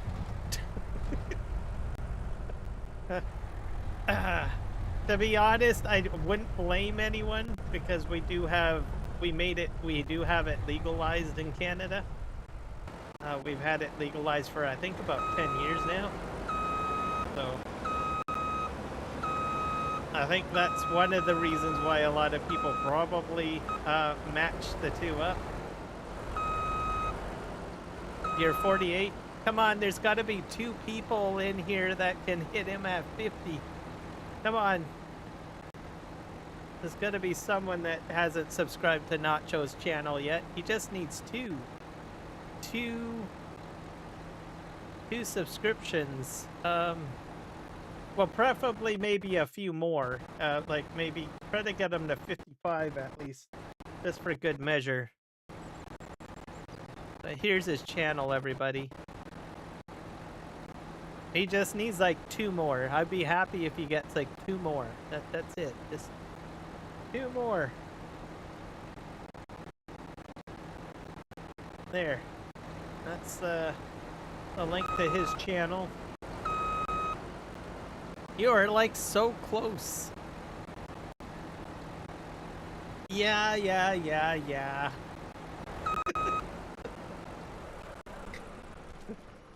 To be honest, we do have like shops that actually sell like the Canadian flag with, well, that particular leaf on in the middle and replacing the maple leaf.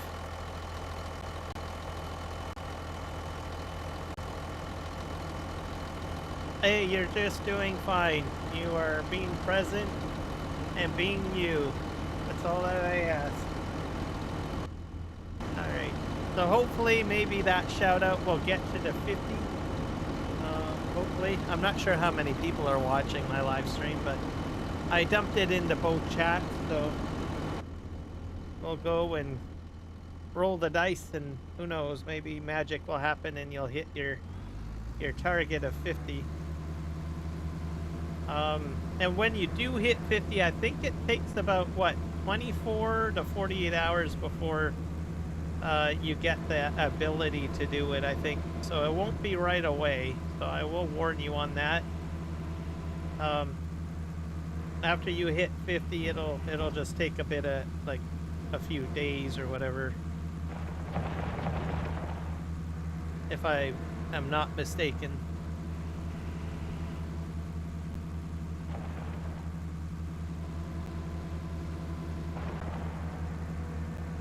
I'm full. I don't know, subs have been very slow lately. I think 24 hours. Yeah, about 24 hours. Yeah, it happens. You get like peak periods and slow periods and all sorts of things, so.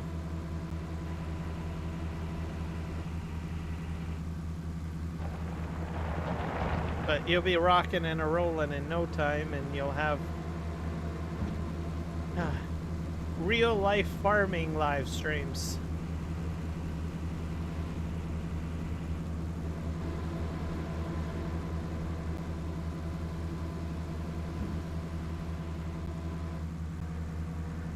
I'm trying to build my trench here.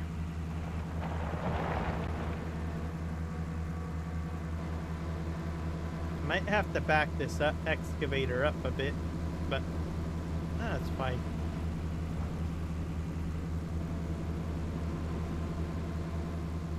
We're digging our trench here. This is going to be a trench for putting a railroad track into, by the way. My subs, except for 2, are people I know, got from a video and 1 from a short. Oh. Well, it happens. You gotta take your subs where you get them from.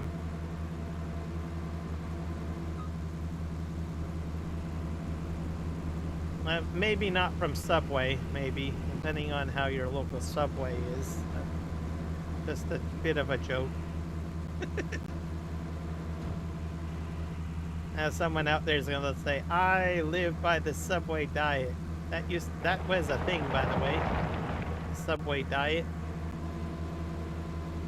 I had co-workers that said all I eat is subs and that's my diet. Okay.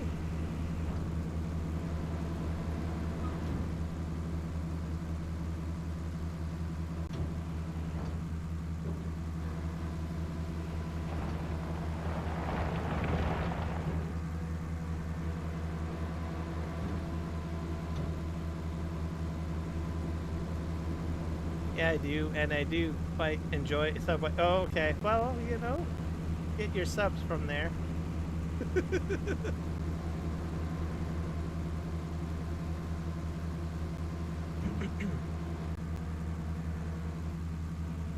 I have to be a bit picky. We have like quite a few different Subways where I live.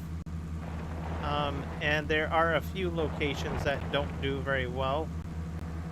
So I have like one particular location that I go to all the time if I want a Subway sandwich usually.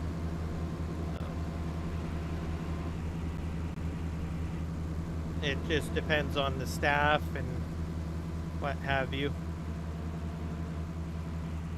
Let's see if we can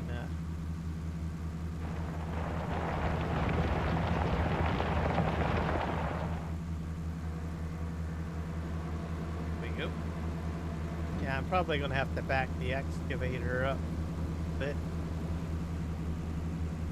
Oh, we're full. Alrighty. So turn off my terraform and we'll ground out our bucket.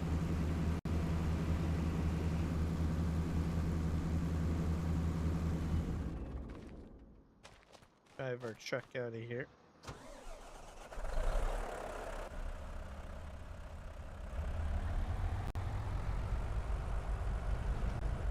I leveled up. What does that mean? Hey, Botrix is here. Yay! I did put in something called channel points or something. I think if you participate in the chat a lot, and Botrix finally decides to show up in the chat, you'll actually get points and levels based on talking and interaction inside the chat. So I've engaged that. So now I guess you're at level 1 now. Congratulations!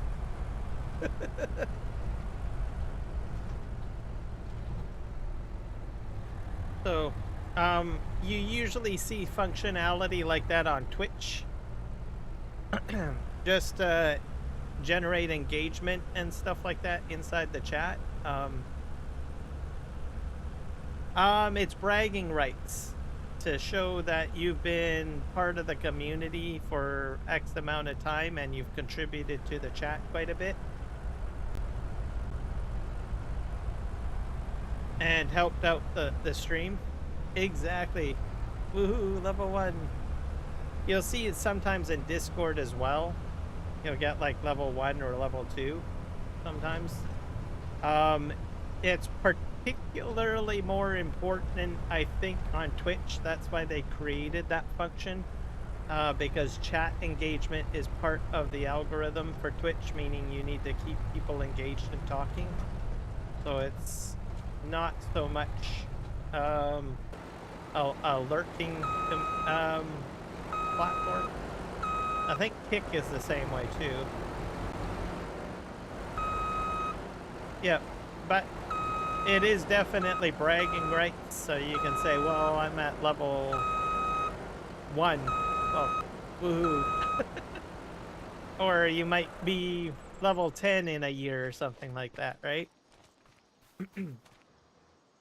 So it's just all based on how much you talk in the chat or converse and stuff like that.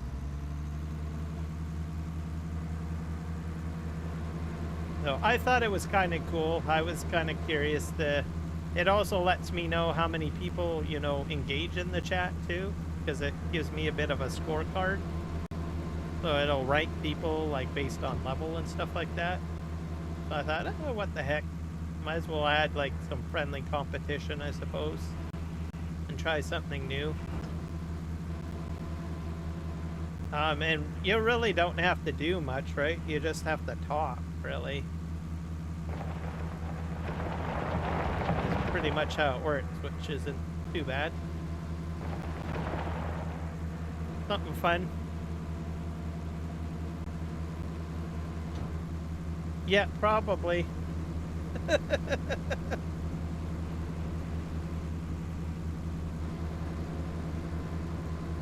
So it's all part of bot tricks. So I'm, like I said, there's other functions too that can cause engagement. Apparently I can create games or something. Just gotta chat away. Exactly. If I can get bot tricks to be a little bit more stable, I might incorporate some interactive games in it. We'll see. It's bots are just a bit frustrating. I've put a lot of, I think 2 days worth of time into figuring out the bot tricks. I'm taking a bit of a break, but I think there's some more things I need to do to fix it up. But yeah, games would be kind of interesting. So there is some that are interactive built into the bot. So I might look into doing that just for something to do.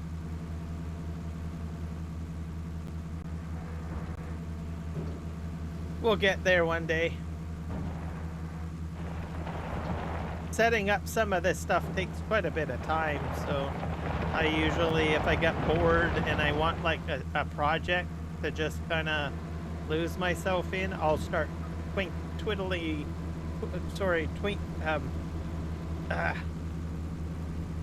messing around with the bot settings and exploring and seeing what's available, figuring things out, and then I was like, well, that seems pretty cool.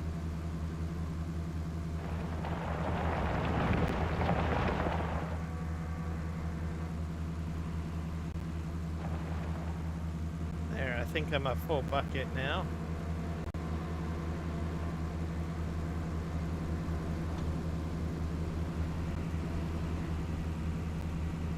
Tinkering, that is the word that I was looking for. Thank you. Of all words, you know, I can't say that word.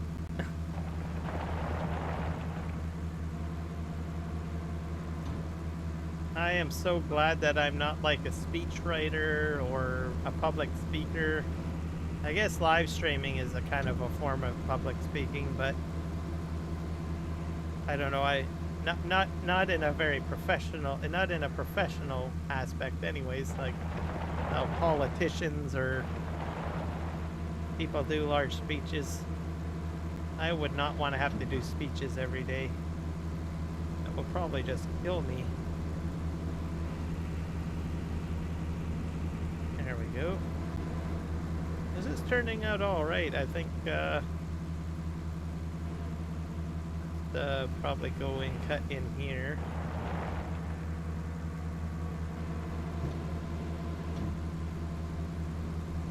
I I will have to back this excavator up though.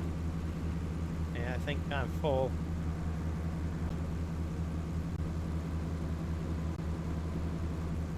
So we're at about 12:30 here. I'm gonna go till 1 o'clock or 1 p.m. 1 a.m. my time for the live stream. Doo-doo.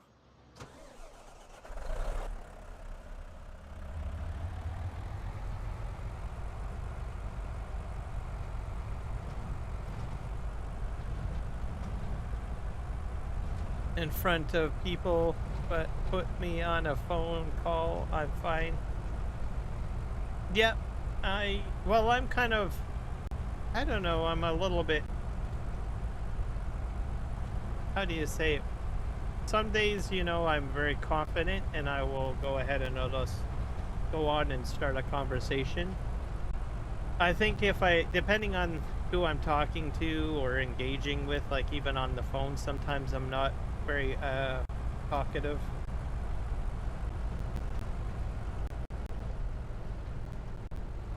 Actually, yeah, I'm not really a phone person. That's probably true. I don't like sitting there having like a one-on-one conversation very much over the phone. I don't know why. I think it's because my brain is wired for, you know, multiple stimulus. Like I need to be doing something else other than just sitting there attentively. I'd be a horrible psychiatrist, probably. I'd probably be fidgeting. I'd need like something in my hands, like a Rubik's Cube or something like that. Botrix finally decided to pop over here. Oh, this might have been a bad decision. This is a bit of a steep hill.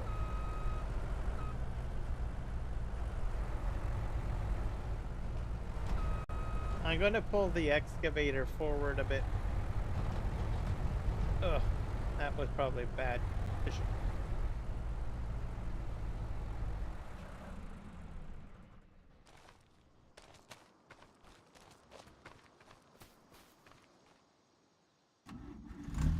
I'm sorta okay with people going on as long as the topics are fine.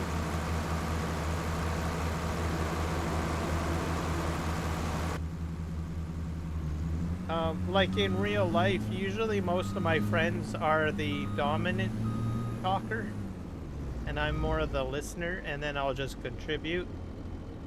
That's usually my role. I know it sounds kind of weird, but sometimes, depending on the situation, I will just jump into a very talkative mood. Like right now, right? I can engage in conversation. But to be honest, I'm a very introverted personality type. But not completely. I'm kind of like I don't know, in between. I don't know how to explain it. Because I have come across introverted people that are more introverted than I'm myself.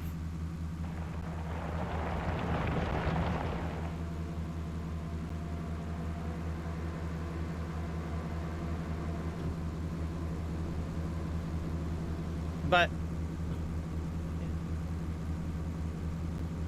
yeah, and you keep me talking. Exactly. Live streaming, I think, has been very, I would say, very therapeutic, I think, for me. When I first started live streaming, I wasn't really good.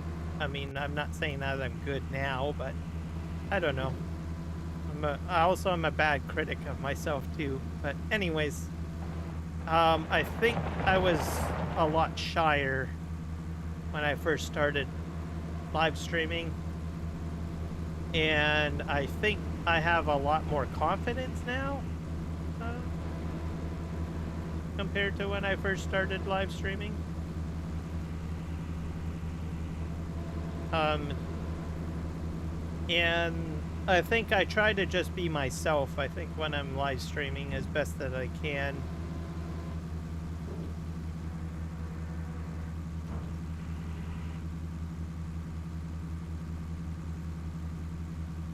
Yeah, exactly. And I think for me, that works great for me, because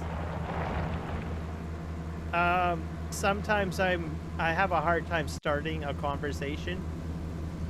So when I have someone that goes ahead and sort of like what you're saying, poke, poke, poke with a stick, it helps quite a bit. But I think my adaptation is going on a tangent, which I do that. But not everybody wants to hear me on a tangent, I'm pretty sure. So I don't know. I'm a work in progress, I guess.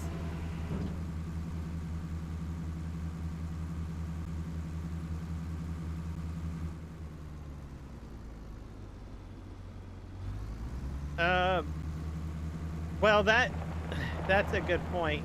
You have to learn to feel comfortable talking to yourself, literally. And that is probably one of the most difficult things that some live streamers, when they start out with, run into as a challenge. They're like, well, I'm just talking to myself. Unless you've got someone to be there to engage with, but when you start out, that may not be the case, right?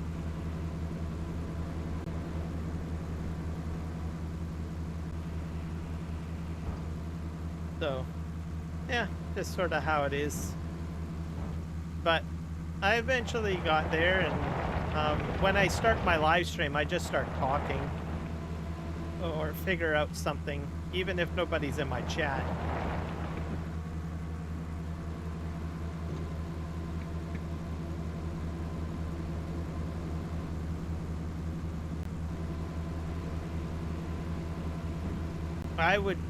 I don't know, just talk about your video, and I usually visualize a person in my brain when I start talking to myself. So it can be anyone, maybe a relative or a crush or a friend, whatever works best that you feel that you can visualize in your brain, and then you start talking and you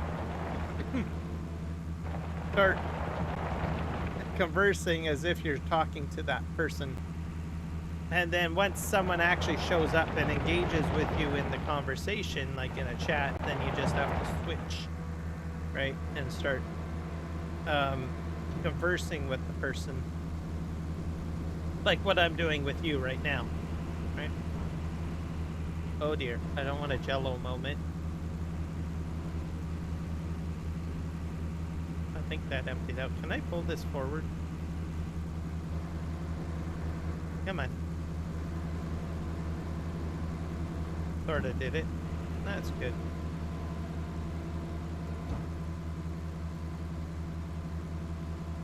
Yep, just try that. You're probably going to be doing live streams with, just start talking about what you're actually doing, because I think you're doing live streams on farm equipment, right? So just think in your mind what you want to talk about, right? Like factual things about your job. Another thing you can do is you could probably like watch like Laura Farms, or I'm drawing a blank. There's different farming YouTube gurus out there. You can watch them and see how they engage with their lives and on their videos and stuff. Most of the time they are sharing factual information about the equipment that they're operating on and what they're doing, right? Because most of the time people are there to find out what you're doing and what you're operating. But Laura will go into, you know, non-factual factual conversation too at times. So if you do engage with people or you get people in chat, you can stimulate the chat saying, okay, well, what equipment do you operate on? Or what's your planting process? Or what do you plant? I don't know. I'm just throwing out examples.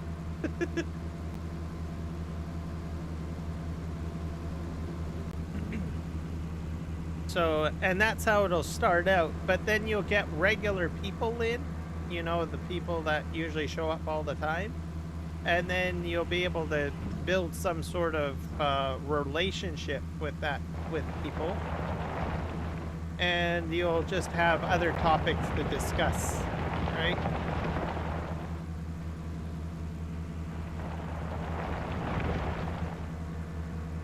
It's all in building some sort of relationship with your viewers. And then it's constantly going back and forth between those processes, right?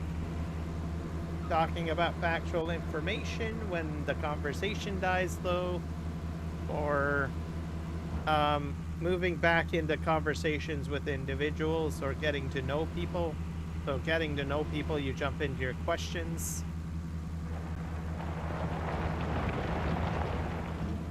And then for people you know, well, then you just start talking about the regular things. So remembering the previous conversations and stuff like that, right? And remembering what their interests are.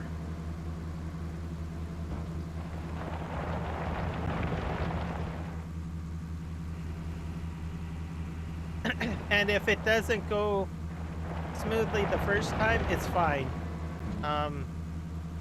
Don't set your expectations for perfection. Set your expectations for your first stream to be crappy, and then hope that the next one will be a little better. And sometimes what you can do is have like a short, like 1 hour live stream or 30-minute live stream, then rewatch it and think about how you can improve it.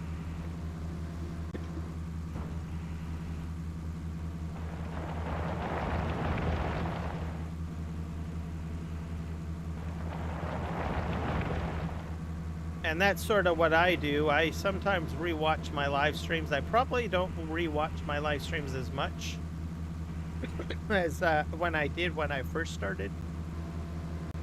That goes for my videos too. I need another cough drop or something. Starting to cough. My throat's getting dried out.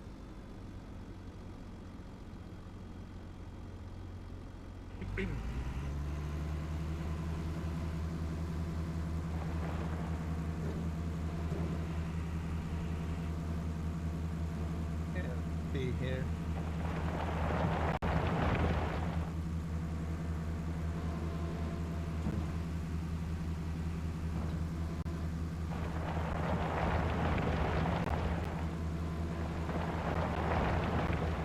Perfect.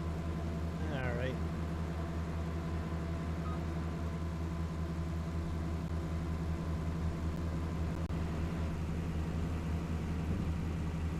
Is this full? Oh, it's full. All right, fine. I'm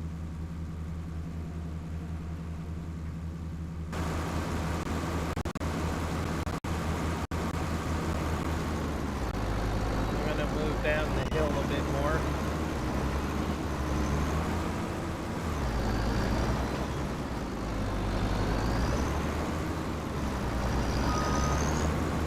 Probably maybe not that far. There we go.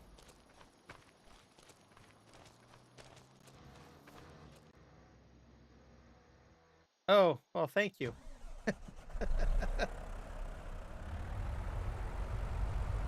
Hey, I just enjoy sharing knowledge if I can, and if I can help someone else, then so be it.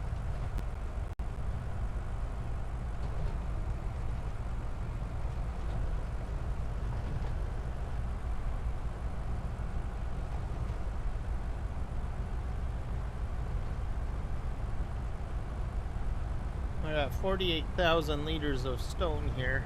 I think we're doing fairly well on this terraforming project. This area here is all going to get graded flat, I think.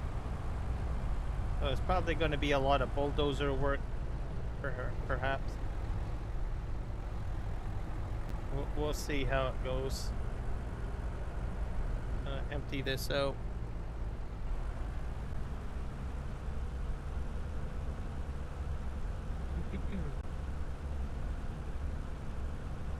I think these days, like, almost everybody should at least, you know, try getting a YouTube channel going or something. You know, it's a fun hobby. And you don't have to do gaming. You can do all sorts of things like what you're doing. You want to do real life farming.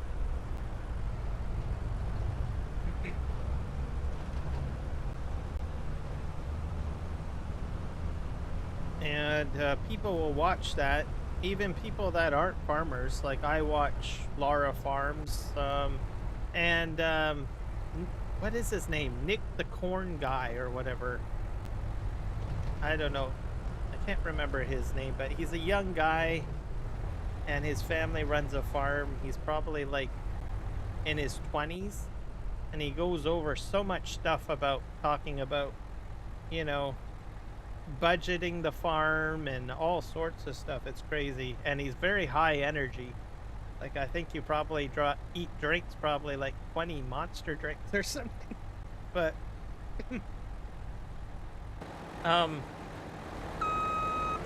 once I back this up, I'll just say something in a sec here because this is a bit loud. But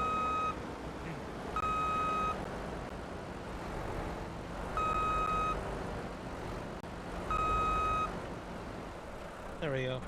There was one interesting video where most farmers, they get criticized for, depending on where they are, but they'll have like big fancy machines and all this stuff, and people like criticize them for all this stuff, right? Hopefully you haven't gone through that, but I'm pretty sure you have heard some people that are not farmers probably say, look at that farmer, he's got all that land, he's got that house, he's got all those big machines, and blah blah blah blah blah blah blah, right? And he, in a diplomatic way, in a nice way, not a begrudging way, he went through the whole process of a budget for an entire year, from maintaining equipment to buying new equipment. Like, I think he bought some new quad tractors in there and stuff. So he had like a large surplus of like millions of dollars or something to spend. He got a loan, and he says, well, yes, I got this loan, but anyways, at the end of the video, he ended up in the negative. So all the money that he had for the expenses and covering the cost of the equipment, paying out wages and all of that, at the end of the day, I think he was poorer than I was after showing the budget information. So I thought that was kind of interesting.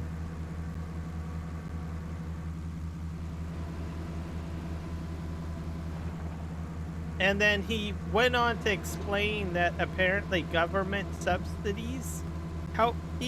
He kind of tied in how it keeps farms afloat for those situations.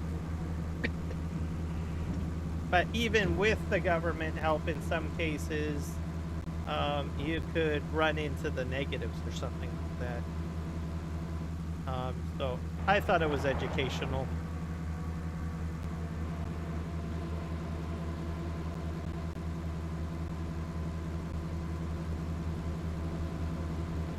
Alright, we're dumping. There we go.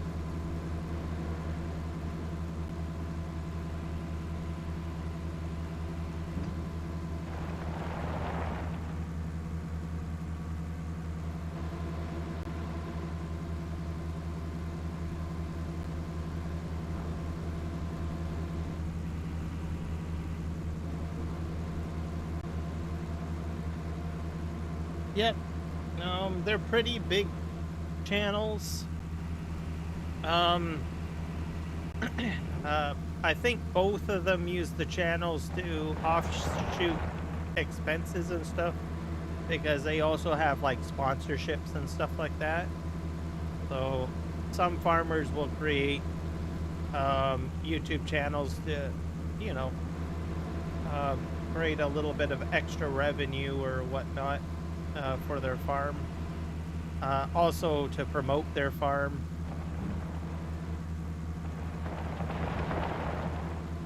So it has a bit of a business model aspect to it at the same time.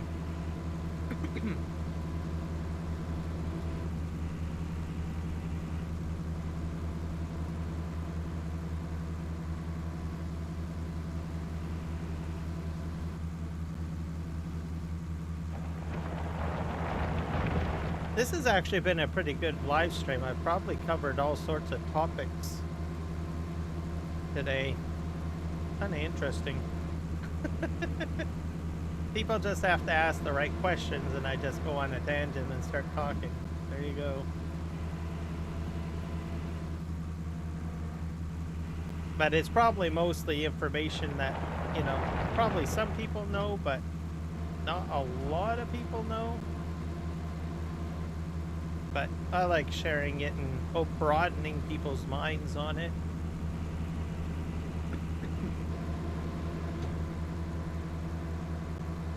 Now there's all sorts of information and resources out there. It's crazy.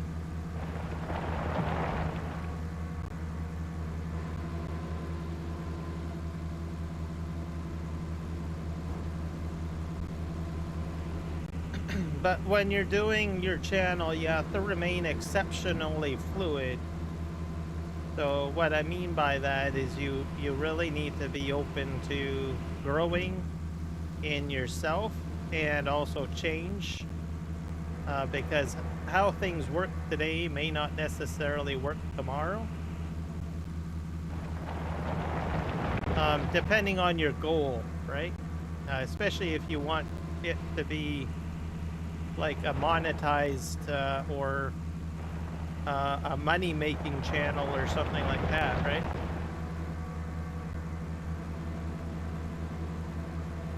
Welcome back. You have rocketed in.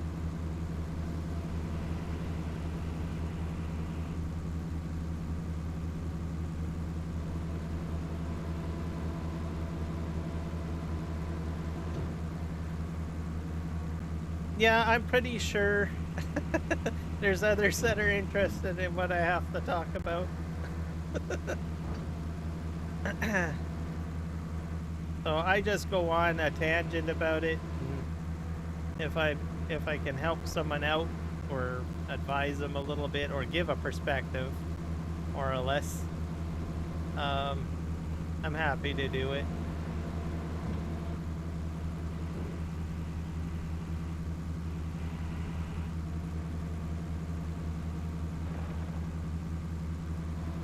Yep, you can do that too. There's a lot of people that do that.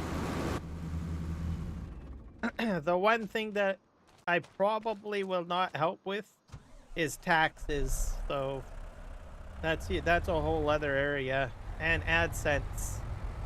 So I will probably not touch too much on that, because, well, it's different for everyone, right? That only comes in when you're at about like 500 subs or whatnot. Then the tax stuff starts kicking in. I actually had to get asked some slight questions of fellow content creators a little bit to get started, but at a grain of salt, I didn't expect the expectations to be a concrete road map. Because for every content creator, it's different regionally, especially if like I'm in Canada, other people are in New Zealand, Australia, the United States. There's all sorts of different tax laws and stuff like that. So So that's another thing that people need to know about, right? Once you get into the partnership program, you have to start looking at that. And myself, I don't really want to be advising people on that kind of stuff because taxes can be a little sticky.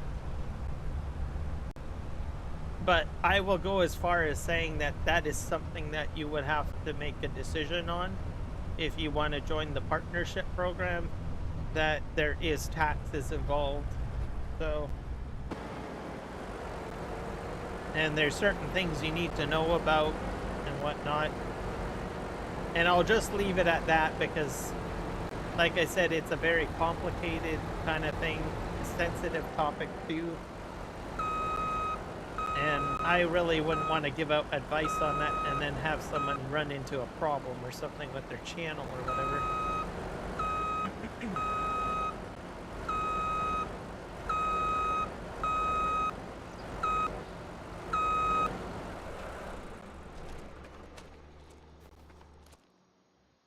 But it is a choice. You can still leave your channel functional and you can say, no, I don't want to be part of the partnership program. And if you say no to that, you can still continue doing what you're doing. It's just that you won't get any money for what you're doing, right? So there's that too. There's a lot of channels that do that. Non-monetization channels.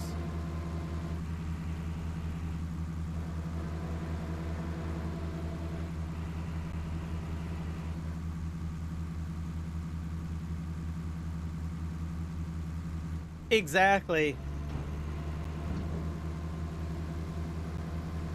So even when I asked for help from some content creators, I was exceptionally careful with my questions, not to put them into feeling that, oh, they have to answer like every question.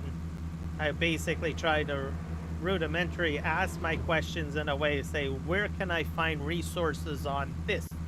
Where can I find resources on that? Or how would you, you know, that kind of approach. At the end of the day, if you can't get the answers, I would probably go to a tax accountant to get advice on that part of it, right? Because there's always that. The only downside is there's money involved with that.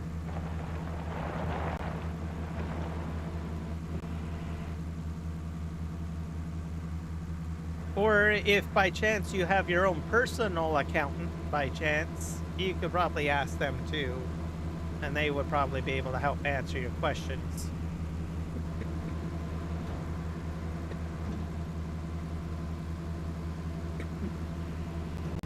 Me.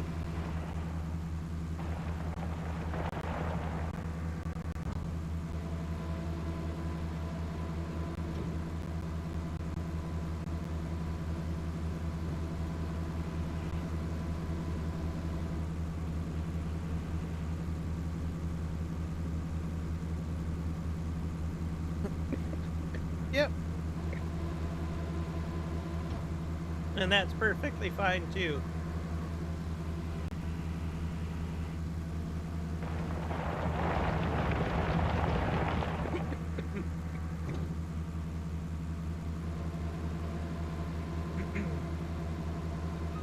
And there's other things too to think about too. Like you can really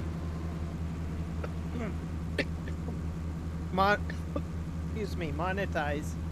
I need another cough drop.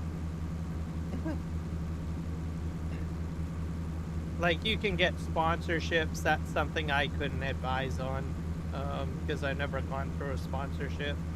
So a sponsorship would be like the giant partnership program. There's other examples, like I'm going to use some in the farm sim community.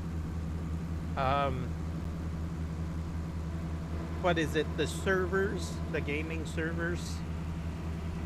That's another example.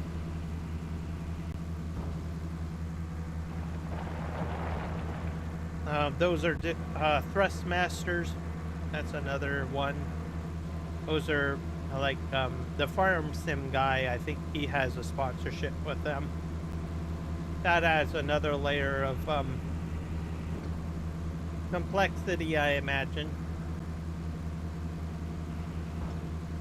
But you don't have to. You don't have to join those partnership programs. Like, I'm not a Giants partner, and I'm not a Thrustmaster partner or anything.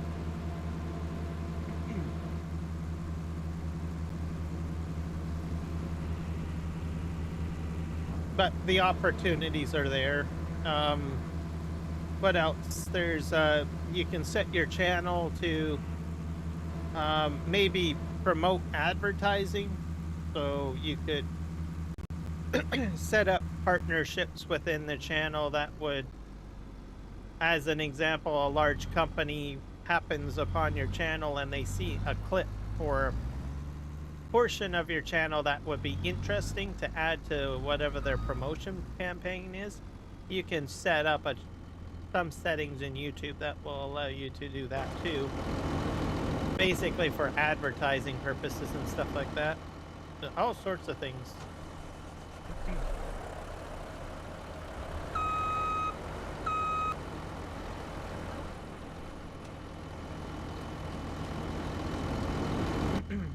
But just like anything else, the more that you add to the channel, the more complex and more work it can become. So that's also the other aspect of it to look at it. Also, you're probably going to be, if you go that kind of route, you'll probably be more concerned about maintaining a good image for your brand and everything like that, right?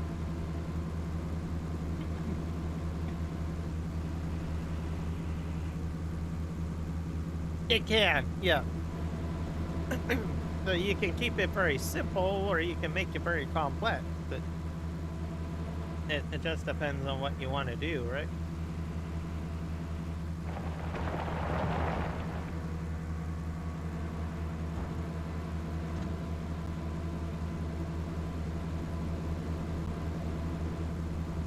For me, I just grow slowly. I'm happy with that.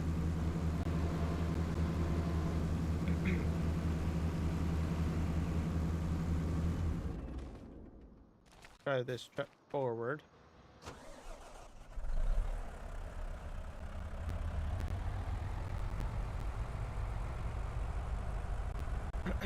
I think my plan of making a 5-degree grade is working out.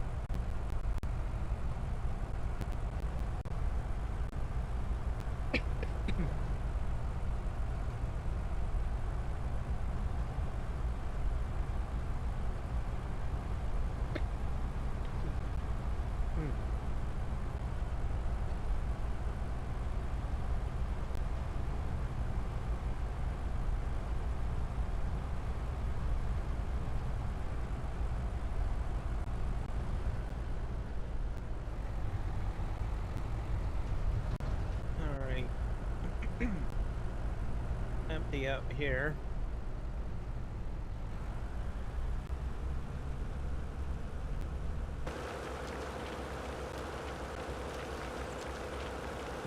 Hopefully I got enough space in there for all my stone that I need.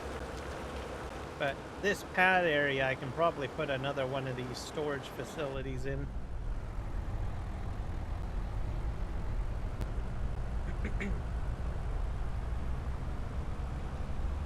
I better check on my bridge. Oh, that's a crash. I was doing so well today. No crashes.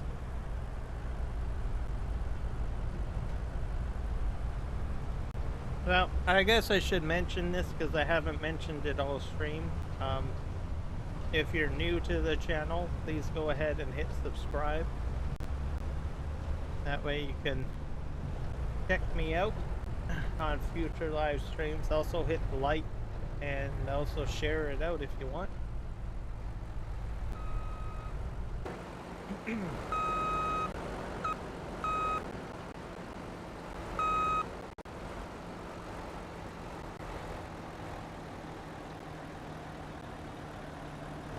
Thumbs up for great things.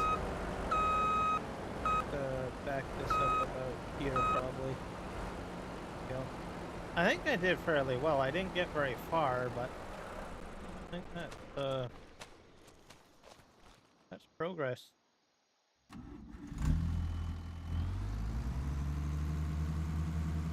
Yeah, me too. I think I'm doing the hard part right now. I might upgrade to larger pieces of equipment, so I have to maintain the 5-degree grade here.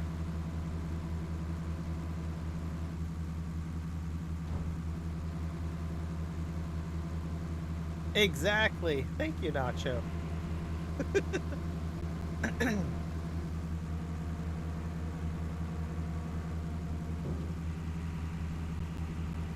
But yeah, I'm going to probably try to put a piece of track down next episode, maybe. I don't know.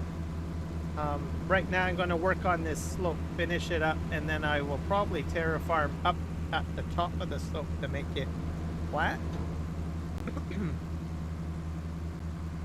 So, but I'm enjoying this. This is going the way I had anticipated, so that's the important thing. Okay, there we go.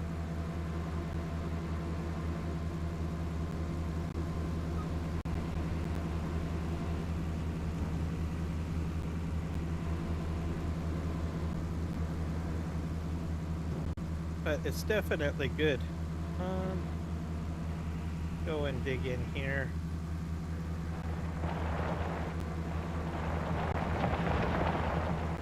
There we go. Full bucket.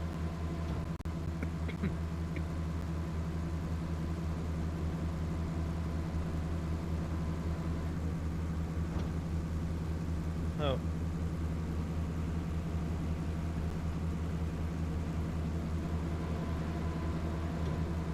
I might get a larger machine at some point. I just generally like to build muscle memory first. There you go. Welcome back, Nick Kelly.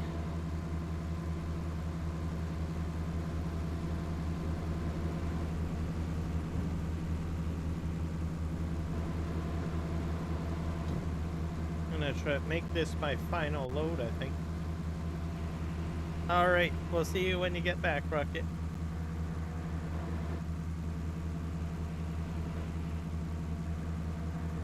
I'm gonna break down here.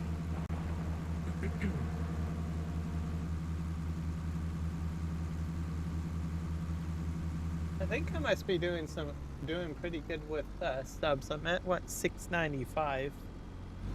I'm almost at 700. So I'm getting there. I want to thank everybody for helping me get to where I am that has subscribed. Slowly on my road to 1,000.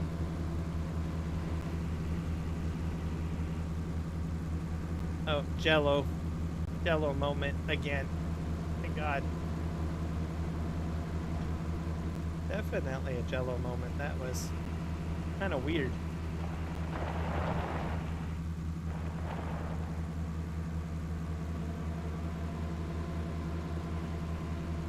I know, right? Who'd have thunk it? And like I said, it's all on you guys. You guys are awesome. I wouldn't be here without you guys. I'm surprised. I'm shocked. So thank you so much, everybody. I guess I'm not fully full. I'm at 67%.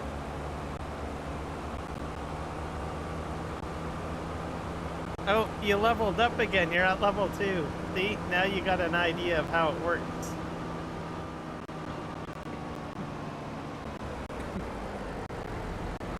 So the more you talk, the more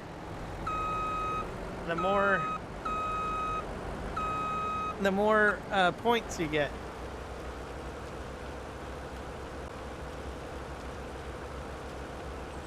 Yeah, I suppose that's true in a way.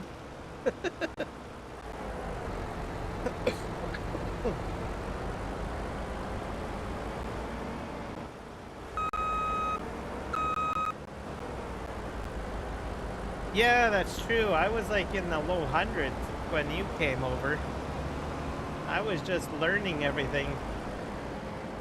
I'm still learning things. Yeah, Nick Kelly has been with me like I don't know how long, like since when I was 160. So, which was at least over a year. I know that much. Probably 2 years, almost 3 years, probably. So, and he just popped in, saw me doing my thing, and from there, here we are.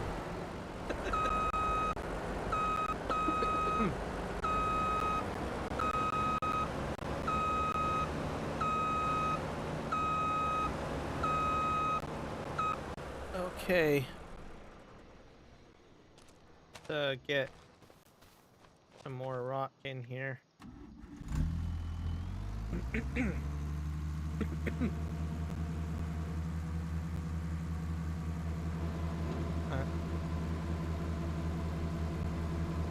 So I think I'll fill this up and then we'll jump in the bulldozer again.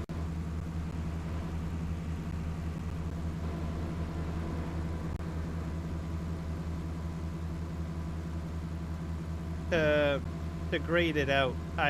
Just to make sure everything's, you know, smooth.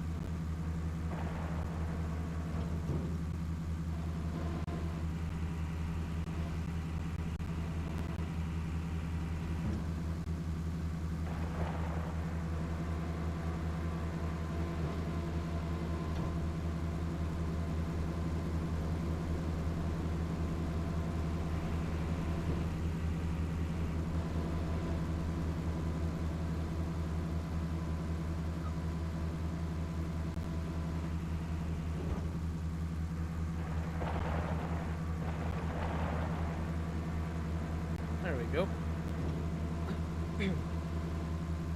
Yep, you do your thing. You gotta get good grades, study for your tests and all of that. That's more important. What are you, I don't know if I want to ask this question, but before you go, what are you studying? There, I opened that can of worms right there. I think the last time you were studying, what? Was it calculus? Or algebra? Ugh, I hate math. I'm not a math person.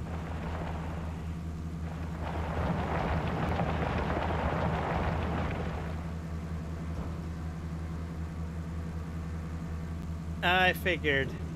Well, good luck with that. Oh my god. Not a subject that I enjoy.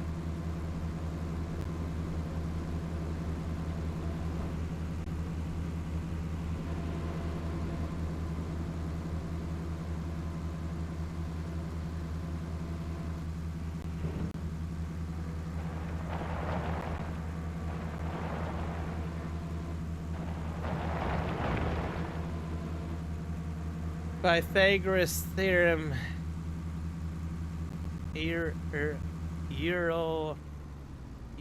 Euler's rule and something. Oh, okay. So the sounds like the theories of it all.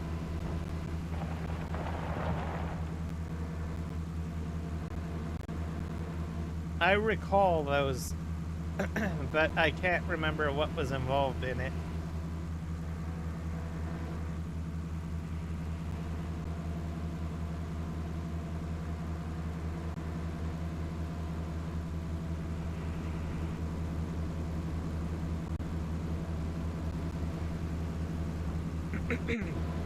But I definitely admire the people that that can study that stuff and especially enjoy it, and it comes like second nature to them. And I was going to high school, I had a few friends that were really good at math and enjoyed it, and I could never understand it. I was like, how the heck can you, enjoy doing this? That's my thing. Even my girlfriend at the time, I could never really understand when I was in high school. She just had a different way of doing things and thinking. It says, does it not bore you? And like, nope. I'd watch her doing like math, and she enjoyed doing math, that she actually took the time to make sure that everything was perfectly legible and written out. It was like, I don't know, calligraphy or something like that. I just sit there like mesmerized watching her as she's writing with the pen or pencil. Actually, she used pencil a lot.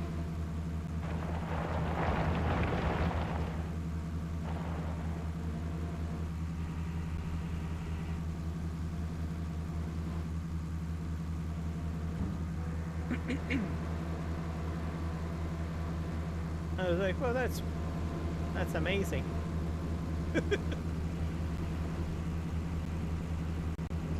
Okay, I think we got a full load here. Let me...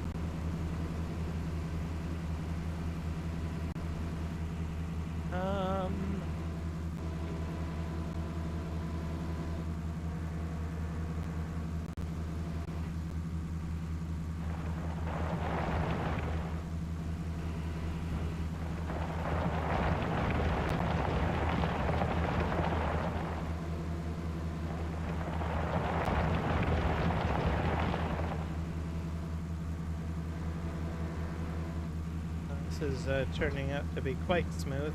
Alright, let's dump this little bit of stone in here. And then we'll go grab the bulldozer.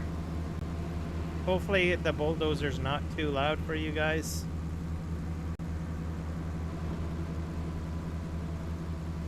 And we'll just put this down here. Move the rock truck out of the way.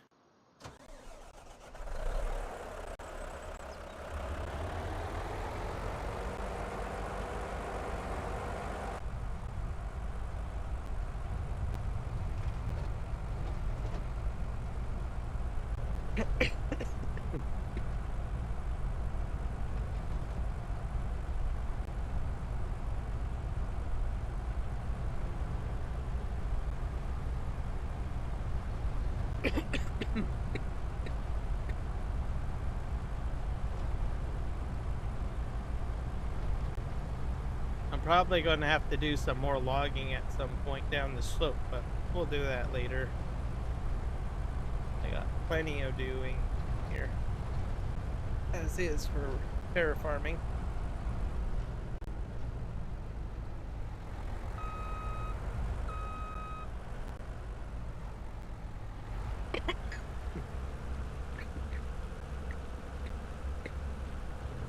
Ugh.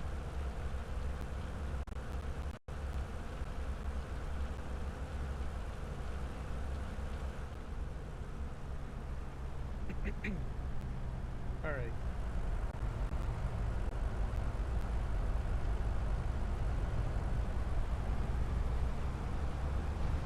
Make our way downhill.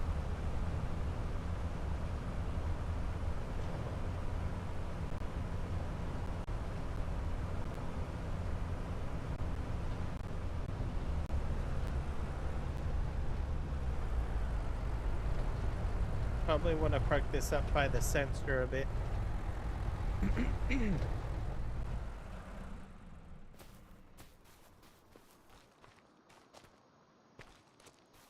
So going this way, I'm probably going to have a flat grade.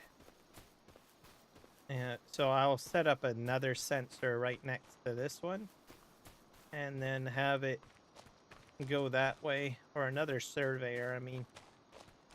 And this will be all flat graded, essentially. so that I can just put flat track.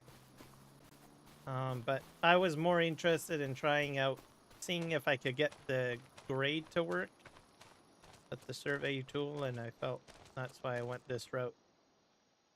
But I have a feeling I'll go the other way and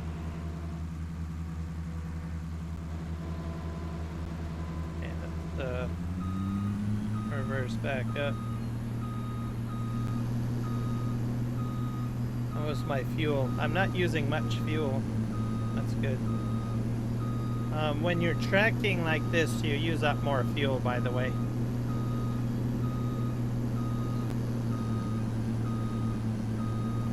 Just back up over here.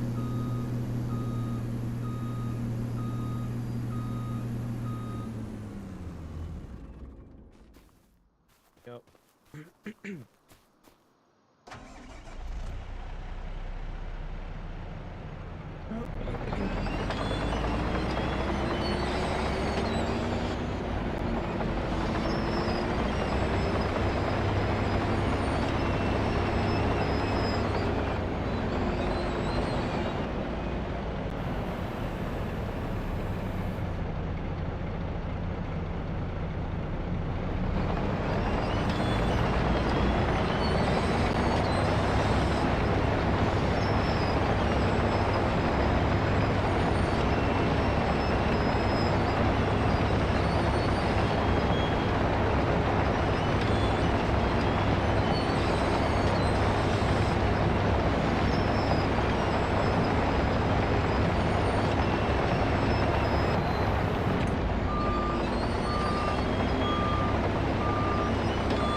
Successful live stream. I'm winning at my project, so I think that's a good thing.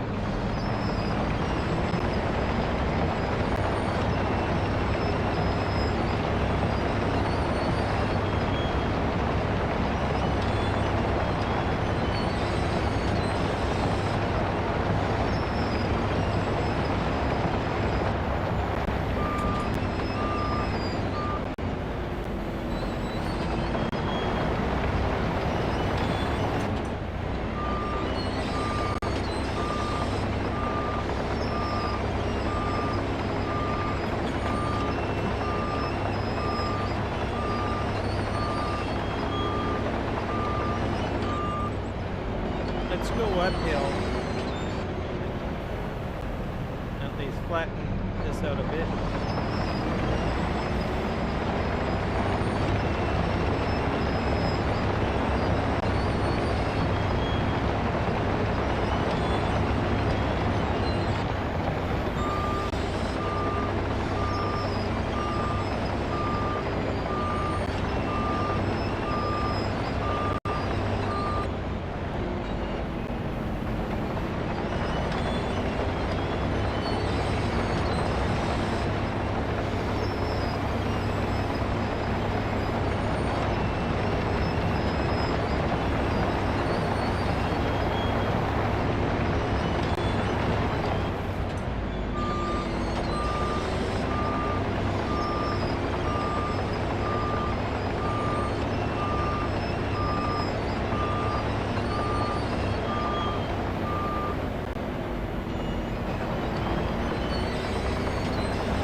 Probably not going as well.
I think that's coming along nicely.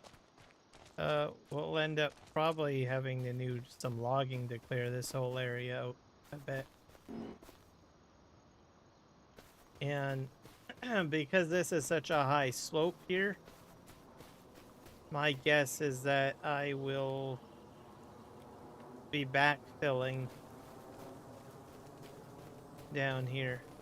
So taking a dump truck, backing it up down the trench, and then emptying out is probably what will end up happening. But I will be probably smoothing this out a little bit more. I'll have to adjust some of the settings in the bulldozer or whatnot to do that. So, yeah, I think this is a successful start, at least. Like I said, I have my reservations on how this is all going to work out. Like, I don't know if I can successfully make a 5-degree grade all the way down here. I might be able to do it. I don't know, but I'll figure it out slowly but steadily. Way to do it. Hopefully I'll have enough backfill. If not, I will be carving out either that mountain or this mountain, I guess, for fill material, I guess. Yeah. I don't know. I don't know what I can say anymore on that. I'm gonna go and check my bridge again because it's extremely important.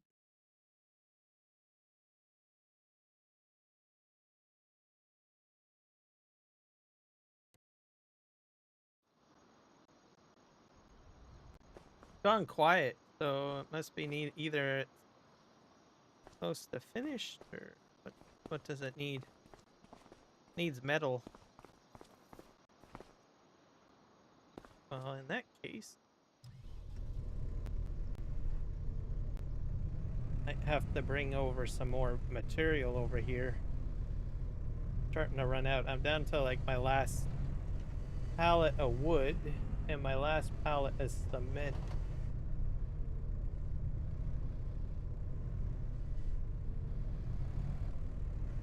Move this over here.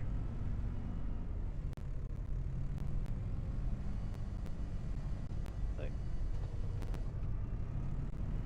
move the cement out of the way.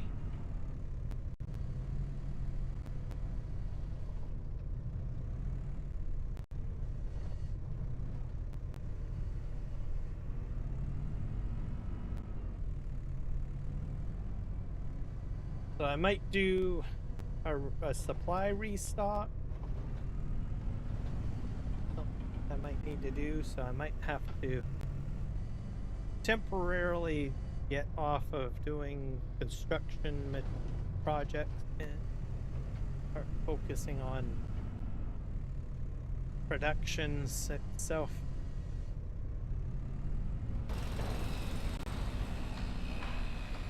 Because that's my last cylinder of metal.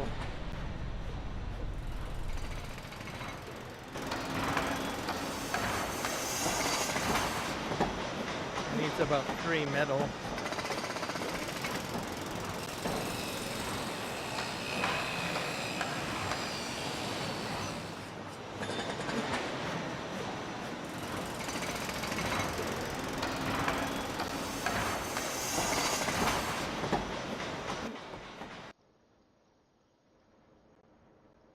Got that.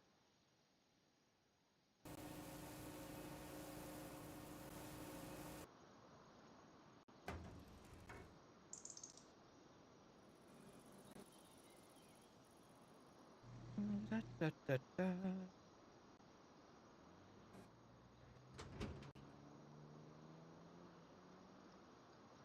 What do we have on here? We have plank. We have, oh, we do have cement on here.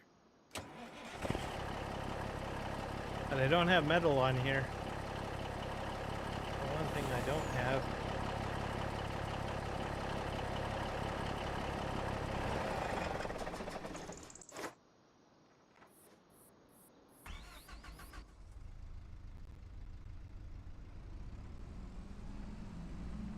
clear up some of this stuff over here.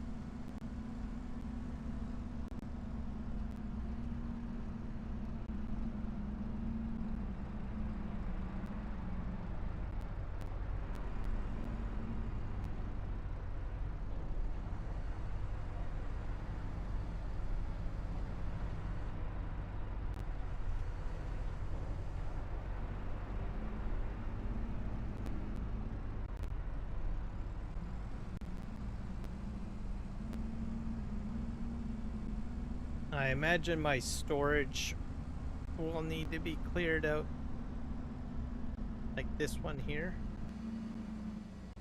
I don't know what I use these prefab things for. To figure something out, I guess. I used them a bit on the house construction, but the house is built, so...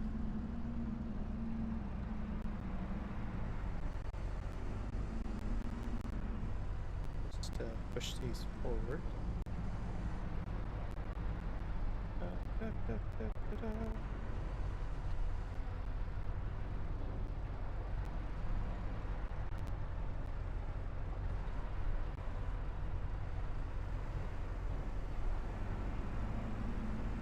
Ah, right.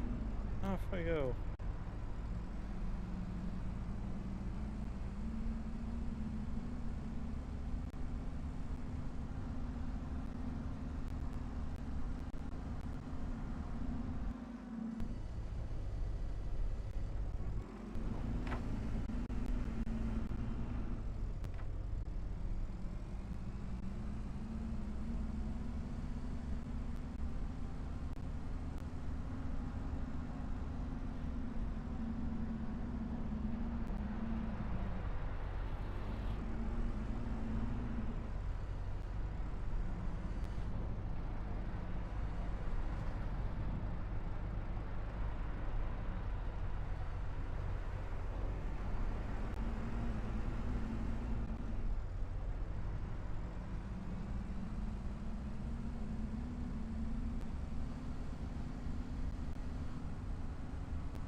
So when you get into a rhythm of doing this, it becomes very relaxing. When you got like a steering column and joysticks in front of you, just kind of zone out a little bit.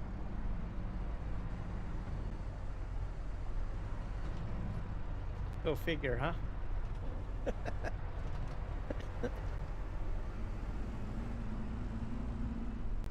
Alright, over here.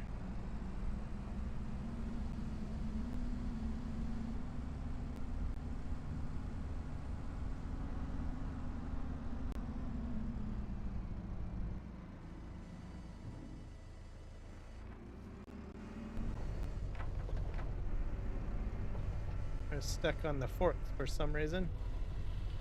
Come on. This doesn't happen very often. Not as much as it used to in like 19 or 22, but it still does happen from time to time.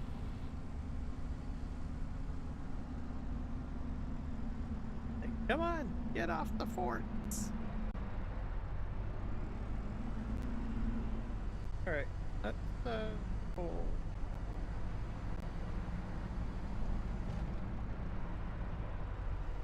Da da da da da da da da da da da.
Yeah, I'll be really excited when I can get the train up and running. I think next episode, I will try to do the flattening out part, like coming towards the, what do you call it? Towards my storage area or landing area.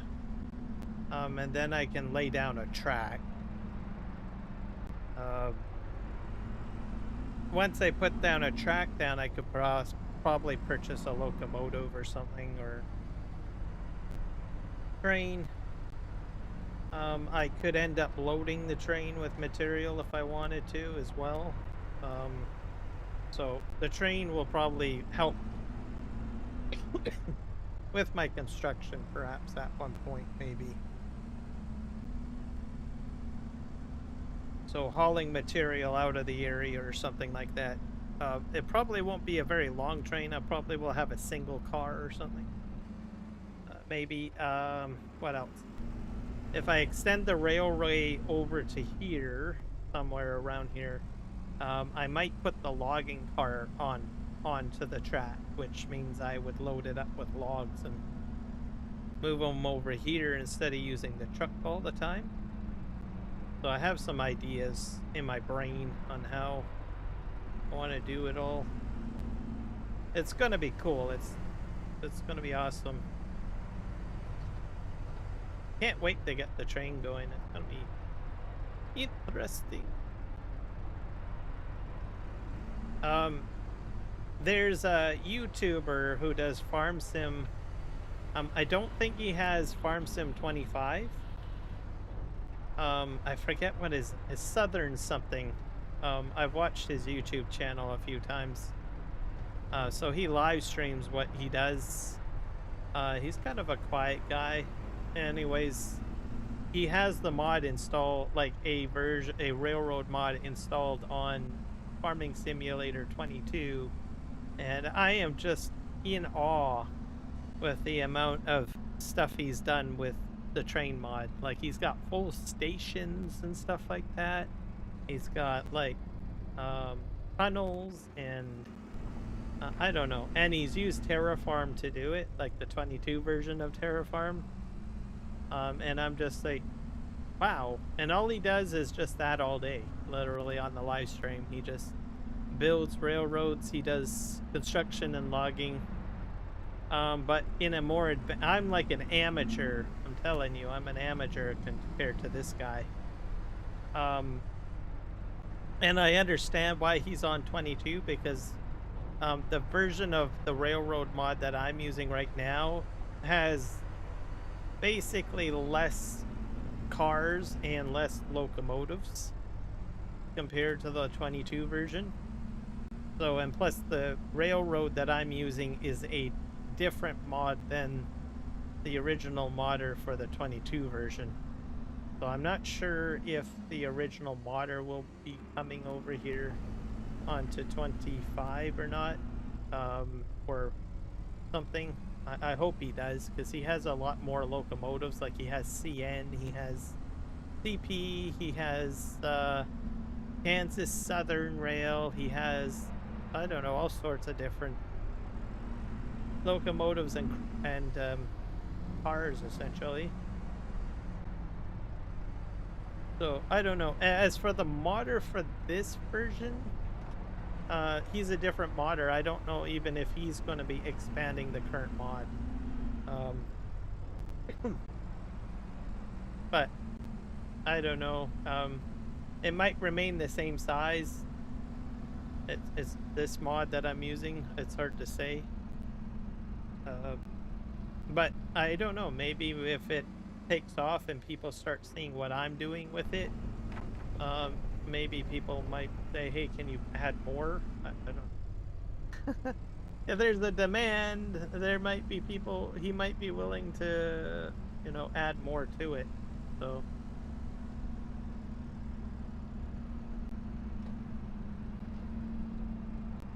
it's amazing. There's like so many different mods out there that probably go under the radar that nobody even knows about, that are just awesome, right?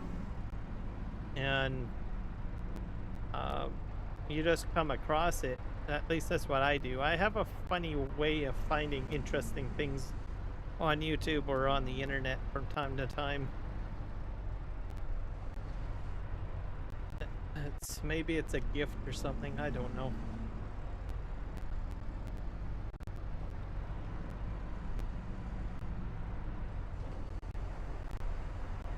We'll pick that up.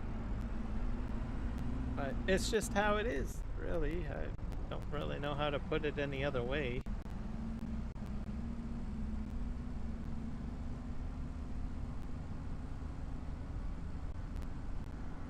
Let me check the time. Oh, rap. Holy crap. Alright, well, I'll probably end the stream in about 20 minutes. I didn't realize this was so late. That's what happens when you're having too much fun trying to do a project or something. It gets carried away. It's like a 5-hour stream. Oh, I like to end the stream right on the hour, so I'll continue to go for at least another 20 minutes and then go ahead and pass my folks over to someone. I'm thinking Kiwi's probably live streaming. I usually send my people to him.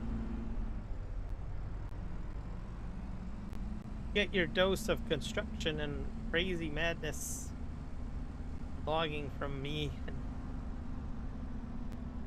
and all the craziness, and you're like traumatized, like, oh my god, what did I just witness?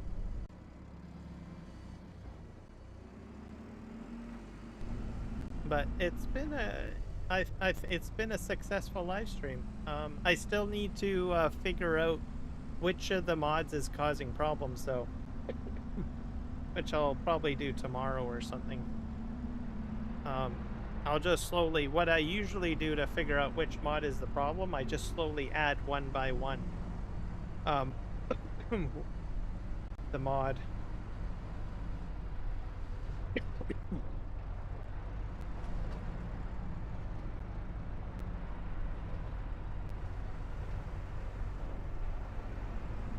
I'm going to think it's probably the lumberjack mod, maybe.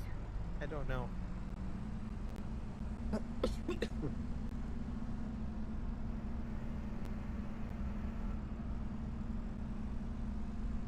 I'll go with the conflict issue. If I find it out, maybe I might submit something to the I'm pretty sure I could be the only, I'm not the only one that might have run into the same problem, perhaps. So if you run into a problem with Terraform, there is a GitHub that you can go into. And if you're a modder or thinking of becoming a modder, I would probably say go with GitHub. It's kind of cool in there because you can put your mod, your zip file up there, and then people can actually send you like bug reports, and they can send you screenshots, or they can give you a description. There's also like an area where you can have a discussion or a topic area. Oh, that fell off. Oh great, and you fell over that way too. Dang it. So yeah, I mean, you could probably do the same kind of stuff in Discord, but I don't know, I think GitHub seems to be a little bit friendlier for that kind of thing.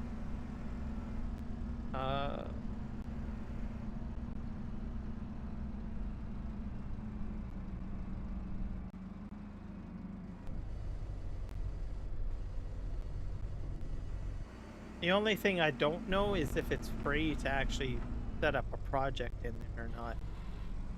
Because I don't build mods, so I'm assuming maybe it is, or I don't know.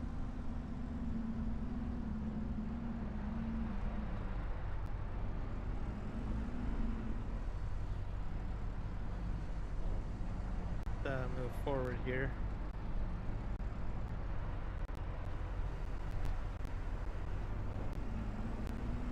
all sorts of lumber material. Most of this is going to get shipped into production, so I've got at least 2 other productions on the go. down the street.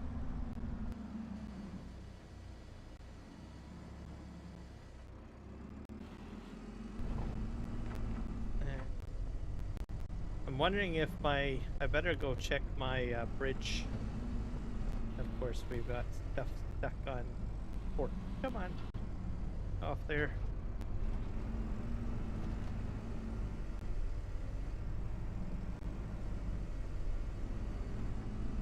There we go.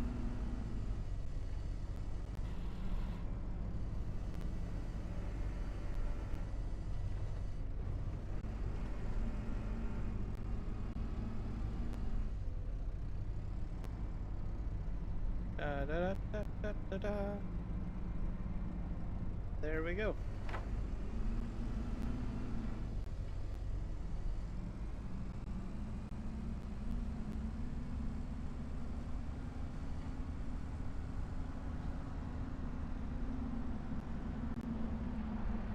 All right, I'll back up.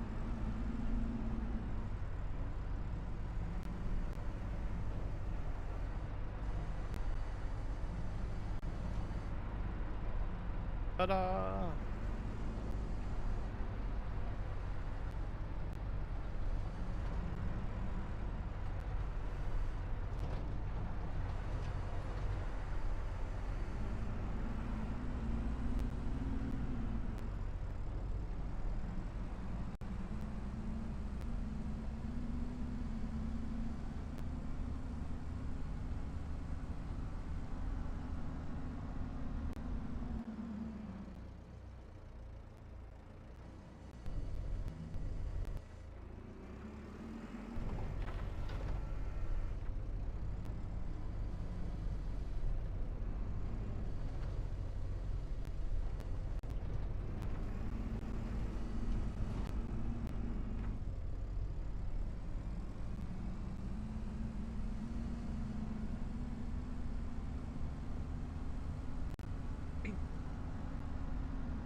Not good.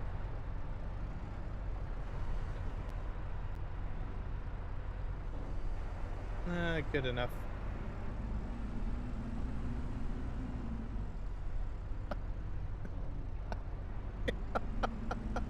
Oh my god. Well, hey, it landed in the right way. So I will give it props for that. So see if we can get in there. How are we doing for time? We got about 10 minutes. So I will go till 57.2, and then I'll start to try to figure out who we can send folks to. Like I said, it's probably going to be Kiwi. Pretty sure he's live streaming tonight. I think. Be wrong.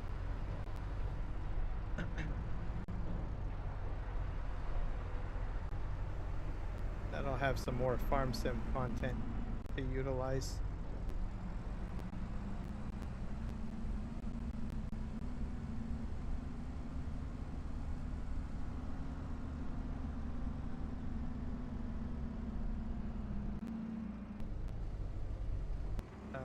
So there's Argsy Gaming too. He might, I think he live streams that.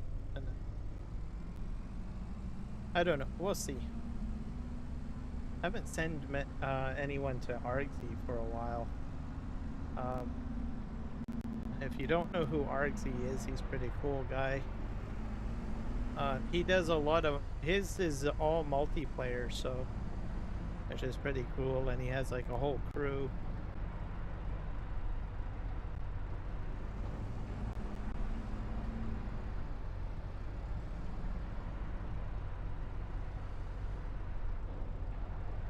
And he's the guy that did basically the video that I shared with you guys earlier. The terraforming tutorial video. And he's from New Zealand. So another Kiwi.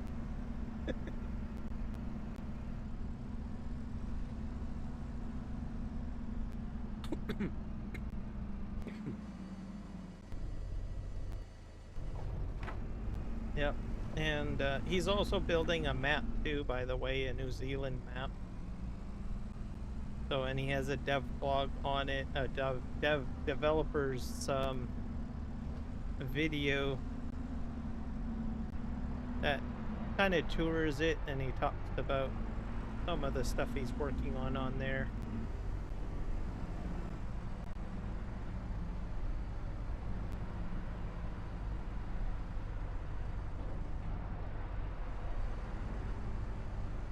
And I think it's going to have some historic value to it, maybe.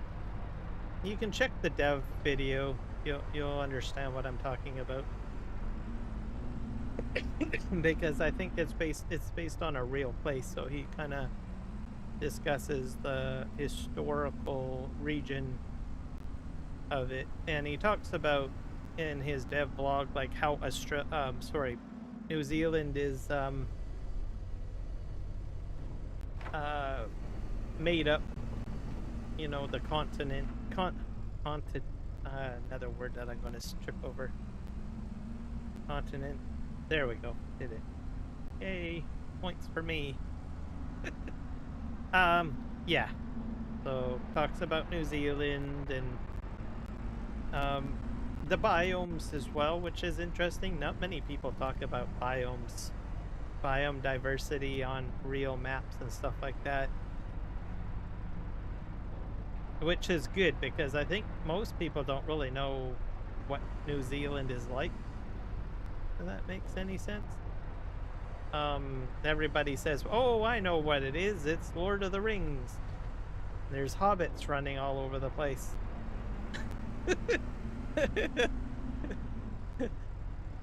Just a little bit of comical humor there.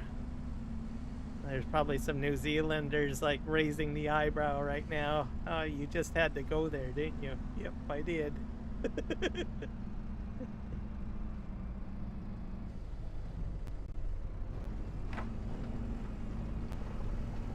I'll be like, gosh darn it, why did we ever invite that Peter Jackson guy here?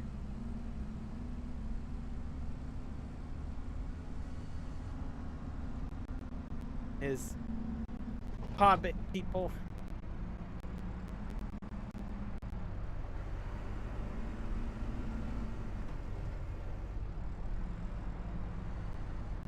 Alright. But anyways, like I was saying, biomes and the lay of the land and stuff like that. I think it adds a nice touch, I think, if you take the time to, instead of just explaining the map and everything like that, but actually take the time to provide some, you know, connection or elaboration on the importance of the place. So, why it's important, what's significant about it.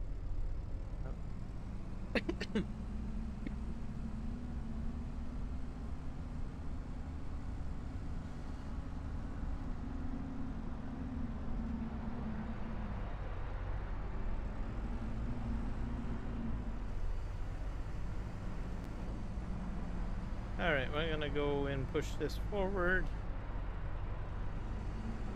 How are we doing for time? We're at 54, so I've got about 3 minutes. We will probably take a look at our bridge again, because it was like at 3 metal. I'm not sure if it just sort of like something broke in the timing or something. I don't know. Timing belt was broken on the construction clock? I don't know.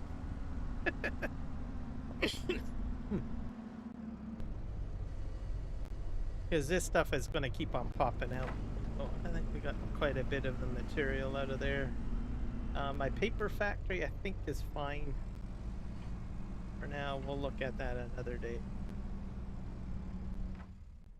Here. Oh, wow. Look at that.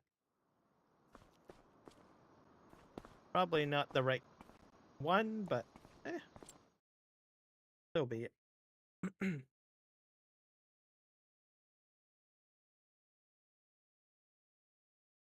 Gonna go to the map and then I'm gonna select the property and we'll head over there.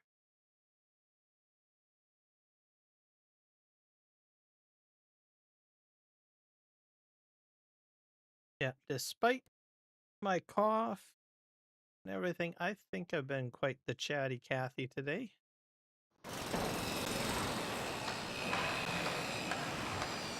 Covered a lot of topics. Here. Yeah, it's stuck at 3. So I might have to just... Probably it'll get built like when I log out or something. I would have thought it would have required material free. Oh, maybe I ran out of metal.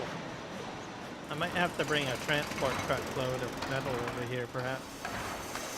Oh well, we'll do that another episode.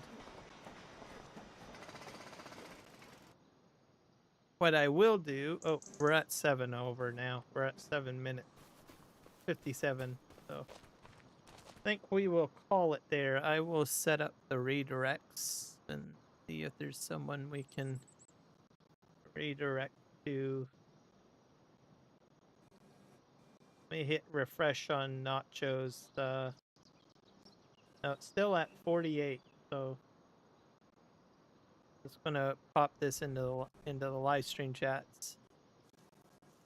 So he's like 2 subscribers away. He just needs 2 wonderful people to subscribe to him. That's the link.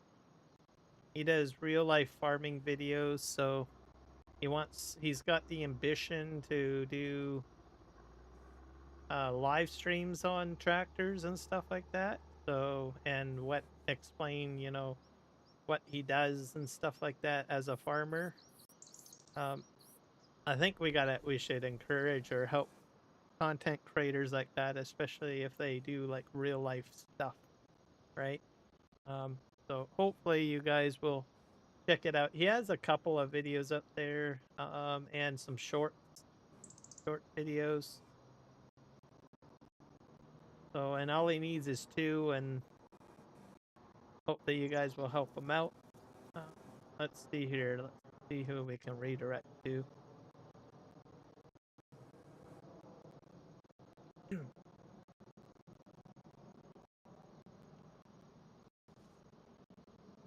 Here, take a look. Let's see, redirect.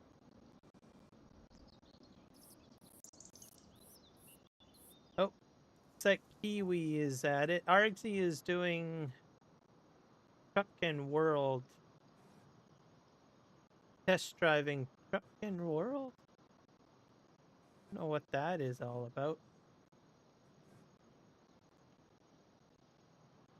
Truck World is what it is.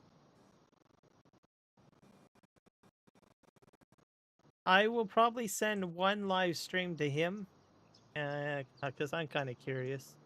And I will send one live stream over to Kiwi.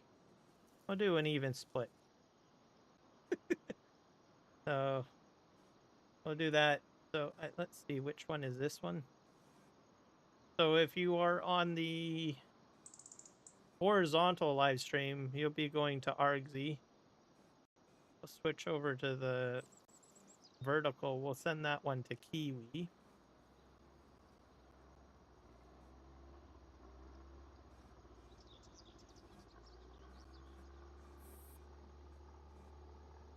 Add.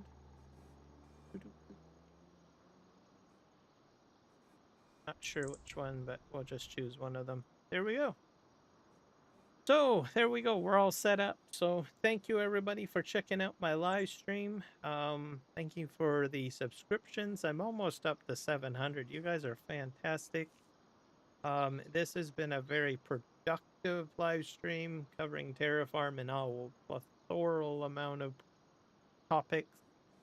And I hope you guys have a fantastic day and happy farming.